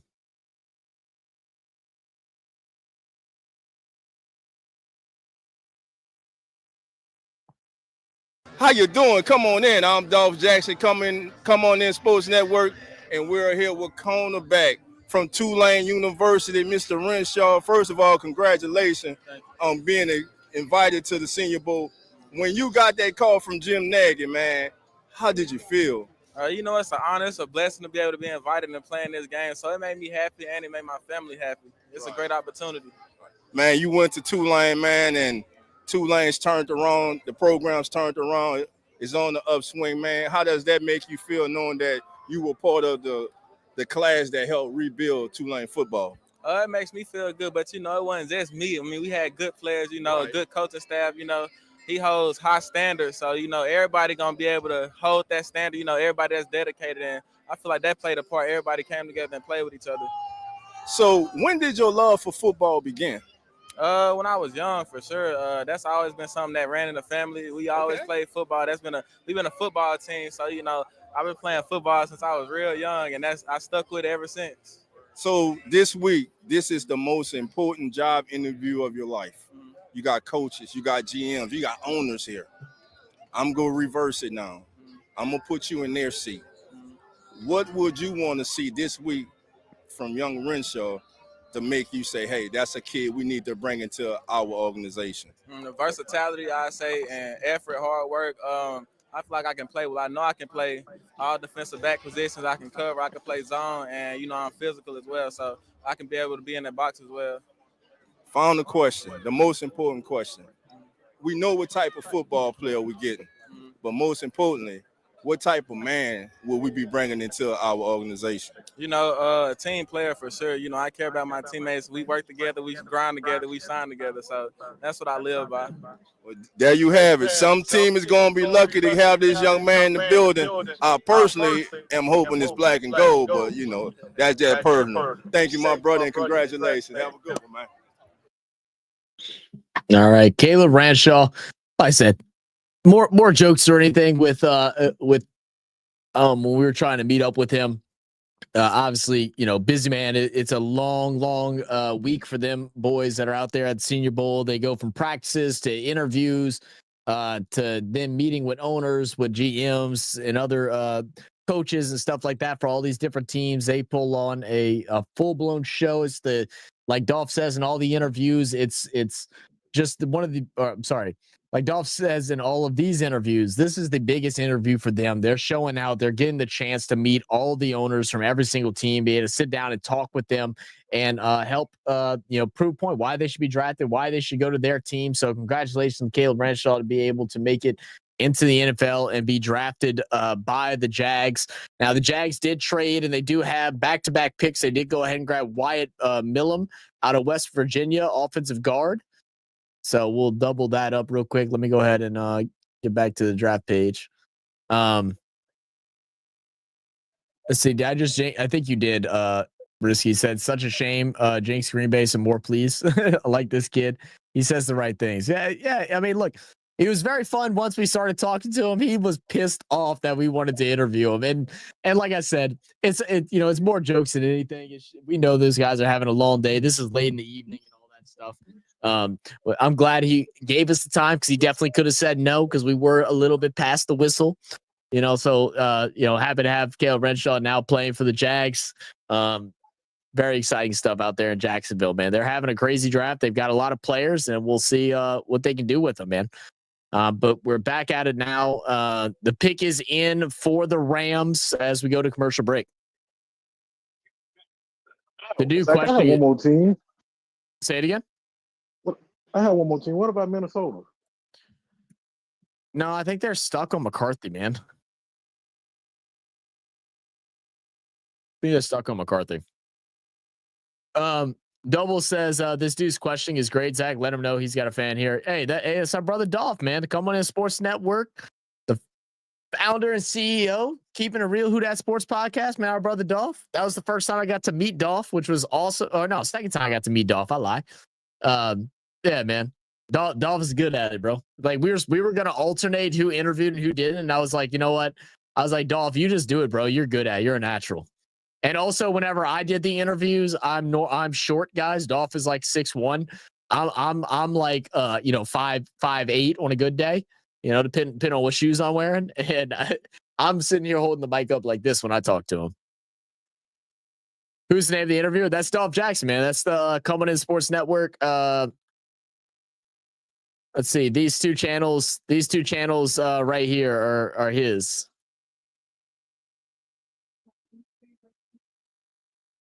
Yeah, and Dolph also joined us at the World Cup game between USA and Canada. He came and drove out and met us for that game. So that was the first time that I met both Dolph and Nonfiction in person, which was man, super dope. I wish we had more time. It was just such a busy weekend, but it was so awesome being able to meet those guys, man. Like I mean, just to go into just some short stories, man, of how we are here on this channel, man.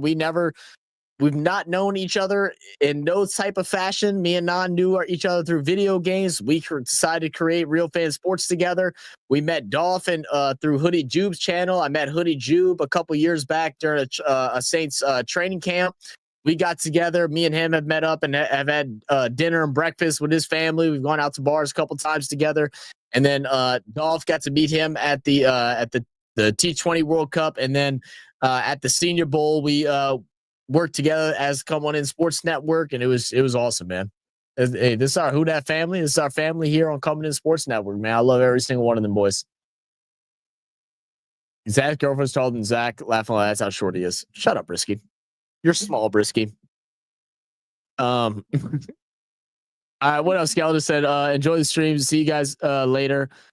Zach went from 77 to 85 due to trade-ups by others, and now we traded back 95. I got to go to bed. Go to sleep, Skeletor. Appreciate you. Thank you for being here, man. Talk to you later. So what would you like to see? What would you like to see from the Saints coming up? We got 4 picks until they go at 93. What position are you feeling? Like I said, middle. I say wide out, middle linebacker. Demario Davis getting old. Another corner, because we need help in that position, like you said earlier. Yeah, I wouldn't mind either of those. Linebacker, wide receiver, cornerback. And like I know we just grabbed another safety, but I mean I really wouldn't mind going grab Xavier Watts. Like the fact that he's still here is crazy to me. If he doesn't get picked up, I feel like you grab Watts. I mean, you have a lock in now. There's no telling how much longer Tyrann Mathieu is going to be there. Probably another year or two. So you'll have the guy to come fill in for his shoes. Xavier Watts is probably my number one. I'd love to have. I feel like he's one of the best on the board right now. I still think we can get a wide receiver. I really want to get Ty Felton, but I think we can wait until round 4, maybe even round 5 to grab him. Probably 4 because wide receivers have been flying off now. If we could get Xavier Watts if we can get Xavier Watts and get Ty Felton through these next 2 picks, I'll be really happy. I really wish we would have gotten the cornerback from East Carolina earlier today, but that didn't work out. What up, Ashton? Ashton, I was actually worried about you, man, because y'all hadn't picked up a wide receiver yet. But said I love my Cowboys picks today. Hoping Jerry has something up his sleeve for wide receiver. Look, as long as y'all don't take Ty Felton from me, I don't care. But what's up, Ash? How you doing, brother? Can we talk about how weird long that speech was by the W wrestlers for? Oh yeah, that was funny. Oh, Ravens going to go ahead and grab guard Emory Jones. Now, this is the thing with Emory Jones. They're showing highlights of him as right tackle. My guy cannot play right tackle. Do not let him play on that outside. He gets beat outside every single time. He's big, but he's too slow. He doesn't have that big first step. You could put him out there in the run game, as you see in this highlight here, but you definitely want to keep him at guard for pass protect. But Emory Jones will be picked up there for the Baltimore Ravens.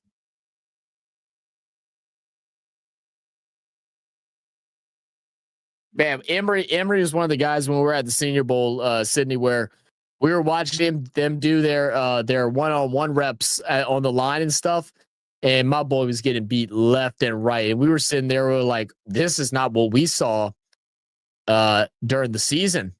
We're like, "What the hell happened?" And then they switched him back to guard, and then all of a sudden he started shining.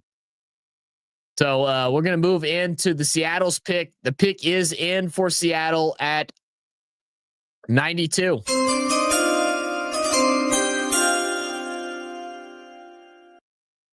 Ravens still got a chance. They got him on 99. They got back-to-back, 99, 98 and 99. Mm-hmm. Oh, yeah, we do. We get to see that today, too. Yeah. Ravens still got a chance to pick him up. Again, I feel like Shedur's best places were Saints or Raiders. Like, I hope he goes there, or Steelers. I mean, it's one of those three. Like I think those were his three best locations. I hope he goes to no, with Saints being off the board, them or Steelers would be great. So Shaw Alexander to announce the 92nd pick of the 2025 NFL Draft. The Seattle Seahawks will select his nephew. Milroe goes to Seattle. Another quarterback off the board. It's not Shadur. Oh, I can't believe that. Milroe went to Seattle. That's a good fit for him there. I can't believe that. Who the quarterback there now? Sam Darnold. Yeah, but like I'm not mad at that. It's just like I thought it'd be Shadur. People evaluating Moreau over Shadur is crazy. Wow. Milroe probably can win that spot because Darnold's he cracked on the press in the playoff. I mean, Darnold's ass. I'm not high on Milroe. Milroe is probably one of my lowest prospects out of your top like 5 quarterbacks this year. He, run game is really good. He's elusive when it comes to that. He definitely brings something different to a team. A team like Seattle who really hasn't had a mobile quarterback since the early years of Russell Wilson. But his throwing ability, they say he's a natural thrower because he has a natural arm, but he doesn't have good accuracy with his passes, and that's my biggest concern. DBs in the NFL are going to exploit that, but he's going to have at least a year or two, maybe 3 years to sit behind Sam Darnold. Darnold signed a 3-year deal worth $100 million. So, it's interesting. It's going to be a good fight for that second spot. Also with Sam Howell, who I forgot about, Andrew Luck. Oh man, it's going to be interesting as for Seattle fans. Wow, what happened? Jalen Milroe off the board, man. Yeah, you put a little package in for him, like you want him to run for the first down or something like that. So Jalen Milroe has so much potential, dude. I'm just not high on him, and and that's just me. Like I said, everybody evaluates players a little bit differently. I saw enough negatives that concerned me about Jalen Milroe than the positives. But again, but again, that's just me. Go ahead. What'd you say? Do what I say. The Raiders 98, 99. If he don't get picked in them 2 spots right there, I don't know, something's definitely wrong. Yeah. I guess we'll know in 3 years as to who's right. You might be right, Double. You're right. We might see in 3 years who was right out of all these guys, right? Out of Dart, Shadur, and Milroe. You're spot on with that. Yeah, but the other thing, I'm not sure. The other thing that's risky too with it though is that you take these picks right here this late, and they end up not working out because you have them as your probably your third string, You know, at least with Seattle and New York, you have both those guys, Jackson Dart and Milroe, as your third string. I mean, that's a lot of value for some guy that may not even be in your future in 5 years. God, it's so weird. I didn't think Seattle would be in the room for a quarterback like that. Wow. Very true, double. Very true, double. Nobody really knows, man. Nobody really knows.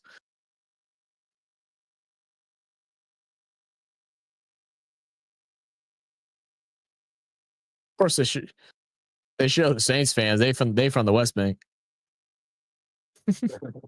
All right, Saints pick is in. There we go. Come on, baby.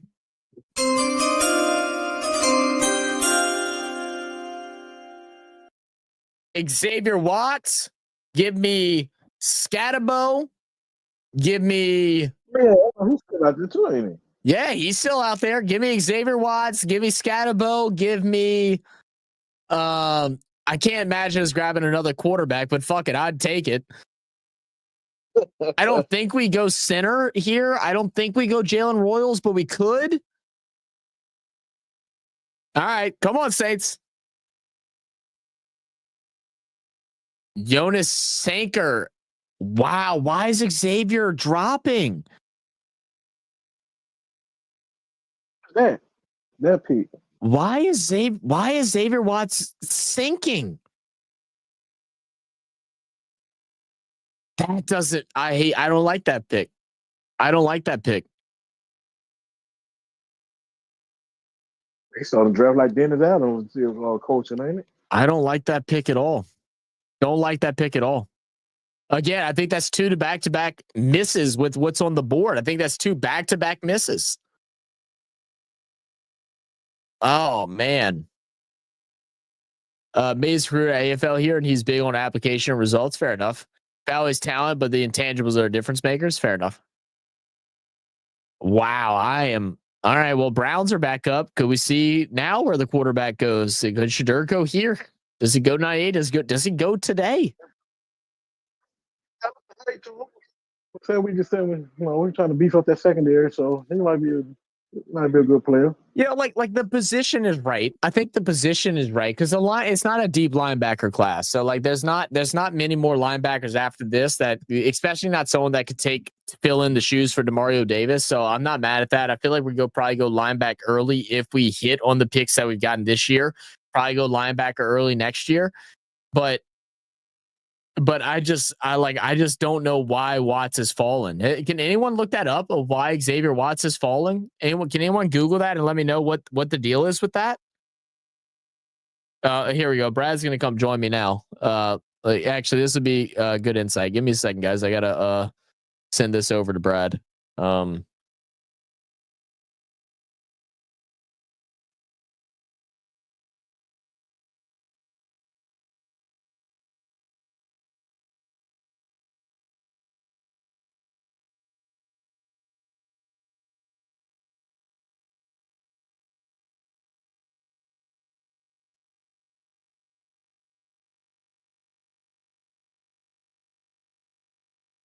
Just letting you know,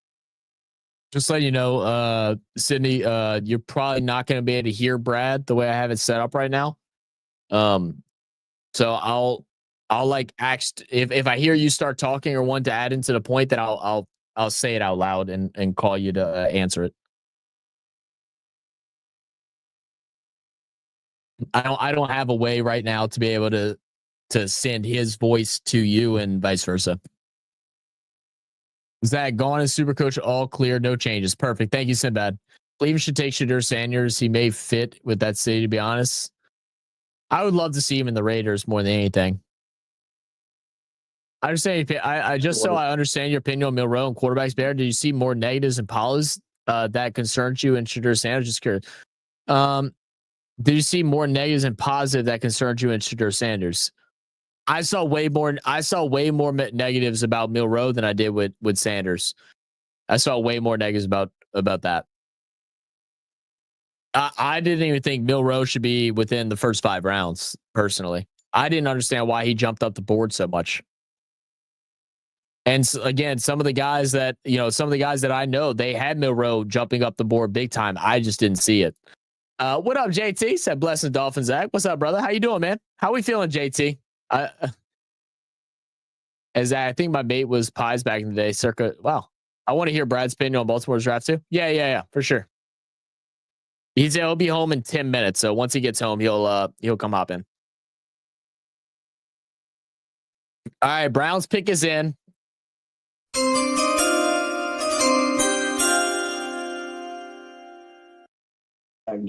Kenny Pickett on the team.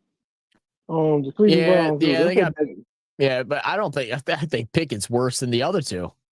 You're either Flacco or Watson. Well, you're Watson, then Flacco, and then Pickett. Pickett's ass. Deshaun Watson, which he never started that mess with Houston. He probably still been the starting quarterback right now. I feel for him. I don't feel for him in a way to discredit what he's done. It just sucks that he went and did the things that he did. You know what I mean? Does that make sense? Yeah. Yeah, and then I don't like how he played the Saints, and then try to throw the Falcons all them. Like, bro, that was just crazy. I'm glad we didn't get him. Man said, how many places do you stream? We're streaming to the whole Coming In Sports Network today. Whole Coming In Sports Network. We all thought Milroe was trash too in our family. I think a brother of mine said Dylan Gabriel. Oh my God. Hey, look, wait, first off, big shout Dylan Gabriel because I love Dylan Gabriel. Absolutely love him. But him over Shadur? Wow. Man, this is crazy. Look, let's talk about Dylan Gabriel for a second. Everybody's worried about his size. We saw after a couple years what quarterback out in Carolina has been able to do, finally having a great tail end of his season, showing big promise. But the one big upside about Dylan Gabriel is similar to his former quarterback in Oregon and Bo Nix. The games that he has played, right, and the amount of games that he has played leads to it. And Dylan Gabriel is one of those guys. During the Senior Bowl this year, he actually had the quickest thrown pass throughout all of the practices. Dylan Gabriel is a great quarterback. I think this is a good pick for Cleveland. I just can't believe Shadur is still sliding. What has happened? You know what, Barbara? I actually take it back. I think it is a conspiracy, bro. This is insane. Wow. Kenny, shut up, Brisky. Picking his ass. He really must have been. Had to have interviewed badly. Had to have. It's the only thing that makes sense to me. Had to have interviewed badly.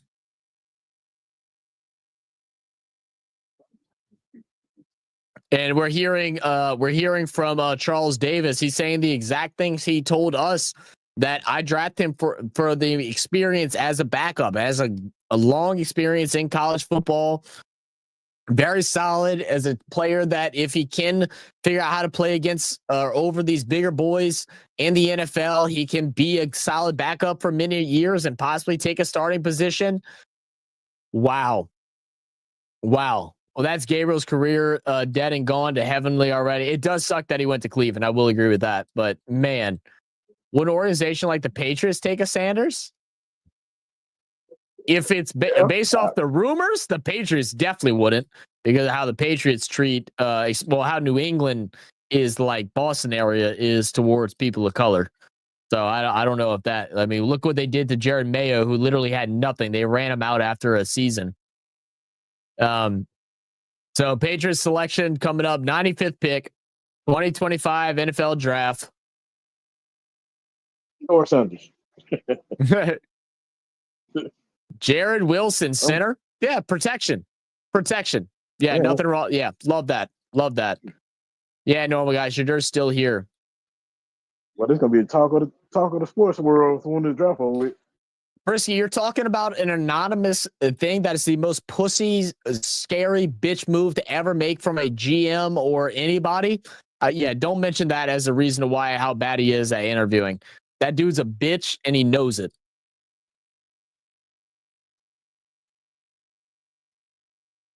Sanders' best shot is to maybe squeeze into the Raiders. That's what I'm thinking, Ashton. Well, we got your pick coming up, Ashton. Who would you like to see the Falcons grab here at 96? What are you thinking? Are you thinking wide receiver? Let's look at best available right now for our wide receivers. We're looking at Jalen Royals, very good wide receiver. I don't know anything about Jalen Lane. Ty Felton, I hope y'all don't grab him. If y'all get Ty Felton, I'm going to be really mad. We could see another Oregon guy come out and Tez Johnson. Xavier Restrepo, he has dropped down some boards, but not a bad wide receiver at all. Y'all should just take Jalen Royals. That way we can have Ty Felton next round. Does that sound good, Ashton? Are we good on that? Are we good on that? Because like I'm just letting you know, if we get Ty Felton, I think there's a very high chance we can get Ty Felton to join us for a podcast one day during the offseason. All right, let's see. The Falcons will select.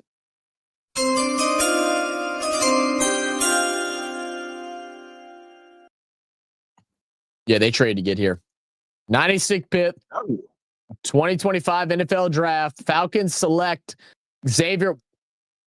Wow. There you go. There's your safety. There's your safety, Ashton. There's your safety. The Saints are going to regret that. Saints are going to regret that. Look at this guy. Look at this guy. Yeah, wow. have no safety, no.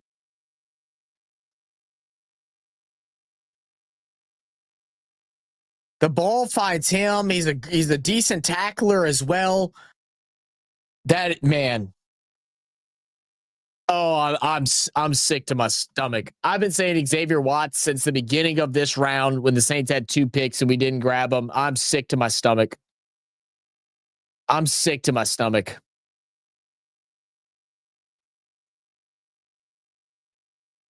Falcons aim. Ashton, you're a Cowboys fan. Never mind. My bad, Ashton. My bad, Ashton. I'm an asshole. Ashton. Never mind. My bad, dog. I got it mixed up. You're the other team that I don't like. I forgot. My bad. I'm thinking of Cowboy. Let me actually hold on. I'm about to text Cowboy right now. Man.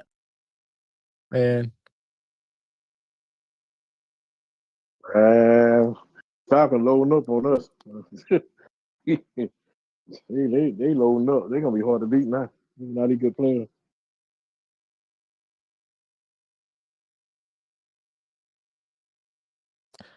All right, Texans with another pick, man. They've had so many picks. Zach Six's American Chocolate. There you go. Hey, Westcott ain't with them no more. What's that safety they signed this last year?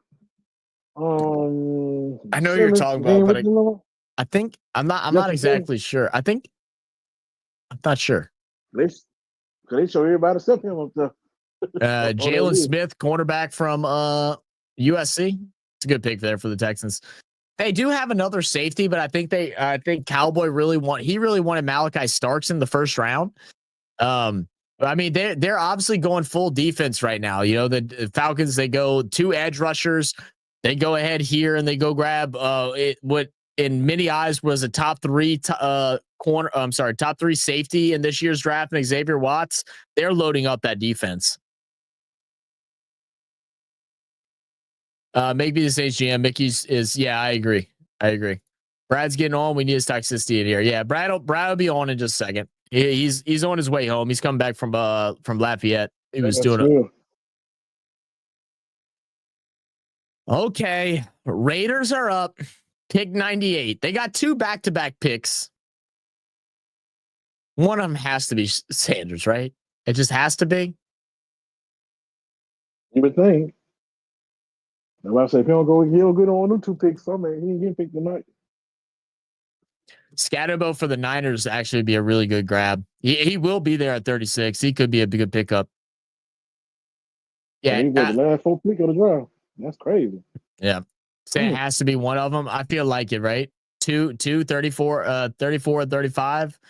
The 98th and 99th pick of the 3rd round. Has to be. All right, we do have a commercial break. I think I have enough time to run to the restroom before the pick, so I'm going to do that real quick. Be back in a second.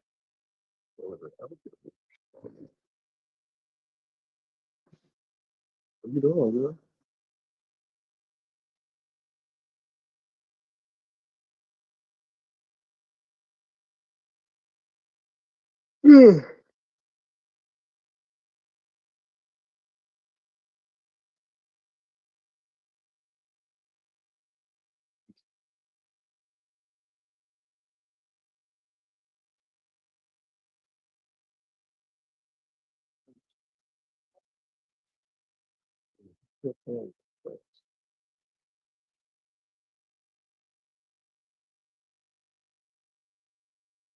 Oh my gosh.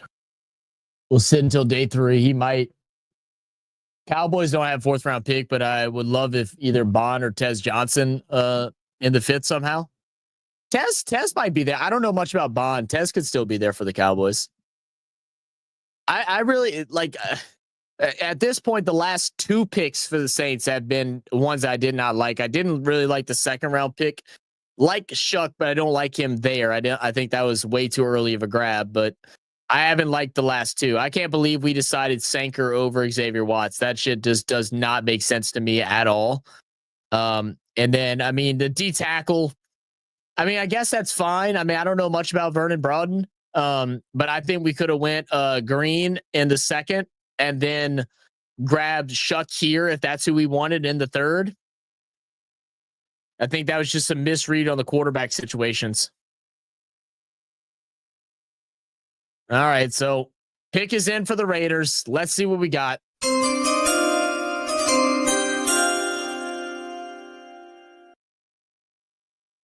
So I love these sport spots. Ego management. Yeah, you ain't lying.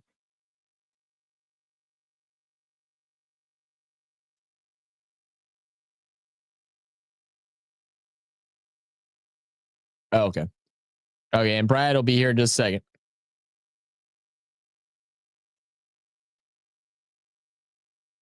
Hey, Sydney, would you be able to join in onto the StreamYard? You don't have to turn a camera on. You can just have your mic on.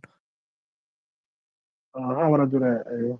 I'll go to the chat and I'll put the invite link into the chat, and then just click that, and then just don't connect your camera. Just turn your camera off and just keep your mic on. Because I'm gonna hop out of here.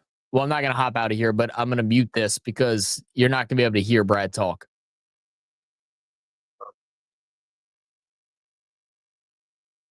Let me know if you have any trouble. So it's that first link, that stream https streamyard.com link. Just click that. All right, here we go. Raiders selection, 98th pick, 2025 NFL draft. We got the most motivational speaker in the world, Steve Wisniewski, whatever, how you pronounce his name. He comes up and talks for 10 minutes every time he picks a draft pick. Let's see where the Raiders will go. I feel like within these first 2, one has got to be Shedeur Sanders. It's got to be Sanders. Got to be Shedeur. Got to be Shedeur.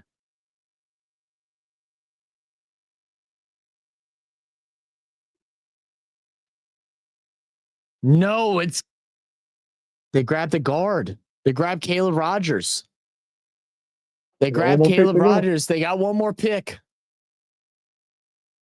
Brad, are you ready to be added? I can't see your camera. Can you text me and let me know if you're ready to be brought in? It says your camera is off, which is fine. You don't need to have a camera.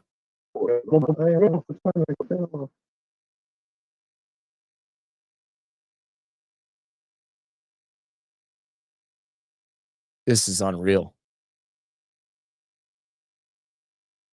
Okay, and I see you in here now too, Sydney. So I'm gonna mute in here and I'm gonna bring you in.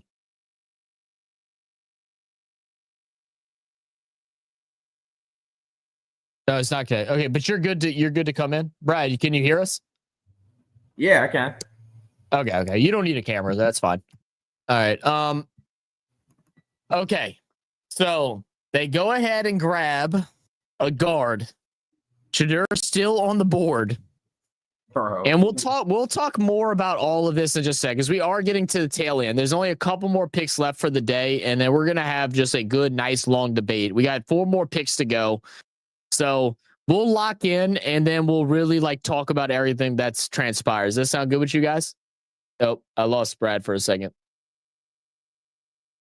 We know you are, Steve. You're always thrilled.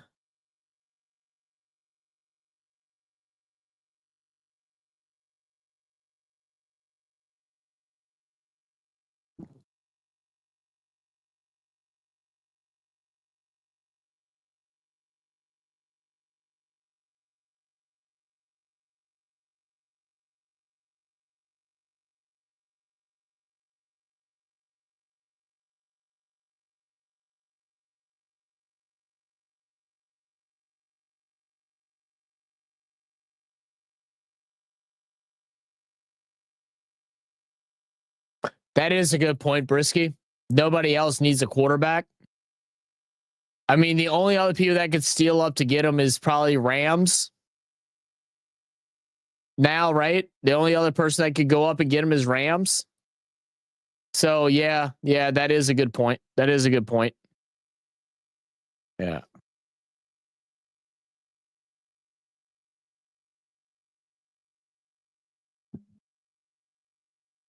This is crazy.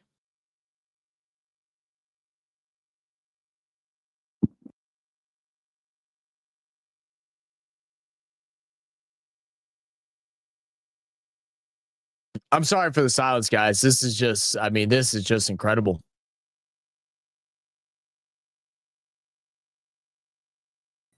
Oh, there's Brad. So for some reason, it was trying to connect the camera through my phone. Oh, got it. That's a new feature I did not know I had. William says, is there a possibility that he doesn't get drafted? I don't think there's a world that he doesn't get drafted. Sydney, are you able to talk? Can you try talking, Sydney? Okay, so Sydney, I'm thinking your mic is not set up the right way. Bro, what the hell?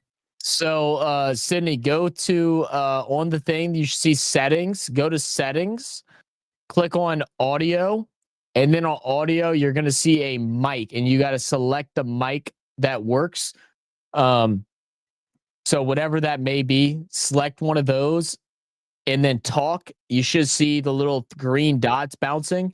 If those green dots are bouncing, that means your mic's working. If it isn't bouncing, then that means it is not working. If not, we'll get it figured out for next time. This dude deserves to be drafted. This is hurt about. No, it is. It is sad. It's sad. It's sad. I agree. He's voicing on Discord, but not on YouTube. Okay, so y'all hear him on Discord. So I full muted on. Tell BAL, hop on the mic and tell him to exit out the Discord, because Discord might be taking over the mic, and that could be why, because we can't hear him there. Okay, let me go through a couple of these. Also, if you're not that 50-50 on Shedeur Sanders, you don't care if LA Rams take him, you still have Edwards. Ewers sucks. Can we stop acting like Ewers is a good quarterback? He's not good. Will Howard, I don't know enough about. I've heard Kyle McCord, but it is pretty good. You also have Seth Hennigan from Memphis, who's really good too. But I don't like Hewitt. I don't like Quinn Ewers there at all. Wait, did Quinn Ewers just get picked up? No.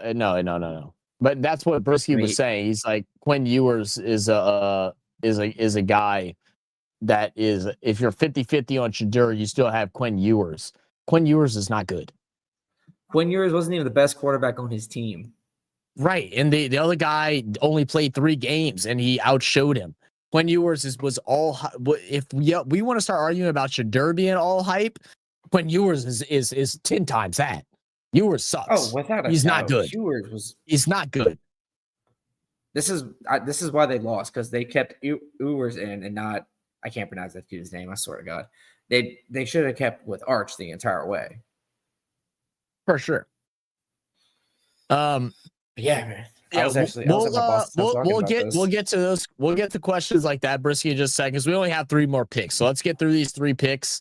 I'm assuming they're going to stack them. We just had a commercial break, so they're probably going to stack the next 3, and then we'll hop out of here. We'll talk about thoughts on players being drafted, the whole situation that's going on. What up, Sporto? What up, Double? Said Riley or Scatabo, please. Oh yeah, Double wants Scatabo. I heard a lot of rumors about Scatabo going to San Fran. So I got Sid back.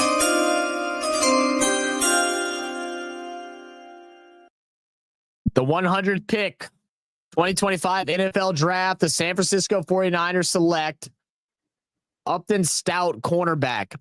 Yeah, I mean, I'm not surprised they don't go running back here because running backs haven't been flying off the board. That trend hasn't started yet. Scatterbo's projected more around the 5th round. So right now, you're still foundational pieces. Cornerbacks are starting to become more and more seldom right now. We're starting to hear more names that we haven't heard a lot about leading up to the draft. So I'm not surprised that they don't go running back here. What do you know anything about Stout? I mean, he comes from a small school, Western Kentucky. He had 7.5 tackles for a loss. He had 52 tackles in 2024 last season, which was a career high for him. Any thoughts on his, Brad? Do you know anything about him? I'm not familiar with his game. I'm not familiar with this kid at all. I mean, we're at the part of the draft where there's going to be a lot of names. Unless you know them from like your local teams, you're not going to really know a lot of these guys coming off the board. No. Like, there's definitely been some surprises, man. Like we'll look through and like what we'll do after this. Once we get through these final 2 picks between the Broncos and the Vikings, we'll take a look at some of the big name players that I picked up, possibly some of these big misses. There is a trade involved. So now I didn't realize Denver wasn't even there at first. So there is a trade. Let's go ahead.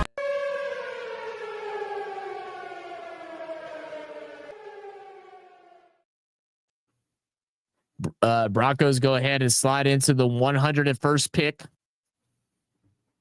They got their wide receiver in the earlier this round, right?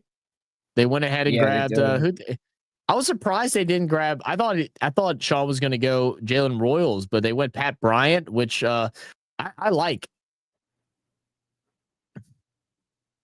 So Eagles traded for Broncos. Again, Eagles just stacking up draft picks because they can. Why not? They can grab Savion Jones. Okay. First off, I told you. I knew it was defense. First off, fuck you, Sean Payton. All right. 2 double middle fingers, double birds sending your way because you don't pick a single LSU player. And how many years that you coach the Saints, and then you go and grab Savion Jones, the edge rusher out of LSU. Now, Savion Jones was one of the few good things from LSU's defense the last couple of years. Sliding back into the tail end of the 3rd round, good pressure on the quarterback, 7.5 tackles for a loss, which was a career high for him. But we finally see him go to Denver to play under Sean Payton. What's your thoughts on that, Brad? Man, that pass rush was already diabolically good. This is going to make them even better. Like that was already look at that piece of shit. Oh my goodness, man. That's just fuck you. I'm sorry. I saw somebody on the screen that I didn't like. Oh my goodness, that's insane. That's insane. They stacked up here, man. They got some damn good picks. Said bad news. They were in the semifinals. No more group matches. Oh wow. Well, yeah, I'm sure. That's coming out after the murders that happened just the other day, right, Sporto? Yeah, rest in peace to all those families, man. Pakistan terrorist group came in and unalived 14 people in India, not involved with war or anything like that. Yeah, crazy stuff. 49ers have like 3 running backs. No, I guess Jordan Mason left. I didn't know about that, or I forgot about it. I'm not sure either. I think they're just looking for it. Yeah, he did leave. I think they're just looking for the next thing. So we'll get the last pick here for the Vikings. I love how he's asking for a skull in Packers territory. You ain't getting that, getting brother. It. No, he's getting it. From all 3 Vikings fans there. All right, 107 pick. Final pick of the 3rd round. No! Damn it! Oh, I'm guessing you wanted it, bro. Oh Oh man. That's a good pick too. Pair him with Justin Jefferson and Jordan Addison. Shut up. That's a good pick. Shut you up, know Brad. it's a good pick. You can't even deny it, dude. It's such a good pick. I wanted him in round 4. God damn it. Oh, that makes me so angry. Let me text Dolph. I know he's out with his missus to send a text out to a. Damn it, man. Hold on, give me a second. That's a great pick. I don't know much about this kid, but he looks really good. Yeah, I'll tell you a bit about him, man. I'll tell you about it. I'm gonna pull up his interview we had with him. He was my favorite person that we interviewed this Senior Bowl. He was at the Senior Bowl. Okay. Yeah. Bro, I can't believe I'm looking at that, man. Best available. Shador still up there. We gonna talk about this one. This is insane. Okay. All right. So before we do that, let me close out this. Let me go ahead and open up our interview with Ty Felton. The reason why I am so upset is some greedy, but it's not just greedy reasons. That I really just enjoyed this young man. Like every single year he has improved. He went from like 3 catches to like 15 catches to like 50 catches. He's a yak guy. He gets those yards after the catch. He's absolutely phenomenal.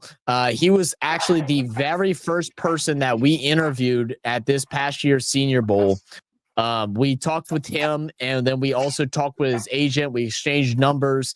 I was wanting him to come to the Saints so bad because I just knew we could have got him on, and possibly still can. But man, just crazy.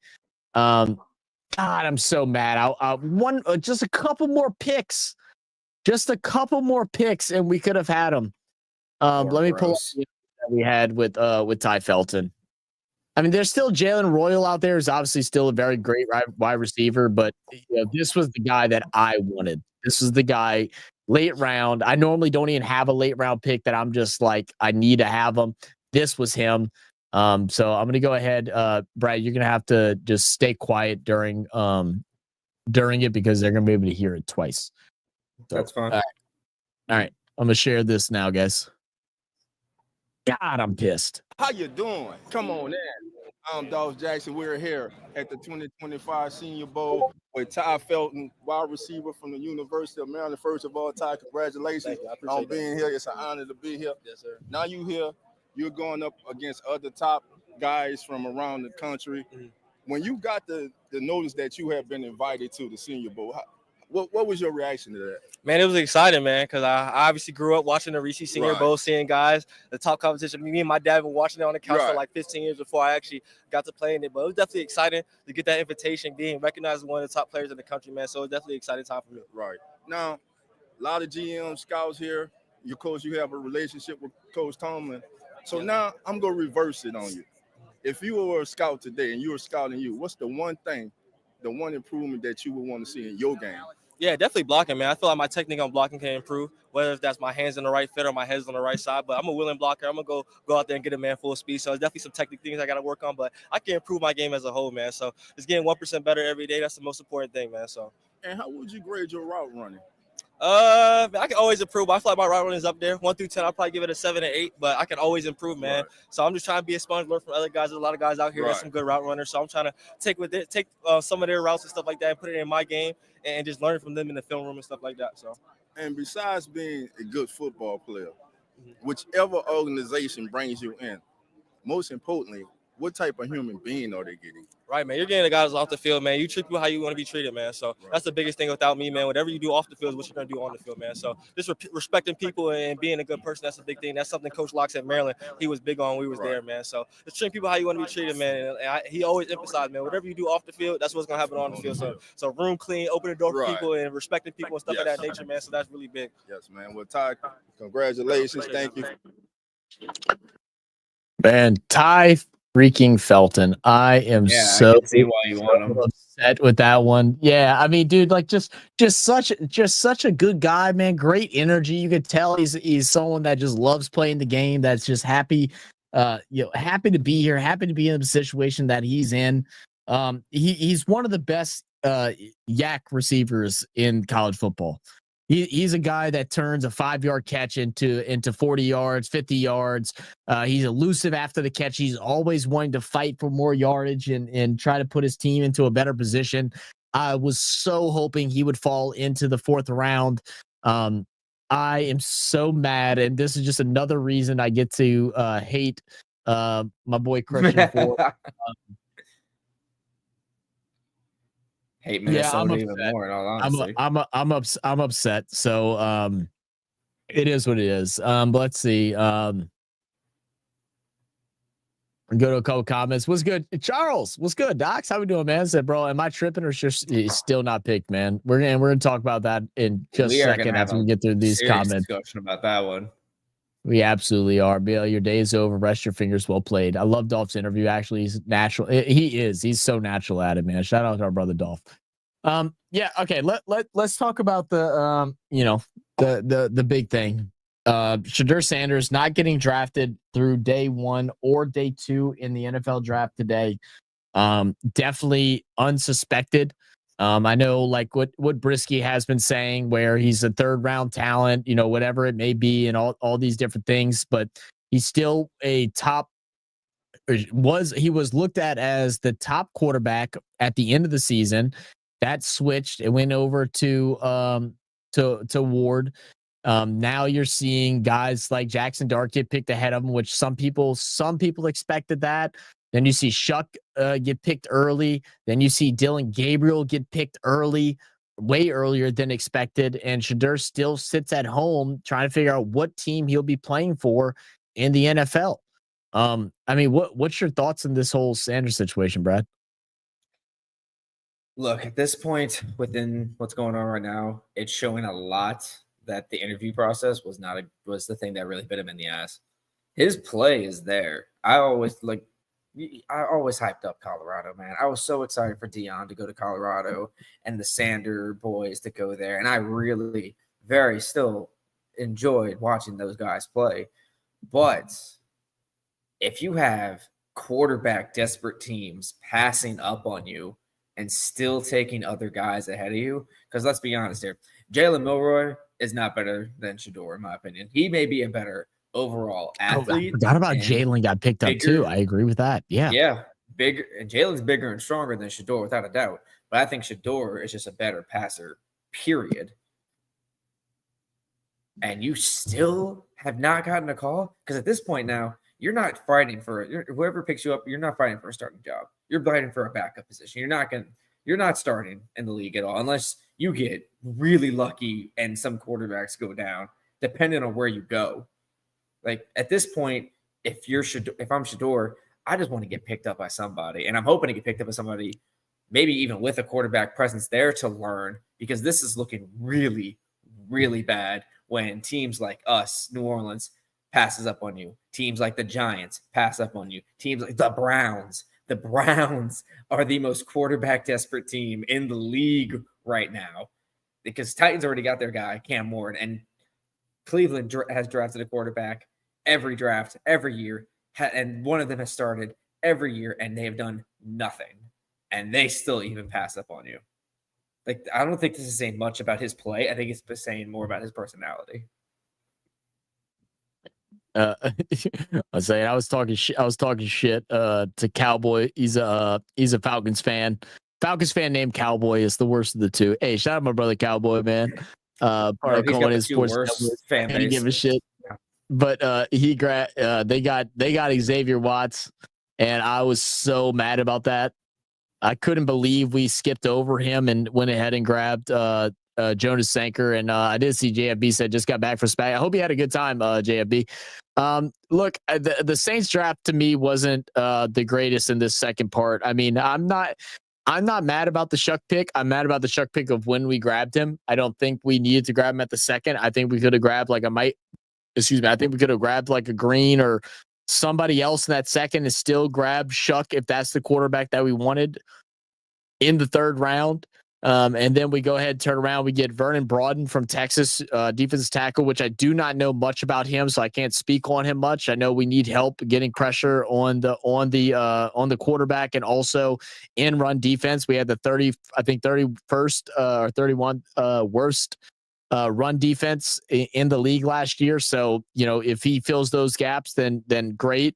And then later on at the 93rd pick, we grabbed Jonas Sanker, safety out of Virginia. And I just don't understand why we didn't grab Xavier Watts.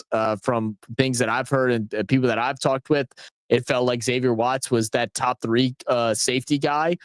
And confused the hell out of me. I really would have much rather, even if we grabbed Shuck at 2nd, I really would have loved us to get what's his name, Siobhan Revel at 7. At Siobhan Revel at 71, and then grabbed Xavier Watts at 93. But obviously the Saints saw it differently than what I did, which is completely fine. Do you know anything about these two guys, Brad? I know a good bit about our D tackle, who we just picked up, and I have a really strong feeling that Mickey Joseph was a strong voice in that war room to take him because he coached him over at Texas. I think Mickey is taking a lot of influence with these Texas boys. We've taken 2 guys from that team, and he's known them very well. I mean, clearly he's coached there. He brought them to playoff run. And now he's over with us at the Saints as the passing game, defensive passing game coordinator. So I think those 2 picks have been heavily influenced by him. And the rest of these guys, like Xavier Watts, I think I was really surprised too. I really wanted him. And, the ball just ends up in his hands, bro. He's all over the place. He's one of those guys. He was in that top 3 discussion with Emma Warry and Malachi Starks. It was like those are the 3 guys I was hearing getting spilled around the league, or around the mock drafts, the YouTube world, and the ESPN worlds and all that stuff. Being that number 3 guy, and I think he was like the 7th safety taken off the board. And I don't understand why he dropped so far down. That was definitely definitely a weird one for me. He's with Notre Dame, wasn't he? Yeah, with Notre Dame. I think Notre Dame getting steamrolled probably was the reason for that. Because like you go against any type of team and you give up so many big plays after big plays after big plays, and safety, you're supposed to be preventing that stuff. And a lot of those touchdowns came from big pass plays, and some of them were even on him. I think that's the reason he fell.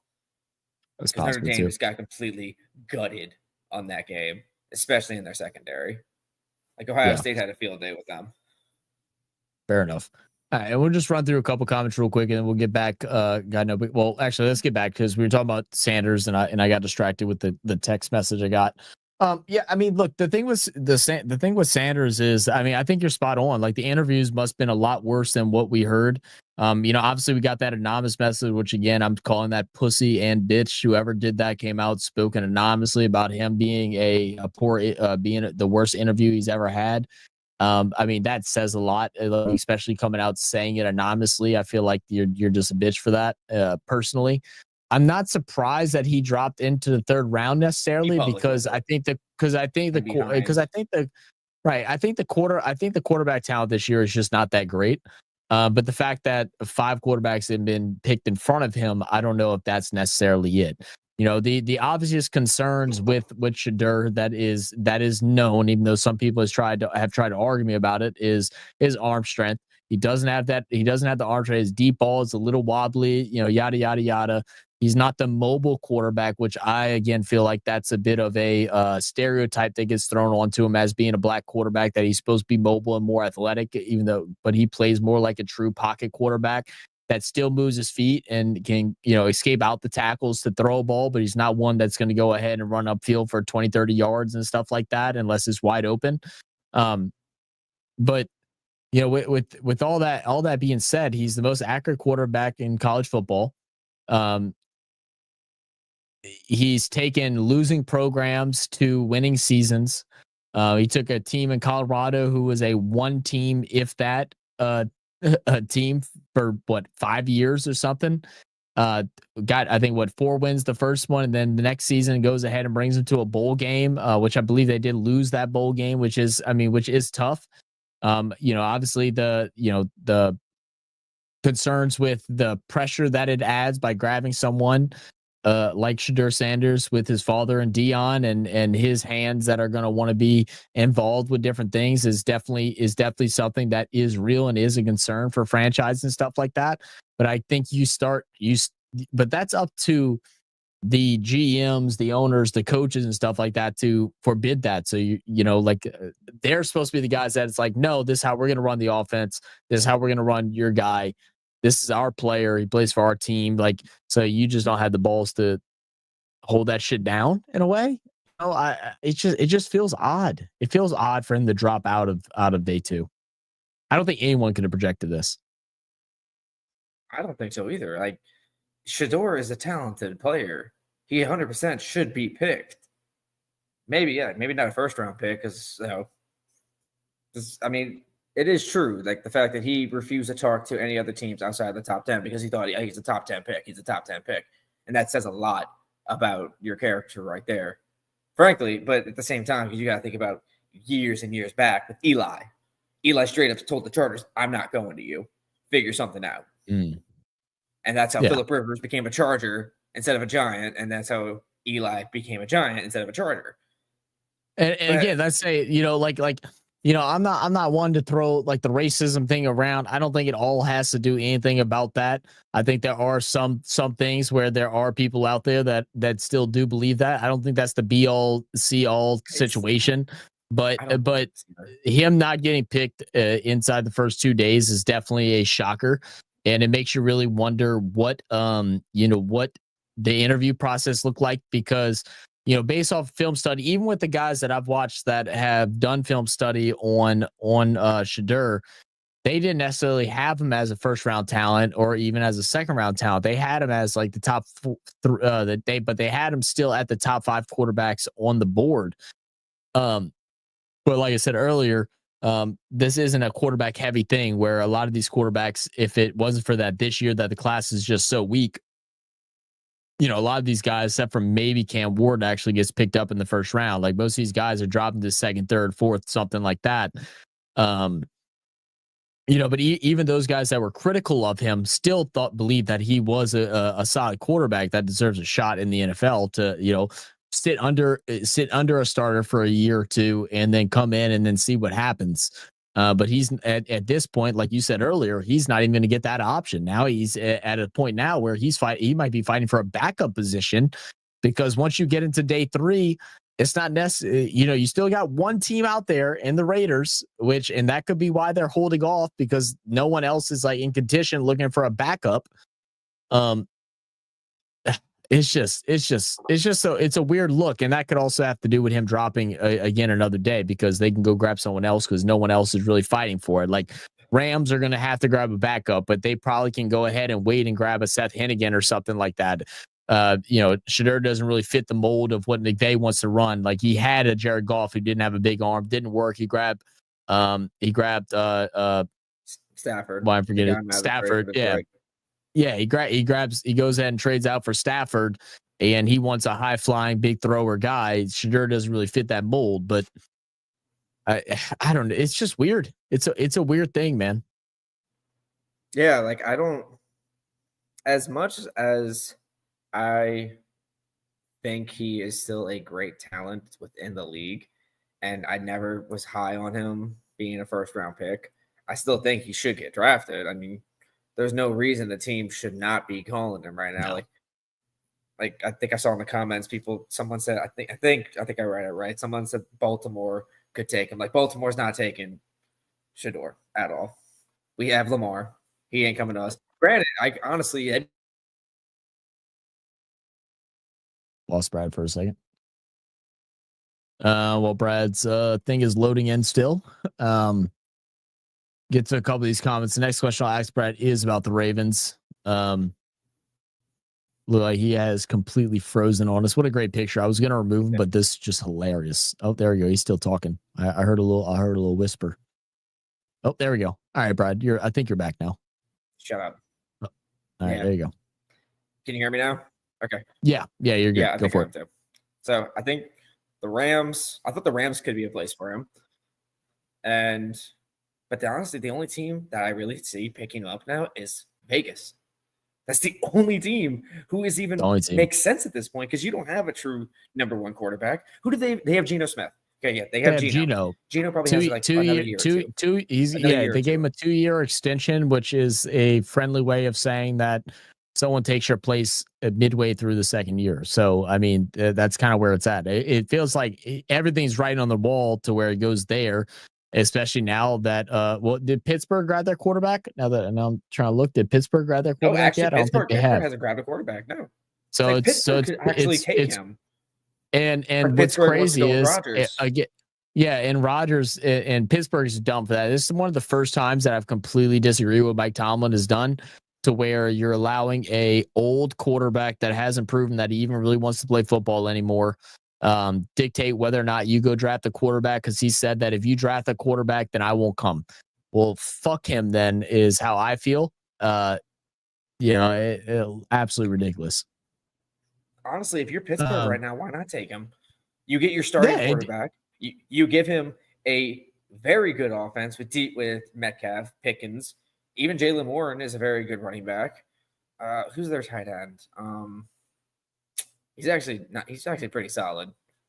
Yeah. I can't remember his name. Pat Freiermuth. Yeah. And then you give him a defense that's worth a damn. I think that is the biggest thing that Colorado and Shedeur did not have, was a defense that could make stops. Yeah, people complain about his offensive line, and that's why he got hit. His offensive line wasn't great by any means, but it wasn't bad for the amount of sacks that he had taken, and a lot of it, I think, was because of holding on to the ball. First year was not the second year. It was the second year. The second year he didn't get sacked as much, but a lot of the sacks were on him for holding on to the ball for way too long. It's just like Quentin. Right. God, I cannot. But he's a player. He's a player that isn't going to be as a quarterback that's going to go win you a game, and that's why Pittsburgh makes the most sense, because it's a defense that can stop teams from scoring, but he can go ahead and get the job done because he can keep you out on the field because he's a very accurate passer. I saw someone comment earlier, it's a lot of screens and all that stuff, but the NFL is made of screens and shit like that nowadays, man. Seriously, Sean Payton's whole offense is that.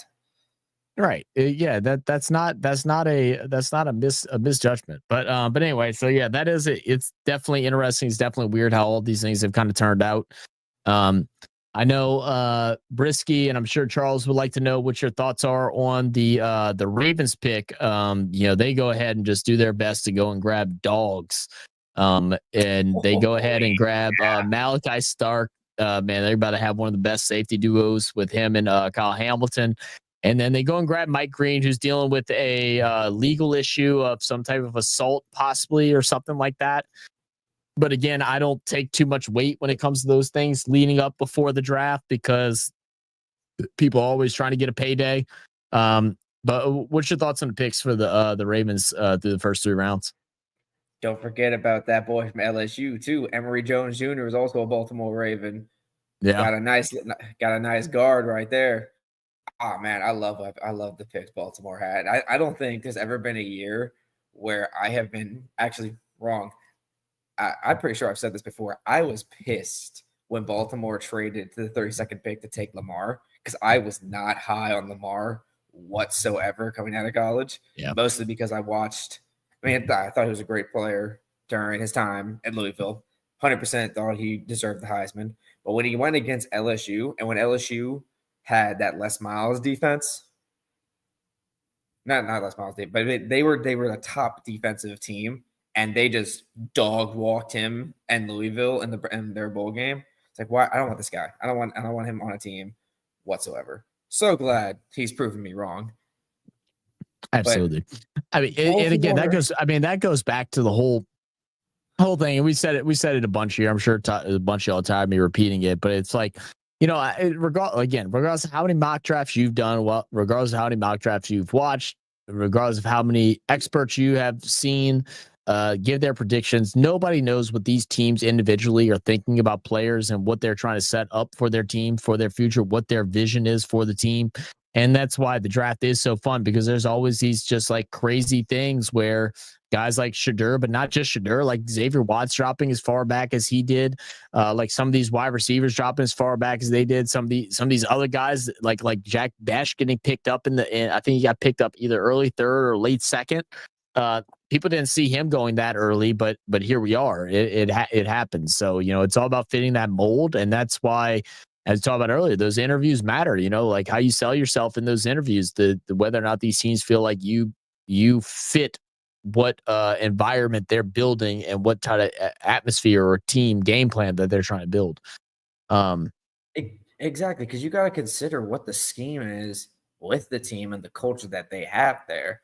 It's not just come in and, okay, this is what we're going to do. We're going to adjust. No, like you got to adjust to everything else. Like you're not in college anymore in this scheme. You're going to be in a completely different scheme, different playbook, different play calls, different culture in general. I mean, sometimes you can be lucky and, play at LSU and get drafted in New Orleans. You only got to drive an hour to get to your team. But you could going from Colorado, you can go, if you're lucky, you get picked up by Denver, but Denver isn't going to draft you because they got Bo Nix.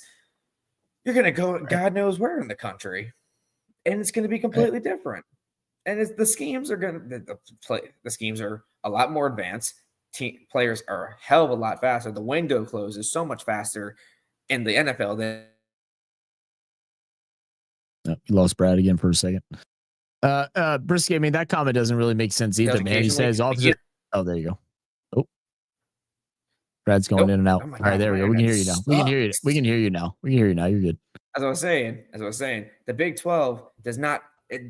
They're not all NFL players, and they're not all first-round NFL players. The competition in the Big 12 is not what it's like SEC and Big 10 are. Right. Yeah, and then I mean, Brisky, I see what you're saying there too. Like, don't forget why his offensive line was trash. His offensive line was trash because his dad came in and threw everybody out. No, his dad had to give a culture shock to a losing team. That is not nowhere near. That's nowhere near on his team. He might have lost players, but he had to change the whole culture around. They had losing culture. Everything about them was losing. When is the last time you heard about Colorado? Yeah, that came in. The transfer portal was hot in Colorado, going to Colorado.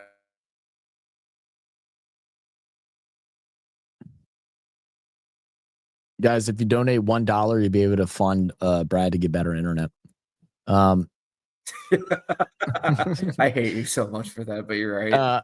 But let's go. Let's talk about the Saints real quick too. So through the first pick, we go ahead and grab Kelvin Banks Jr. out of Texas, offensive tackle. So the likely thing we're going to see is Kelvin Banks stay at his original position at left tackle. We'll see Fuaga move over to right tackle, which is what he played in college, and then see Penning transfer for the third year in a row, go into possibly that right guard situation or possibly left guard while we have McCoy and Ruiz filling in the blanks. What did you think about the first round pick for the Saints? Dude, like I said it yesterday in the comments, it's not a sexy pick. It's not a playmaker. It's not the flashy quarterback, wide receiver, running back. It's not your Ashton Genties and all that. But this kid is good. This kid is built solid. And I think he's going to be a great fit because our biggest issue, in my opinion, was the O-line. And my internet went out again, didn't it? No, you're good. Okay, good.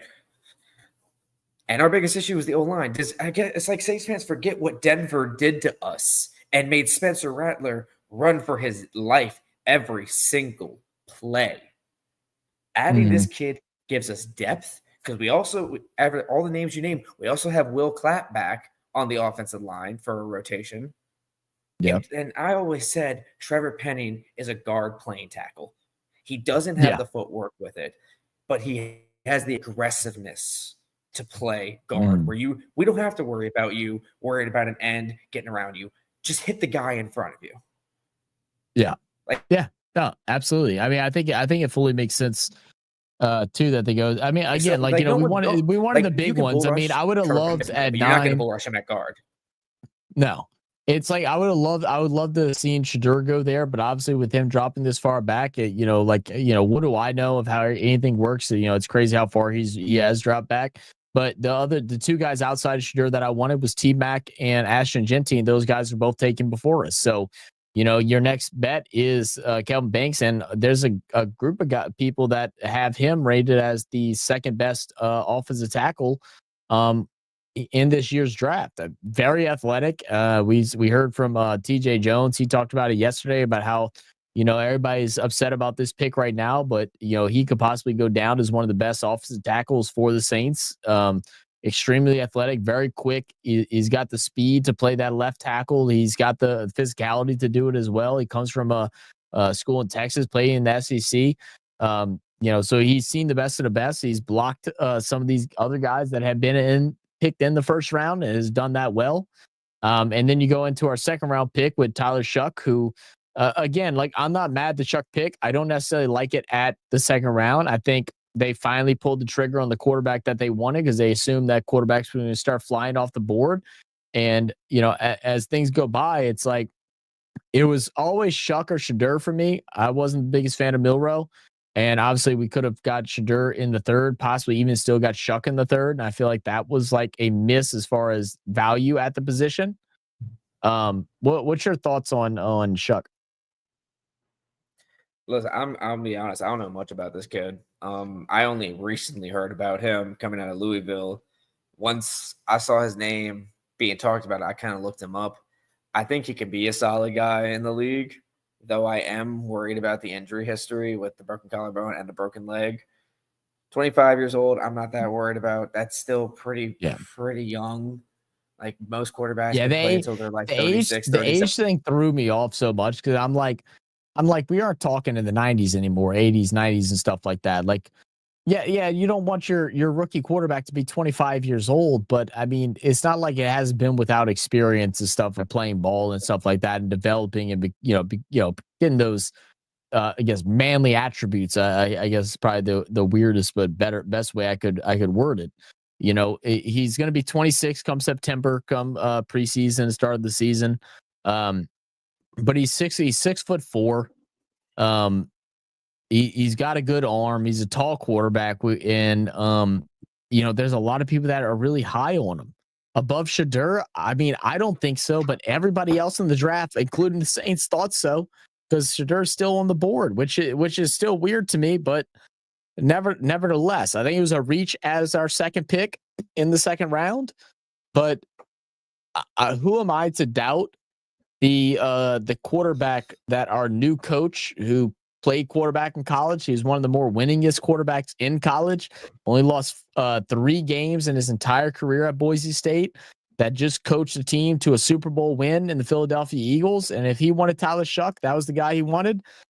And you reach for it. The only thing now is that if it doesn't pan out, well, then we're going to look at him like he's stupid, and we'll be on to another coach. I mean, that's what'll happen. We won't be on to another coach. We're going to give him. Well, not within a year, but I'm saying no. I'm saying within a year. I'm saying within like 3 years. Within 3 years, if it doesn't work out, then maybe we'll see another coach. Look, people are going to complain about the picks regardless. Maybe everyone seems to forget how many people were complaining and bitching about the Ryan Ramczyk one, and we all are so depressed that Ramczyk is gone permanently. Mm-hmm. Because, like I said, the average fan wants the flashy picks. They want the wide receivers. They want the corners. They want the safeties, the running backs, the tight ends. No one cares about linemen. No one talks about linemen, and they don't understand that this game is not won at the quarterback position. It is won in the trenches. And that is the reason the Philadelphia Eagles hosted at Lombardi and the Kansas City Chiefs did not. And that's why, again, I wish we would. Now, I didn't know about the legal issues that he's going through. Hopefully that all goes through for him. But like, that's why I would have loved to rather have gotten like a Mike Green here. I also was looking at Landon Jackson. Possibly, I thought that was early for a second round for Landon Jackson. The team right after us did eventually grab him. But I was looking more at trying to see Mike Green go there at that spot, and there you get an offensive tackle, and then you got an edge rusher, 2 guys that have been dominating in college football, and I would love to see that. Then go and grab Shuck in the third, and then Xavier Watts did eventually fall. I will if Xavier Watts would have came at that fourth pick in the third round instead of Jonas Sankru. I've heard he's still a good player, but I was just so big on Watts. If we would have gone to Kelvin Banks, Mike Green, Shuck, Xavier Watts, I don't think you still have you people that are complaining that we don't get Shadur, but people would not be complaining as loud as what they are now. You can't make the fan base happy. Everyone's going to be upset. It's impossible. Like there were even guys. I was watching a video recently of fans complaining about picks, and you know what the number one video was? Some dude complained about Patrick Mahomes. Give me one. Trying to get Cindy in.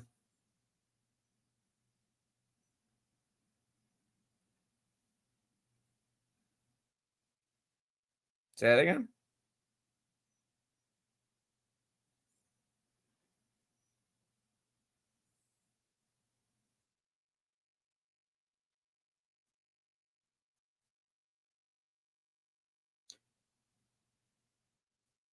I got the comments about it. Let's see, Nate. What do you say? Also, what top 25 colleges does Colorado beat? Colorado went 1-8 against ranked teams, and I can't remember what ranked. TCU. They beat TCU. That was their one big ranked team that they beat. I don't even think TCU. Actually, I don't think TCU was ranked at that point. But I mean, you're looking at that. How many other top players have been drafted that have lost that haven't had good records? They come from smaller schools. Like if Shadur doesn't follow his dad, it's not like he didn't have offers out of Alabama, or Jack State, whatever, to go play for a Big 10, Pac-12 or anything like that school. It's not like he didn't have offers to go play at those other teams too. He followed his dad because what the fuck you're supposed to do. People that don't like that, go shove it. It's you fucking father. I mean, Brett, Brett, if you have the opportunity to go play for a role model of yours, but it's in a smaller school or a smaller whatever, what are you doing? You're going to play with them. Exactly. I'm going there because it makes you look better. You play better doing that. And exactly that's what Shadur did. He played better. People that hate on him for following with his dad, I feel like if him following his dad is better than him leaving his dad, because it shows character of loyalty to the people that's his family. And we all know football is a family, right? I know like people have said things about how he blamed his line and stuff like that. And there were some moments where he did, but you either got to look at it as blaming or you look at it as he's calling him out to step up, and both can be true at the same time. I'd have to go back and watch all the games and watch all the press conferences and stuff. I have to go back and watch all of that. And the thing is that I know the people that are complaining about him are not the guys that have watched every single game and watch all the press conferences to follow to have that feeling about him. What's up, Brandon? Said Shiloh getting drafted for Shadur. Low-key, it might happen. Shiloh was predicted to go in the 4th and 5th round, right? If Shiloh gets picked up before Shadur, then they're straight up saying this is the league and all the GM saying, fix your shit. We're not dealing with it. Because Shiloh was no issue when it came to all the backlash of the nonsense. To be honest, Shiloh is not that good. Shiloh is not that good. He is not a top. No, he is not a top 5 corner. He is not a top 10 corner, in my opinion. He got destroyed in the Legacy Bowl. Destroyed. Yeah. This ain't the Senior Bowl. The Senior Bowl is that upper echelon class of your guys that are going to get drafted. It used to be the Legacy Bowl, but that now has been split since Nagy took over for the Senior Bowl. No, it's a different level of competition. He got dominated in that, and now it also was a little bit of picking at some point because they were just going at it after him, rep after rep. But he did not have a good day in the Legacy Bowl at all. Yeah, I mean that's what's going to happen if they see the weak link. They're going to go after the weak link. Yeah, that's what football is. Like we're going to find your weakness and we're going to exploit it all the time. It's a man's game. You better figure out how to fix it, or make the adjustment because we're going to go at it all day long. And Shiloh's never that guy. Like Shiloh doesn't even have like 2% of what Dion was. And it's sad because Shiloh is playing Dion's position. And he's just he's not it. I think maybe he can develop and be better. I hope so. But it seems like if he gets drafted, he'll be that special teams guy that can make some really nice tackles, maybe even get a return now and then. And there's nothing wrong with that, but people are always going to look at it's the same thing as Bronny. Like Bronny ends up just being a role player. They're always going to give him as a fault where, oh, you're not your dad. Now you're playing a role player. You play 10 minutes a night. Even if those 10 minutes result in 6 points and 2 rebounds and 3 assists, like that's what you're supposed to do. But they're going to be like, oh, well, you're not your dad. Like, man, shut the fuck up. He's not supposed to be his dad. He's supposed to be him. He's still in the league. While we all on our couch talking about him. He's still making millions. Like, he's still making millions, man. Like, it's so stupid. I hate that stuff. So let's do this as we kind of segue out. I mean, we'll try and go through as quick as possible. Any points that we want to talk about high on, we'll talk for a second. But we'll go through a couple of these teams through the first 2 days of the draft. What we like, some type of grade or whatever. We'll start with the Cardinals. They grabbed Walter Nolan out of Ole Miss, defensive tackle. They grabbed Will Johnson, who finally got picked up in the second round at cornerback. And then they grabbed Jordan Birch, the edge rush from Oregon, who some people said that he's pretty good. I don't know anything about him, so I couldn't speak on him. What do you think about the Arizona's draft class so far? I like it. I give it a B+ at least. They really struggled on defense, and now that you brought in Josh Sweats and you're giving guys to complement him, you're going to have a pretty good team. Now, I don't know if you're going to win the division because you still have some tough matchups there, but honestly, just with the Rams. But Seattle could be sneaky, man. Seattle's still a good team. They may have lost half their roster, but they can still be a good team. The Rams are always going to be that contender. I don't know about San Fran. San Fran is falling apart. Derek, if you're watching this somewhere, man, I'm sorry. Like, San Fran's sad. San Fran's sorry, bro. That's tough. Well, I mean, look, I love that they kind of go. They're going all sides of the defense for Arizona. I mean, so it's showing that they have trust in their in the wide receiver Mario Harrison, who had a bad year last year. But they still have faith that he can do something. Kyler Murray had a much better year last year. A quietly good year last year. People are solid. Yeah, he was solid last year. Obviously the running game with James Conner is still great. I think the only thing I would have changed, and again, I mean, I guess this is me just like fan picking, is like I would have loved to see Marion Hampton go over on the 16th. I think he was still available at that part. Just to have someone to back up, and I think they still will look for someone to back up Conner as he is getting older now. Also has a long history of injuries and stuff like that. We still have Tuttle for Virginia Tech that's available, and they have an early pick in the 4th round, so we could see Tuttle possibly going there. But I mean, you never can go wrong with defensive tackle, cornerback, and edge to help build your foundation and get you back into a winning program, especially when you still have a quarterback that's entering in the prime. He's still in it. He's still in the prime. He's just starting it.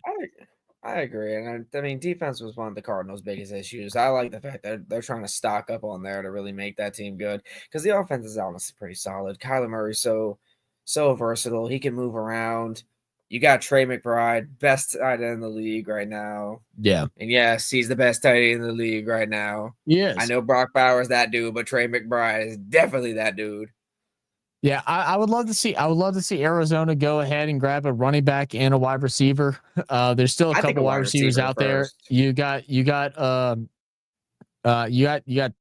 think it's not Tuttle. It's I always forget how to pronounce the name, but the running back from Virginia Tech.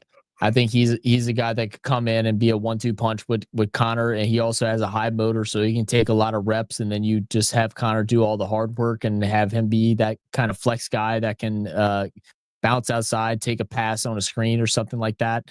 And then you go wide receiver. You still got Restrepo from Miami, who fell down a couple of spots on the board and stuff like that, but he's a very solid wide receiver. So you do still have options and you also have Jalen Royals as well if he gets there, but I don't think he will. Now we'll look at Atlanta. Atlanta is like one of the weird things, man, because with the Falcons, a lot of people are really not. There's been experts, which personally, with like last year, I disagree with the experts where they're saying that they've given up too much, and they have. They have lost a lot of picks in these next 3 or 4 years. They're playing for the now, which to me I commend because I'm like, you know what, fuck it. If you feel like you got the guy, you got your starting tight end, you got your number 1 wide receiver, you got your number 1 running back, you got now 3 great defensive pieces to put together this whole team to where you could possibly win something in the next 5 years. I'm not mad at it. The only way you're going to be mad is if it doesn't happen.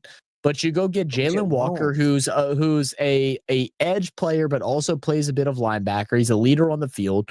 You trade up, lose a lot of picks again. I don't like the trade. I think they could have got a little less for him, but they go and grab a guy from James Pierce Jr. from Tennessee, edge rusher, something that they needed. They need pressure on the quarterback. They were one of the worst teams pressuring the quarterback this past year. I think outside the Saints. I think they were right behind us.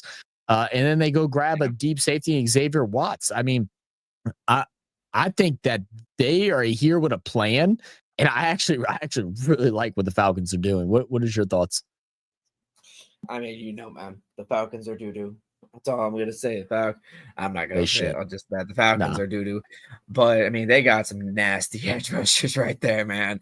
That linebacker from Georgia is a monster. And Falcons, I know Falcon fans, I know y'all watching. I know y'all had that nice little cute video of him going against the Saints tackle. But he won that. Knew how to. If Ewers knew how to climb the pocket, our boy Banks is sandwiching his stupid ass to the floor, and he is doing nothing. All because Quentin Ewers is a terrible quarterback. Let's be honest here. Because if you watch the rest of that game, Banks won 90% of those matchups, and I'll take 90% any day of the week. This dude Pierce, bro. This kid runs a 4.47 as a defensive end. That is insane. He is running wide receiver speed. He is going to make tackles look so stupid if his first step is that fast. Oh my God, this kid is a freak of nature. He is 280 and running a 4.47. Oh my God, this kid doesn't make sense. Phenomenal. Doesn't make sense. It doesn't make sense at all. And Brandon has said so many good things about him. He's absolutely insane. Yeah, look. I think that like I said, risk only matters if the reward isn't there. So we're going to get that feel within the next couple of years, but I think they have done well. I think the biggest sell or the biggest thing is going to be is whether or not Penix ends up being the person that they hope that he can be. If Penix can be even just an adequate quarterback, like I'm not even saying like if he can just be top 12, top 13 quarterback in the league, within the next 3 years, then they got it now. I'm scared of them, man. Fuck the Falcons, but you got to be happy as a Falcons fan. Got to be. So what coming up to last year's draft, I said Michael Penix had the best deep ball out of everyone in the draft, and that all came from his play against Texas when he was in Washington, because that dude was hitting dimes for those 40, 50-yard bombs. I still think Michael Penix had a better deep ball than Jaden Daniels did. He isn't better than Jaden Daniels, but Michael Penix was. First of all, I can't believe they even picked him. I thought it was a stupid pick because you just signed Kirk Cousins to all this money. If you didn't sign Kirk Cousins, Michael Penix would have been I would have been hyped for Michael Penix because that was a great pick. Great for Atlanta. With the trades in consideration. You're going A. I was going B. Yeah, I was going B with trades in consideration. But the players that they got is A for sure. The players A, without a doubt, dude. These players are all studs. They're disgusting, and I'm so scared to see Pierce twice a year. For sure. And then we take a look at Baltimore, and obviously we talked about a bunch, so we'll just give a grade. If my grade, those legal issues go away, I mean, this is a A for sure. I mean, I ain't trying to go pluses and minuses. This is it's A for sure. I mean, let's get back to the defensive dominance of the Baltimore Ravens, man. I mean, we've been wanting to see that for a while. You know, they kind of came up again last year. And you know, with these additions, if Mike Green can be there and Malachi Stark can do what we know he can do with another young safety in Kyle Hamilton, yeah, hey, I agree. Through week 9 to the end of the season, they averaged 16 points a game. They were the number 1 defense in almost every single category from week 9 on. I forgot what they did that changed. I think we changed Kyle Hamilton from his different safety position, and from there he just ate things alive. Charles did say, Brad, do you think we hold Andrews or trade before the trade deadline? I don't think you trade him. I don't think you get value trading him. If you were going to trade him, you would have traded him already. We're going to keep Mark, and I'm not mad about it. I'm not. I love Mark not mad Andrews. about it He's either. the best. He's the best tight end that we have had since Todd Heap, since Dennis Pitta. I think he is still a great weapon. Even if he's not going to be that great in the receiving game, he's still a great run blocker. He's still a great pass protector. If Isaiah is going to be that guy who's going to run those routes, cool, because Mark can still block. And you know, he took a lot of heat for that game. I was pissed. And Mark Andrews is one of my favorite players on the offense. Actually, he is my favorite player on the offense. And unfortunately, you know, things didn't work out that way. I mean, it was slippery. I'm not making the excuse. He still should have caught it. He still should have held on. But that dude has came up big for us a lot. And if we go one more year with him, I think he's gonna come back, give everything he's got. It sucks here in the news that like his gloves are wet, like he had water in the gloves, and he was unsure if he should change them or not, and different things like that came out. I mean, it's just unfortunate, man. It's like one mistake. It's a one mistake makes or breaks your whole team, man. It sucks, man. I know he was hard on himself. But let's go into the Buffalo Bills. Buffalo Bills go ahead and get a little bit of reach at corner. They go and grab Maxwell Hairston from Kentucky. Now, I watched some film on Maxwell Hairston literally like a week before the draft. My boys over at ECG, shout out Dante, Kali, and Sora of Ecos Gridiron. Hairston, man, I'll tell you what, there was people not super high on him, but that film that I watched, it was just for one game. I can't remember which matchup it was, but he was all over the place, man. He was shut down.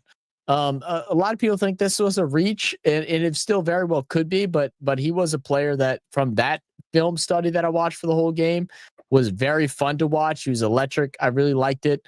I don't know much about TJ Sanders on the defensive tackle, but I do know Landon Jackson from Arkansas has shined in recent months. I mean, I'm kind of like B- C+ for the Bills. I give him a B. Because I feel like they're reaching. Yeah, I give B for the TJ Sanders pick because he was part of that South Carolina defense that is just, especially that a lot of South Carolina guys that win in the second round. Absolutely phenomenal defensive line. But in my opinion, I thought South Carolina had the best D line in the country. If they had a better offense, they may have not won the SEC and gone to the SEC championship, but they would have finished top 4 at least because they were so damn good. And I don't know if everyone remembers this game, but how they just dog walked Texas A&M, which I found absolutely hilarious. But let's be honest, LSU fans, the refs saved us that game because South Carolina was whooping our ass, and it was because of that D-line right there. Yeah. We'll go to Carolina. Ted McMillan. I think that's a great pick. They need a wide receiver. They've been holding on to the old man from the Vikings. They come in and bring a new guy that could be a wide receiver 1 on a lot of teams. I think that's a great pick. They grab Nick Scorden. They did make a trade to get up into that position. He's the edge from Texas A&M. I'm surprised they didn't go with the other Shamar there, but they go Nick Scorden instead, and then they grab Princely Umanmielen from Ole Miss, who they were saying a lot of really good things about him. I'm not familiar with his game though. I let me know honestly, what I you give think, this a guys. C plus. I give it a C plus just because you are already pretty solid at the defensive positions. I mean, the team really turned it around towards the end of the season, but I still think the offense was the biggest issue. And I thought they were going to load up more on the offense, especially at the receiver position, because a lot of guys really weren't showing it. I mean, you bring in a couple of good young wide receivers and have Adam Thielen really mentor these kids. You could have probably had a really good receiver core, especially even if anything, get a good tight end. I don't even know who the tight end is at Carolina. You need a good name. Like they had the 8th pick. I like the pick from Arizona. I feel like they could have gotten maybe even Mason Taylor in the 2nd round. Like another weapon for Bryce Young, because I don't like. Yeah, I don't like. Yeah, I agree don't with like that. Mason Taylor at the Jets at all. I thought. Yeah. I mean, good. I feel It's bad a for great him. pick. Yeah, so do I. It's a great pick because Justin Fields is going to really rely on him if he is the starting quarterback. I have no idea what the quarterback situation is. Yeah, I mean, and he did utilize the tight end over at Chicago. So I mean, you give him a weapon that he's comfortable with, which I think is a good thing. But yeah, I'm not mad at that grade that you have with this. I mean, outside the Tet thing, I feel like there's not any like standout players for Carolina. Exactly. I'm cool with that. Yeah, there's no big name on there. Even the running back position, like honestly, no. Hubbard's actually a really Hubbard's good been running solid. back. No, Hubbard's been a really solid. good running You back. rely on It's Hubbard. Yeah, it's mostly the receivers and the tight end position. Bryce Young needs more weapons to throw to. Yeah, I mean, especially seeing him explode at the tail end of the year. Like, I mean, he looked great. He looked great, man. I was happy for him, man, because I wasn't the highest on him coming out of the draft for Bryce Young. I didn't think he was the first overall pick. I thought it was CJ Stroud. And but I am happy to see him come into his own, although he's in our division and stuff like that. Y'all never catch me hating on somebody like that crazy. Like I just won't do it, man. I'm happy for him that he came into his own. It sucks that the Saints have to play him. I hope he plays like shit every time we face him, but I was happy to see him finally getting into fitting the shoes of an NFL player. Yeah. And then Chicago. I mean, dude, I really like Chicago's picks. I was a little bit worried about. I don't know much about Chapilo, but I heard we had some people in the chat that said they really wanted him. So I don't know much about offensive tackles and guards and stuff like that outside your top 5 or 6 of them. But grabbing Colston Loveland was I wouldn't say a reach, but obviously they preferred him over Tyler Warren, which I thought was surprising. That. I didn't agree. I didn't understand it either. But grabbing Luther Burden now, I mean, look, again, what they're trying to do, the reason why, from what I've heard, is that Loveland's a better blocker. So I'm not mad at that side of things, but he also can receive the ball. So they want to protect Caleb Williams, but they also want to give him options. So that fills both roles. You grab Luther Burden early in the second. You go grab Ozzie Trapilo, and then you grab Shamar Stewart on the defensive side. But I feel like this has been a good draft class for Chicago so far. I mean, he had weapons last year. I still think Keenan Allen doesn't get the respect that he deserves. But when you look at it with DJ Moore, Luther Burden, and then you guy from Washington from last year, forgetting his name, but now they have viable weapons. Naomi Brown. No. Not Brown. Yeah, isn't his name Naomi? No. Which one are you talking about? Are you talking about the guy who caught the Hail Mary? Roma Dunze. Oh, the dude from USC? Dunze came from Washington, bro. I thought he came from USC. No, he's from Washington. But Dunze was he was Penix's wide receiver. But yeah, I mean, let's see. I saw Britt say I didn't understand grabbing a tight end there when you already have Cole Kmet. Kmet's top 8, maybe top 5. Well, it's because of the things that you can do with him. I mean, they were always going tight end. That was always it. It was either Warren or Loveland. They decided to go Loveland. I thought Warren was a better pick. I thought Warren was a better pick too. Warren has very much showed he was the best tight end for a reason. and you took the number 2 when the number 1 was right there. So I don't like the pick that much. I mean, Loveland didn't have a great quarterback too. And really, they also need a running back too, and I think that's also something where I'm like, I don't you think don't they need think? it.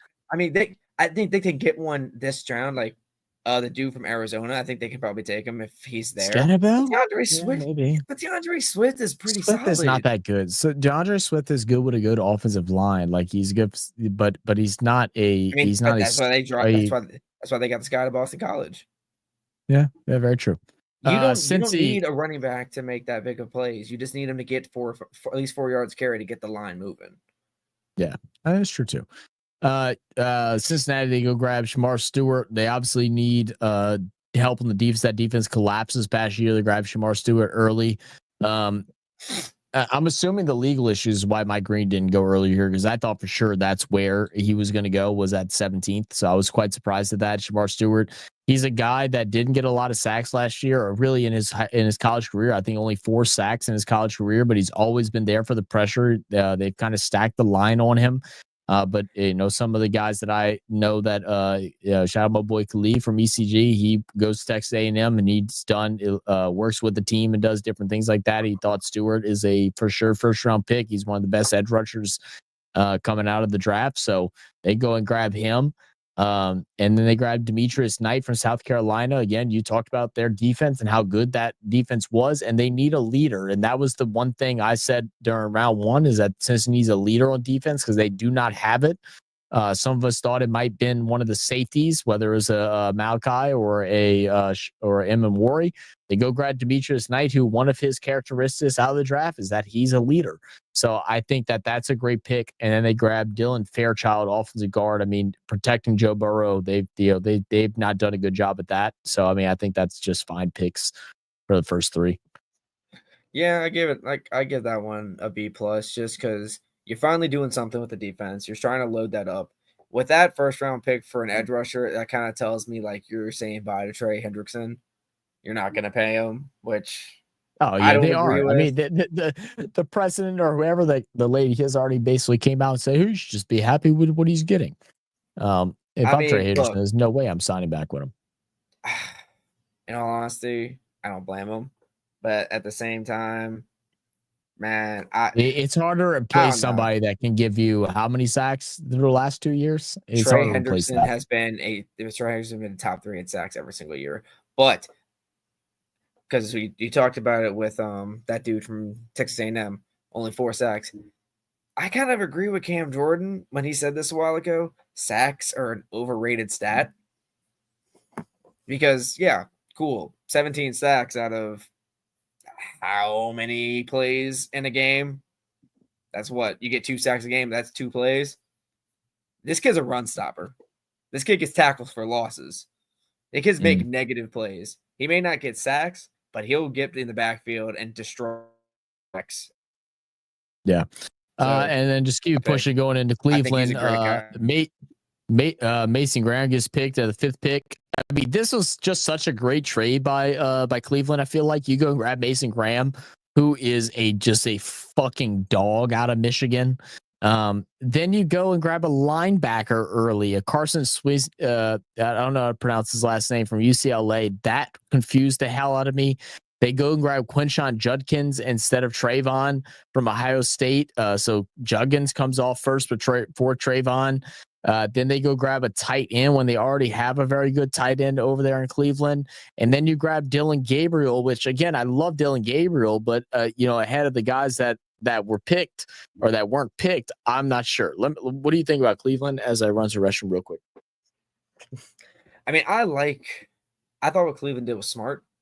You always load up on defense because their defense is their even when they made that playoff run, their defense was speed on the team.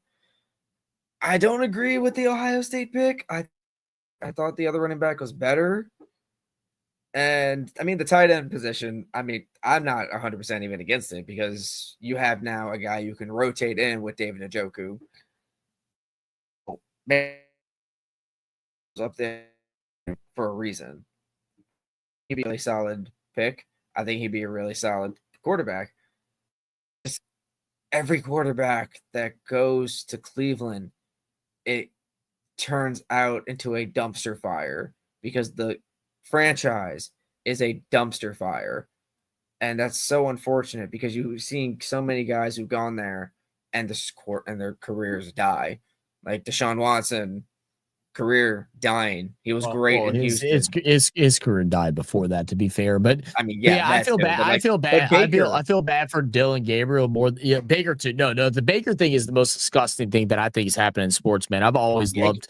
I say Baker ever had it might be a Odell stretch, Beckham, but Landry, and Cleveland still and he played injured He played injured nonstop, and like he played for the team, and they just go ahead and throw him out for a guy that's under all kind of convictions and pay him a ridiculous amount of guarantee. Again, another argument for another day, or for a past day, because I'm tired of talking about him.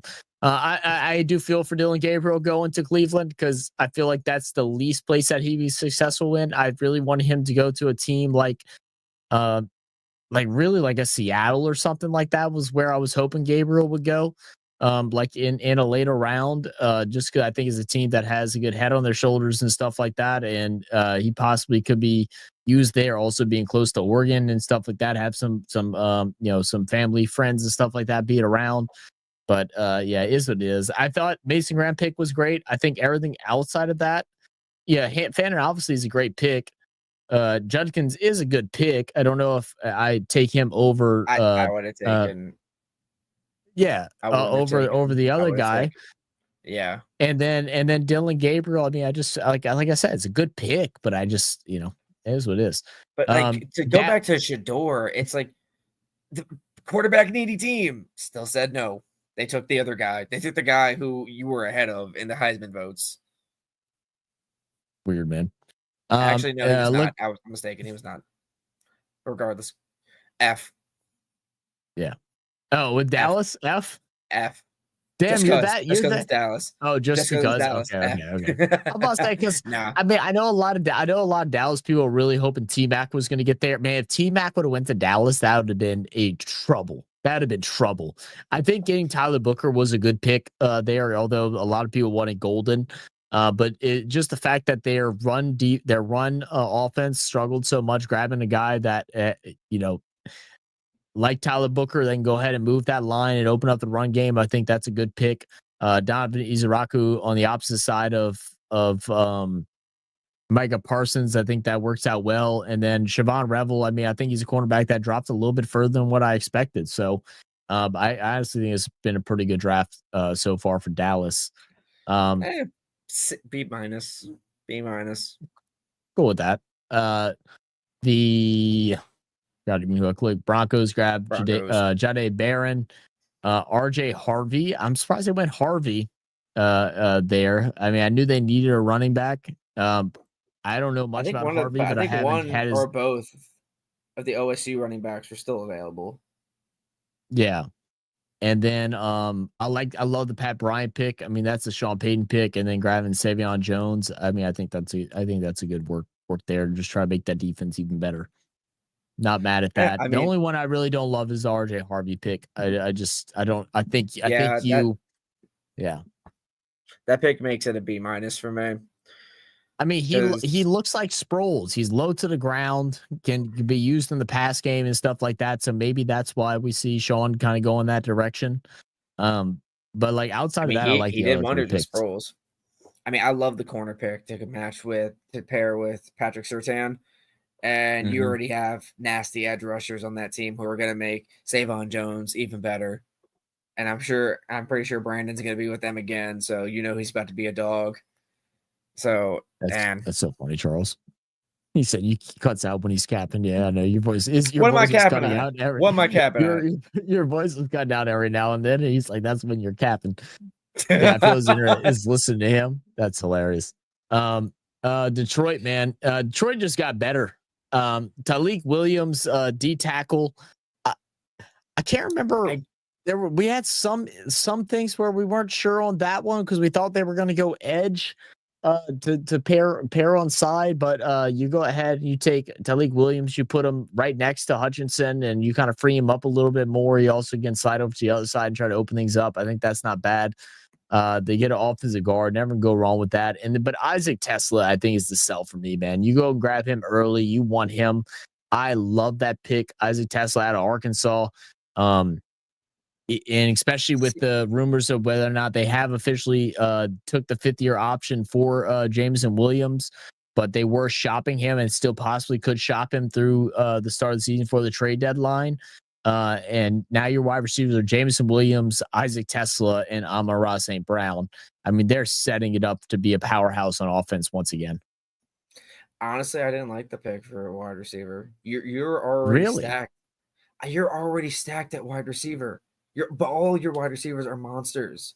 I don't think you need to add another one. I think you need to add more depth to your defense. I like the pick for guard because your O-line was already really good. Now you're going to add depth for them to probably open some holes for Jahmyr Gibbs and David Montgomery. The D tackle especially, because now you're going to have Aiden Hutchinson coming back, which is going to help this guy, Tyleik Williams. Yeah, Tyleik Williams. Yeah. Play even better because they're going to double up on Aiden. And the defensive line was already phenomenal in Detroit before the injury bug just took over the team. Very true. I feel like you could have. I don't know. It's like them taking a running back. Why taking a running back? They could have went safety to replace CD and gone either picks the Falcons or the Saints picked or something like that. But they went Tesla and I thought they should have went DB. That's what I thought. Green Bay goes and grab Matthew Golden, man. They add another wide receiver to their roster. And look, I hope Golden does well. I mean, everybody was excited. All the players and people out in Green Bay were cheering Matthew's Golden name throughout the night in the hotel rooms and all that stuff. But they need a veteran wide receiver. There's not a whole bunch of them left out anymore. They should have jumped on something earlier. I just feel like it's going to run into the exact same trap that it's been running in the last several years. Yeah, there's no true number one on this team. And then they grab Anthony Belton, and then they go grab another wide receiver in Savion Williams, it was not good. I mean, look, I watched again. It was just from a 1-game film study. So I'm not gonna put him into one box. I only watched one film study of his, but the one film study I watched of Savion Williams was that he gives up on plays very easily, is not willing to block, and whenever the cornerback gets the best of him, he tries to fight him. That's what I got off of one game. We literally watched the full game. I was watching with my guys from ECG. We're watching that game, and I hopped off at the third quarter because I was like, I'm tired of watching it. It wasn't like they were playing against a good team either. And I was just like, yeah, I'm done. I'm done watching this. This is ridiculous. I can't believe what I'm seeing. I was like, this is a guy that was expected to go, and that's where you expect to go, was in the third round. But I was like, he's not that good. He's not that good. I didn't like this pick. I think Green Bay actually is right now is the losers of the draft out of the teams that we've looked at so far. Honestly, I agree with you. Just there early in offseason, you had so many veteran wide receivers you could have picked up, and you didn't decide to go for any of them. For some reason, you're still high on the guys that are already there. And I get it. I think Reed can be a good wide receiver. I think Watson could also be a really good wide receiver, but I think these are twos playing ones, and that shouldn't be it. Yes. And hopefully I'm wrong. Hopefully I'm wrong. I think mostly because Jordan Love pissed me off last season because my fantasy team got screwed because of him. But I'm not being biased here, I promise. Slightly. But I like the offensive tackle. I do like the offensive tackle. Just you got to protect your quarterback. Jordan Love kind of got beat up towards the end of the year. So I think you need to get him some good protection. But I didn't like that CCU pick whatsoever. Frankly, if you take him, I don't understand why you didn't take Betch over him, because Betch was a better wide receiver than him.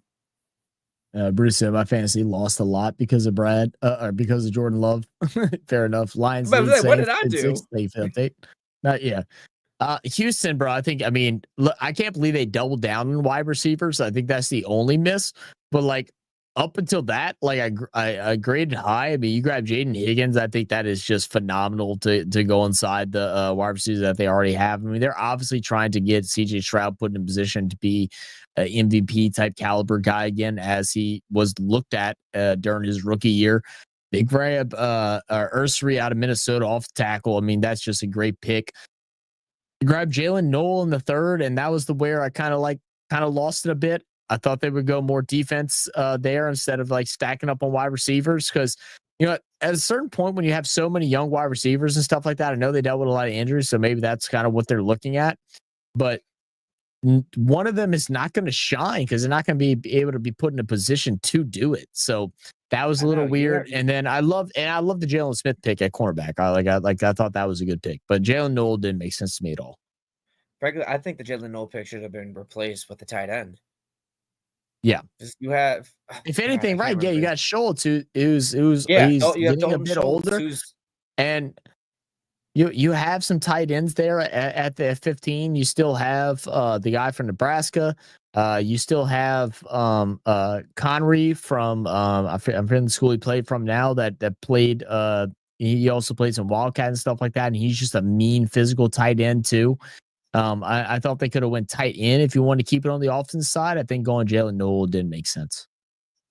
I didn't think so either. Like, I do like this pick for corner to complement Derek Stingley, and then they already re-signed their safety to a 3-year deal, if I remember correctly.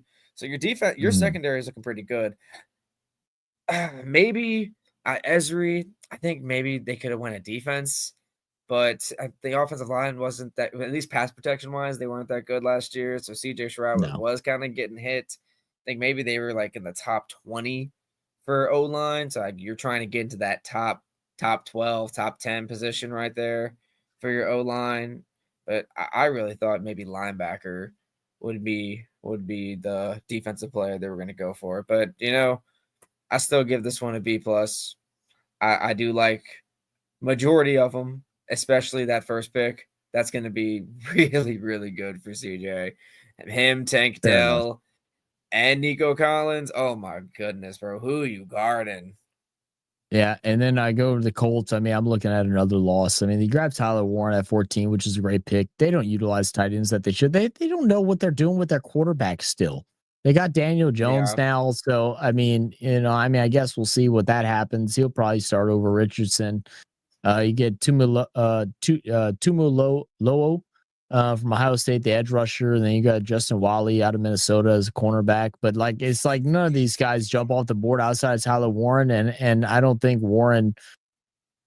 I don't think Warren fits the needs of what the Colts need. They need so much more outside of just a tight end. I mean, I know Warren can do a good bit of other things, but you have Ali Cox and everything. He's not like a horrible tight end. Y'all just never got him involved. When y'all did, he played well.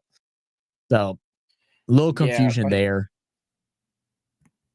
Like, I really thought that the Colts could have been a landing spot for Shador. Like, let him compete for the starting spot, because you don't like Anthony Richardson that much. You really don't. Danny you can't be in Dimes love with really you can't be in love with Daniel Jones. Yeah, you can't be in love with that. Exactly. I don't even know why I'm calling him Danny Dimes. The dude throws like Danny Pennies or something. I don't care. He's not good. JC Pennies, bro. JC Pennies, exactly. Terrible. So I really thought maybe they would take him for someone to compete for the starting spot. It's just this is a D. The only reason I even give it, that nice is because Tyler Warren is a great tight end, but who the hell's going to throw the ball? Yeah. Who else do you even have? Like, what are your wide receiver core looking like right now? It's not even that good. You have, man, what's that dude's name? Mike Pierce? Pittman. You got Michael Pittman, and then you have Al Pierce. I think Al Pierce, and you have Jonathan Taylor back there. Like, that's a solid. Your running back's phenomenal. Your tight end's now really good, but your wide receiver core is mid at best. Broken. But you don't have a quarterback. Yeah. Agree. Then Jacksonville make the big trade, go grab Travis Hunter, which I love. I love that for Travis Hunter, because if one team is going to play him on both sides of the ball, it's going to be Jacksonville. But then they go into the third round and they go grab Caleb Renshaw, which I didn't. I hey, represent Tulane. I thought there was thought it might have been a little bit of a reach at cornerback. I like Renshaw, love Tulane and stuff like that. But you go back to back, cornerbacks here. I also saw something. They got rid of Christian Kirk, so like I get Yeah, so I like, I'm just interested to see what the direction is that they're taking right now, because I just don't see it. And then you grab Wyatt Middlem out of West Virginia to protect Sunshine. Yeah. I thought it was really exciting because I thought Jacksonville was just going to go up and just grab the guys that they wanted, and then it just kind of fell off where it was like, yeah, you got a good cornerback. Like, Air Renshaw is a good cornerback, but it's like after Travis Hunter, it just felt like, and that's what happens when you go from a first pick overall or your second pick overall, probably the best player in this year's draft, former Heisman winner. Then you get a late third, and then two late thirds, and it's like, okay, well now what? Now what? I think they're doing that because they are going to. I swear to God, if they actually do this, I feel so bad for him. They're going to let Travis Hunter play 120 snaps a game, and if they do that, I hope y'all like Travis Hunter till week 8 because he ain't going to last any longer than that. He's not, and I love the guy. I think he's a great, phenomenal player, but saying you won't play for anyone who doesn't let you play both sides of the ball is the dumbest effing thing I've ever heard in my goddamn life. You are not playing high schoolers. You are not playing like mid-college players anymore. You are playing guys who can put light. so many played Gs. at 160 plus. He played at like upper 160s and stuff like that. Yeah. Exactly. These guys. I mean, like, put more Gs I think into Travis can eventually play both positions, but you got to start him at 1, and that's the same thing that Charles Davis told us. He's got to start him at 1.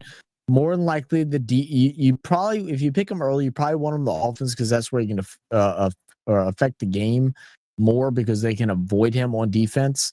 But you want to teach him defense first. That way he can, learn the defense because he's definitely a bit raw. He just has the natural talent to go after the ball and knows where the ball is going to go.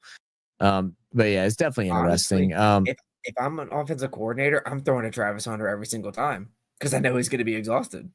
Because it's not the fact that he's not conditioned for it. It's the fact he's not ready for the hits. He's not ready for the windows to close faster. He's not ready for maybe the average speed you saw was a 4.5, 4.6 in the Big 12. Now you're seeing average 4.3 and 4.4 speed, and these guys are hitting you. They know you're good. They know in a couple plays if in a couple series you're going to be on that offensive huddle. They know you're going to be exhausted. I'm just going to hit you every single play. That's my mindset. The entire exactly. Like, I'm not even going to try. I'll take the penalty. I don't care because I know I'm going to take you out of the game or I'm going to keep you on one side of the ball the entire game.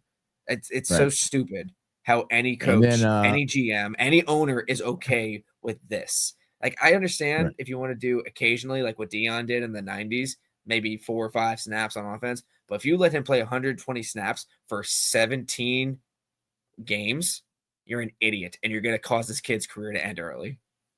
Yeah. And then, I mean, Chiefs just get better off that first pick, grabbing Josh Simmons, then going Norman Lott, and then Ashton Gillett out the edge. I thought they were going to go edge a little bit earlier, but I mean, it's just solid picks. I mean, when you have a team like the Chiefs, I mean, you're just grabbing pieces to fill in gaps. You can't go really wrong with it. Their defense was honestly the best part of their team. It's what kept them in games. I was surprised they didn't go wide receiver earlier, because I thought they really would. And I had a big argument with everybody on the first day because, they're like, oh yeah, it's, 3 times or 2 times, 2 times straight Super Bowl, 3 times straight Super Bowl appearances, 2 times winning and stuff like that. And I was like, yeah, but the thing is, it's, he's been beat by the 4-man rush, a team that does that well, drops back cornerbacks and, drop back your DBs and your linebackers that close out those wingos, that doesn't allow them to play that playground style of football that Andy Reid likes to run, and it closed things up. So it's like, go ahead and get a wide receiver early. That way you can have someone that can go ahead and create free space off the snap within those first 2 to 3 seconds. That way that now you no longer can just rush 4, because when they drop back, they can't go into that freestyle. Yeah, and exactly how they started the Super Bowl with, like a cutesy little play that just kept everyone off balance. But I like the tackle because they struggled. Their line struggled so heavily it did. against Philly. But I mean, I guess any team is going to struggle against that monstrous. That Monstars, honestly, defense, which has only gotten even better because we haven't even gotten to the Eagles yet. And I'm already telling you right now, I'm giving them a fucking A+ for their first couple picks because that's just disgusting what they've done. But KC, I don't think they don't need a wide receiver yet. They can get someone. They can get someone in the next round. Yeah, because they're good at wide receiver. Their only issue is they're probably gonna be without Rashid Rice for the first half of the season because he's gonna get suspended. Yeah. So we go Chargers, Marion Hampton. We know they like to run the ball, but they end up filling the wide receiver gap at Trey Harris in the second round. Then they go grab Jabari Caldwell. You've tackled out of Oregon. I mean, that's a good draft. That's solid. You felt the need. You felt the filter he needs. I didn't like it. I liked the pick for Trey Harris. I didn't understand the running back draft pick. You have 3 running backs now. You have Najee, you have JK, and you now have this kid. What are you gonna do with all that? What's the point of the 3-headed monster? What are you gonna do with all that? Is someone gonna be a third down back? Like it fits what a Harbaugh wants, man. I mean, I think JK, you don't know how much longer he has to go. And then even with Najee, he's like 26. Yeah, with an ACL and a fucking what's it called? Achilles. The heel bullshit, Achilles injury. Achilles. Yeah, but he came in this season what's gonna happen. Really good. Yeah, until he got hurt again. Oh, that was he tweaked that knee a little bit. That was painful to watch. That was really. But I mean, how much more does that happen? So that's why I'm not mad at that. And I love the Trey Harris, but they need a wide receiver, obviously. And I think they got Trey Harris at 23. I think that was a fucking steal. I think so too. But you could have gotten back-to-back big wide receivers, and then got Rams later on. And then Rams with just 2 pick. They go grab tight end Terrace Ferguson out of Oregon, Josiah Stewart out of Michigan. I like it. You like it? I'm not mad at it. I'm not mad at it at all. But it's not the sexiest thing. But like you have someone to back up Tyler Higbee, which gives you depth at tight end, and you already had some really good pass rushers on that team. Why not add more depth to it? Yeah. And then you got the Raiders, Ashton Genty. I mean, yeah, it was always going to be there. So I love that. Jack Bash, I thought that was a little bit of an early reach, but I mean, the things I've seen from him, I'm really happy that he went there. I mean, to help bolster up that offensive firepower with whoever ends up being the quarterback. I mean, it sets up for the future. You're not big into Jack Bash? I love Jack Bash. I don't like Las Vegas. Okay, fair enough. I don't like. Sorry, Nan. I like. I like the Oakland Raiders, not the Las Vegas Raiders. I think with me with that. Yeah, I think they'd agree with that. Yeah, Nan agrees with that. But Jack Bash is such a great guy all around. Great, unfortunate situation what happened with his brother. Mm-hmm. But he's going to be a really good weapon for that team, especially having him, Ashton, Brock Bowers, like. That team could make a lot of noise in the AFC West. Yeah, and I always forget his damn name, but the other wide receiver that only dropped 2 passes last year. He was drafted by New England. I always forget his damn name, and Don has to remind me every single time. But he only dropped two or 3 passes last year. So he's an Oakland wide receiver. Yeah, he's an Oakland wide receiver now. And then they get Darian Porter. They go get Vegas. Yeah. Get Caleb Rogers, get Charles Grant from William and Mary. I think that was the first Jacoby Myers. Jacoby Myers, yeah. So I was like, I'm not mad at those picks at all. And just try to speed run a little bit. Miami goes and get Kenneth Grant, the opposite side of Graham. He's a guy that people thought that if Graham wasn't there, Grant would be the guy that would be in that top position for defensive tackles and rushers out of Michigan. Mm-hmm. So I think that's a pretty good pick. They get Jonas Savane from Arizona, offensive guard, protect their quarterback. They obviously need that protection. Yeah, God, you need to. Yeah. Not gonna lie, Miami could be a place for Shedeur. Could be. Donovan Jackson, offensive guard out of Ohio State. I think that's a pretty solid pick. Back up the young quarterback or protect the young quarterback, and then fuck y'all for getting Ty Felton. Page just grabbed Will Campbell, man. He got emotional on the stage. It was pretty cool to see that. He's like, I'm gonna die for these guys to protect my quarterback. Love that. I love getting Travion Henderson there from Ohio State. They've been wanting to get that run game back going again. You get your pass protector in Will Campbell. You bring in Travion Henderson. You bring in a wide receiver in Kyle Williams, which I don't know much about, and then a center in Jarrett Wilson. So again, protecting the quarterback. I think it's a pretty solid draft so far for the Pats. I think so too. We already talked about us. Like, yeah, and we we're talked about pretty the Saints solid a right bunch. Abdul Carter for the Giants, Jackson Dart, which I think is just the craziest thing to trade up and give away all that capital for someone that's going to be third string. Makes no sense at all. He Makes was no sense at not all. worth all that at all. Like, if you're going to trade up for a quarterback, then he's the starter. Without a doubt, he's the starter. Yeah. Like, this and was he's not, such a and stupid. that's the problem. It was dumb. Yeah, but you already knew Jameis is going to be the backup. Honestly, Jameis may get cut. He might get cut. They may down. cut him just to keep Jackson Dart on the roster, which is so stupid. I mean, I get it. And then you get Darius Alexander, who I didn't see going in the third round, but I'm not mad at it. My boy is mean, bro. I don't know if you've seen the film on him. Darius. Oh, I have. He's from good. for He's Toledo. Really good. That's a bad And motherfucker right there. Now you have him and Abdul and Kayvon Thibodeau. Oof. And Kayvon Thibodeau, and the rumors are that Kayvon Thibodeau might get traded. So, but nevertheless, you're in a good spot. Yeah, there was rumors circling around where people are shopping him right now. So we'll see crazy. what happens with that. That's the best last place team I've ever seen in my life because y'all ain't winning your division. Let's see. How many teams played NFL total? How much matches are there? There's 17 games in a regular season. We don't have JK. JK is a free agent. Talking about the Chargers. Oh, JK Dobbins. Oh, Dobbins is a free agent right now? I didn't know that. No, he's not. No way.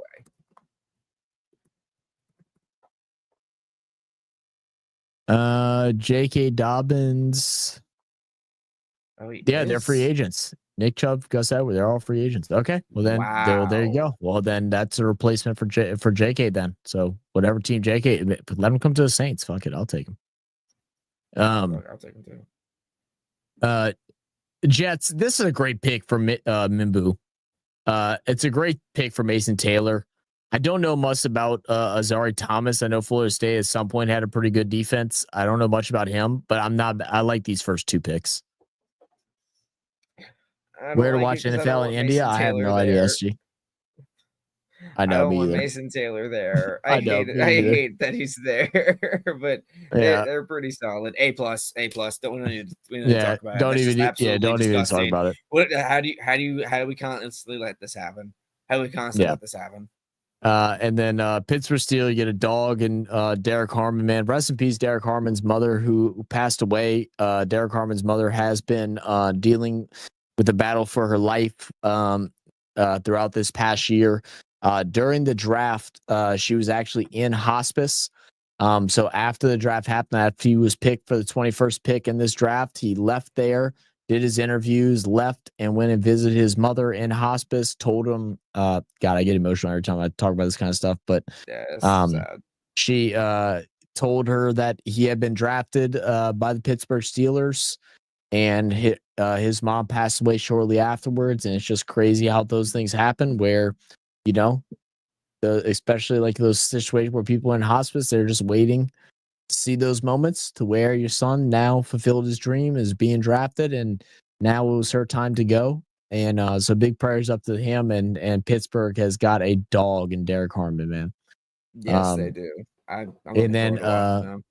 And then they grabbed Caleb Johnson at the third, which I wasn't a huge fan of, but we'll see how that pans out. Seattle gets Gray Zabel. He went earlier than a lot of people expected, but I'm not mad at it because they need interior offensive linemen, because Gino was getting murdered last year, and Zabel was a guy that I absolutely loved watching.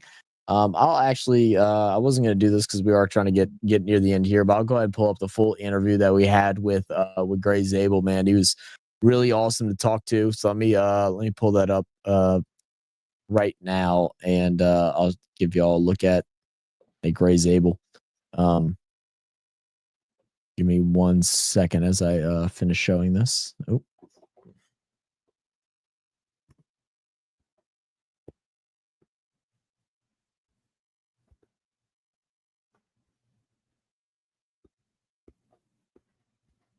How you doing? Come on in. I'm Dolph Jackson, the Come On In Sports Network, and we're live at the 2025 Reese Senior Bowl, and we're being joined by Gray Zabel, offensive lineman from North Dakota State. Gray, first of all, congratulations on making it to the Reese Senior Bowl.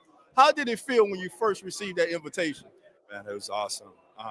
Everything you kind of worked for in college kind of came to fruition here down in Mobile, Alabama. So I've been watching this game since I've started playing college football, and it's a unique deal. And I was super excited when that came in. Is there any current player in the National Football League that you try to mimic your game after?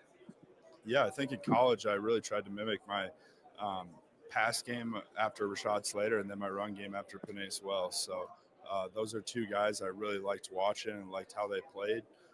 So looking forward to seeing their future. So, Gray, let me ask you this.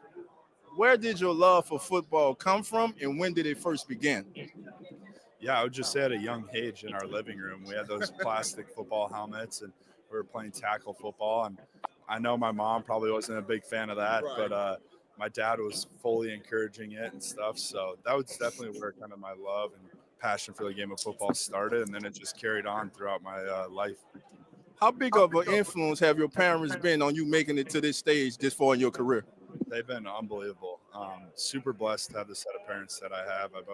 I mean, they're both down here. They got here Monday night to watch me in all these practices. So the support system I have is truly unbelievable, and I'm grateful for them every single day. So watching you the first 2 days, you play with a mean streak. You were here with guys from bigger schools, the Alabamas, the Auburns. But when you put on the pads and you put on the helmet, you walk on the same field as them. I'm going to do this. Let's do this. Let's reverse it. If you were a GM or a scout, what would you want to see from Gray Zabel this week? Yeah, I would just want to see his ability to compete against the big school players. Coming from a smaller school that some people might say has lesser competition, I'd like to see how he goes up against guys that are the SEC level or ACC or Big Ten level players. So, and then just his ability to improve every single day is really a huge thing. Is he playing his best football right now, or can he continue to grow day in and day out? And my final question, we know you're going to get drafted. You're going to go to some organization. We know what type of football player they're getting. But most importantly, let them know what type of human being they're getting in the building.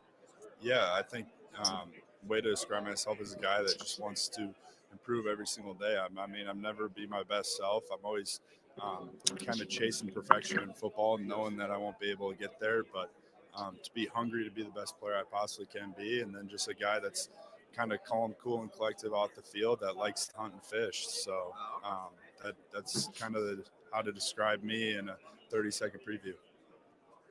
Hunting. What's your hunt? We do pheasants, whitetail deer, ducks, and geese up at our farm. So, yeah. So it's kind of a wide variety of everything. Well, great. Thank you. This is Gray Zabel, North Dakota State offensive lineman. I'm Dolph Jackson. Come on in, Sports Network. Reminding you, family, the doors are not open. So come on in. Yeah. So great interview there by Gray Zabel. Really fun to watch him work during that Senior Bowl. They put him all over the place, and it was really fun. But I think the Seattle had a great draft this year, grabbing Gray Zabel, grabbing Emma Ward in the second round, then grabbing Elijah Arroyo from Miami at the tight end, and then grabbing Jalen Milroe to have that backup position behind. That's interesting because they got Sam Darnold, and I was going to say Sam Bradford, Sam Darnold, and Drew Lock are both there. So may see Drew Lock get the axe or a practice squad. We'll see, but probably I think so. Jalen will be a solid backup, especially put him in some really unique packages for sure. And then just quick look, San Fran. I mean, Mikael Williams pick was a little bit. Yeah, I mean, they're going outside of Nick Bosa. You get Alfred Collins from Texas defensive tackles. They're trying to load up that line, get pressure to the quarterback. They go and grab Dick Barton. They're all defense here, Upton Stout. I mean, and you said earlier the defense for San Francisco was the big problem for them. But I am surprised they didn't go running back, even though they do have 3 of them on there. But I don't feel like outside of C-Mac that they feel comfortable with anyone. And obviously losing Debo and still those rough relationships with Ayuk, not being able to grab some type of offensive weapon. Yeah, I really thought they were going to go a little more offense here. At least I can understand the first pick. You want an edge rusher to complement Bosa. But, man, like not going a single offensive player. Like you don't have Debo. It's weird. Ayuk will be back by the beginning of the season. But Kittle's getting old. Like he's probably got 2 or 3 more years on him. I'd say a little more than that, but yeah, valuable years, I guess you could say. Yeah. Christian McCaffrey, he's kind of getting run into the ground. I'm surprised they let Jordan Mason go because he was such a great backup for when Christian McCaffrey was having Achilles tendonitis. This is, man. I thought San Fran. Yeah, and that's what Double says. We need a running back and another O-line player, I reckon. I think I see Carson Vincent going in the 5th round too, y'all. Carson Vincent out of Alabama. I think it's Alabama State or something like that. He's from HBCU school. We interviewed him as well. I won't be live here tomorrow for that draft, but just know Carson Vincent is the guy on our board. We also talked with Charles Davis about Carson Vincent, and bro, he was all smiles about him. It's one kid, man, that just dude, he is phenomenal. Do you know about Carson Vincent at all, Brad? Yeah, I know a little bit about him. I don't know too much, but I know he's solid. He's good. I think hopefully San Fran goes offense. Just knowing I'm not going to be here tomorrow. I do want to show the full interview with Carson Vincent because he is our favorite person that we interviewed during this whole process during the Senior Bowl. And I would love to show this interview with him because, one, the guy brought the fucking energy. The camera's a little shaky, so please excuse me on this, but I absolutely loved him. And then we'll go through these last 3 teams real quick, and then we'll hop on out of here. Brad, I appreciate you being here. I know late night for you. Normally you get up at like 3 a.m. and shit, you crazy motherfucker. Well, I'm driving to Lafayette tomorrow. Oh, are you really? Yes. So you Tulane, if beach volleyball wins their match at 9, they play for a conference title at 11. So want to see them potentially host a conference trophy and then go to play nationals. I see where watching it. I don't know in India. I have no idea what the best place is. Bro, I can't help you with that, man. You could try asking in the Discord, SG, if you're in the Discord. If not, Exclamation Point Discord will go ahead and give you a link and you can ask somebody there. No RFS stream tomorrow. I'll be gone. I'll be I may try to stream like a reaction at the end of the things, but anyway, here's Carson Vincent. How you doing? Come on in. My favorite interview, man. Look at this dude. Look how big this motherfucker is. Oh my god, he's huge. And we're being joined now by the swag. Dolph 6'1". This dude is 6'4", 6'5". Yesterday, Carson, you put everybody on notice, and I love what you said. You said I ain't a charity case, and I came here to play football. They put the helmets on just like me. So let me ask you this: when did your love for football start? So growing up, I was always like a basketball player. I played soccer. I played a lot of sports, but I really fell in love with football my junior year in high school. I took a guy my first play of that game. I drove him like 30 yards and dunked him. And after that, I was like, man, I want to do this for the rest of my life. So that's really what it came from. Cool, man. So today, he said, I dog walk somebody. I want to keep doing it. NFL scouts, GMs, coaches. Let's reverse that. Let's say if you were scouting Carson Vincent, what would you want to see out of Carson Vincent these 3 days here in Mobile, Alabama? It's really about competition and competing. So, what I wanted to see for myself is how I compete on this level versus guys. Do I fear them? Because the answer is no.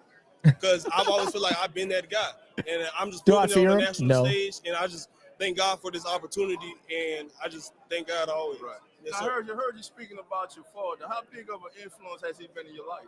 He's a great influence. He's the best dad I could ever have. Cool. He tells me when I'm right. He tells me when I'm wrong. But he's always there to support me. He's always been there for me. So he's all I can ever ask for. Now, the final question. Yes, sir. whichever team is wise enough to select you, we know what kind of football player they'll get. But most importantly, what kind of human being are they getting? Man, I don't like to, but I try to be humble. But I'm just a good guy. Like, I'm down to earth. I don't do too much, don't do too little. I'm a different guy when I play football, but off the field, I just like to be the best God-fearing man I can. All right, man. Yes, Thank you, my man. Yes, Congratulations on Man. that. Carson Vincent, bro. Whoever gets him, bro, I hope the best for him because man, my guy is he's just one of them, man. Zach, what's the name of the other guy? Brad is the one in the building. Shout out my brother Brad. But then Tampa Bay, they go and grab, and we'll go real quick. Igbuka. I mean, dude, fucking just, you know what? Preparing for the future. They grab Benjamin Morrison out of Notre Dame. They grab Jacob Parrish, who I love that cornerback. I mean, this is a great draft from Tampa Bay. Yeah, Tampa Bay is always going to be solid. They've been really good, especially they're ready to win it. What, 5 times in a row? Since they now? were since they were smart enough to take Baker, and we decided Derek Carr. Tampa's been freaking amazing. Yeah. Tennessee obviously grabbing Cam Ward. They go and grab Aldujo from UCLA, which that was a surprise there in the second. And then they grab Kevin Winston, Penn State safety. I felt like outside of Cam Ward, they fucked up a bit. I'm not going to be honest. Like I don't know much about these two guys, and like obviously I don't know everything about every player. I don't claim to know everything about every player, but I just felt like especially second round pick. It's like, yeah, a weapon, right? They don't have one. Who's their weapon right now? Nobody. Exactly. Like you have Tony Pollard in the back. You have an underutilized Tajay Spears. Still pissed about what they did to my boy last season.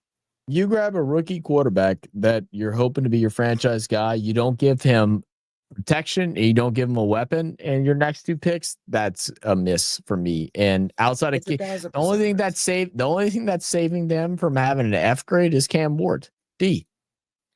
Seriously, when's the last time Tennessee had a great tight end? What is it? What was that? What was his name? Pasty? Delaney Walker. When they had Delaney Walker, that was the last time they had a great tight end. And again, underutilized my boy Tajay Spears. Give him some fucking carries. Crazy, man. And then Washington, the last team we'll look at, Josh Connerly, great off stack out of Oregon, and then Trey Amos, top cornerback out of Ole Miss. Won't see them again to the 4th pick, but I mean, I think that's about it. They went and grabbed They got Deebo Samuel, the wide receiver. I would have loved to see them get a running back at some point, but I think they'll be in that realm. They can. Yeah, I think they still can. So we'll see what they do in the 4th, but yeah, that'll be just about it, guys. I know this has been a very long show. I do appreciate everybody from all the networks that have came and tuned in. I hope you all enjoyed it. Make sure I hit that like button. Make sure I hit that subscribe button. All that good stuff. We will not have a live stream for day 3 on any of our channels. I don't believe, unless someone last minute is able to do one. I will be tuning in, joining Big Blue in the Bronx tomorrow around 1:30 U.S. Central Time, 1:30 p.m. U.S. Central Time. So if y'all can, I'd appreciate that. I will go ahead and share the link on our YouTube channel as well as our Discord whenever I go hop in. So make sure y'all come join us. So we'll be talking about the Saints. Brad, thank you for joining me today. And the rest of you guys, we'll catch y'all on the next one. Appreciate you guys. Love you guys. And we're out. The COWBOY is Sports Network.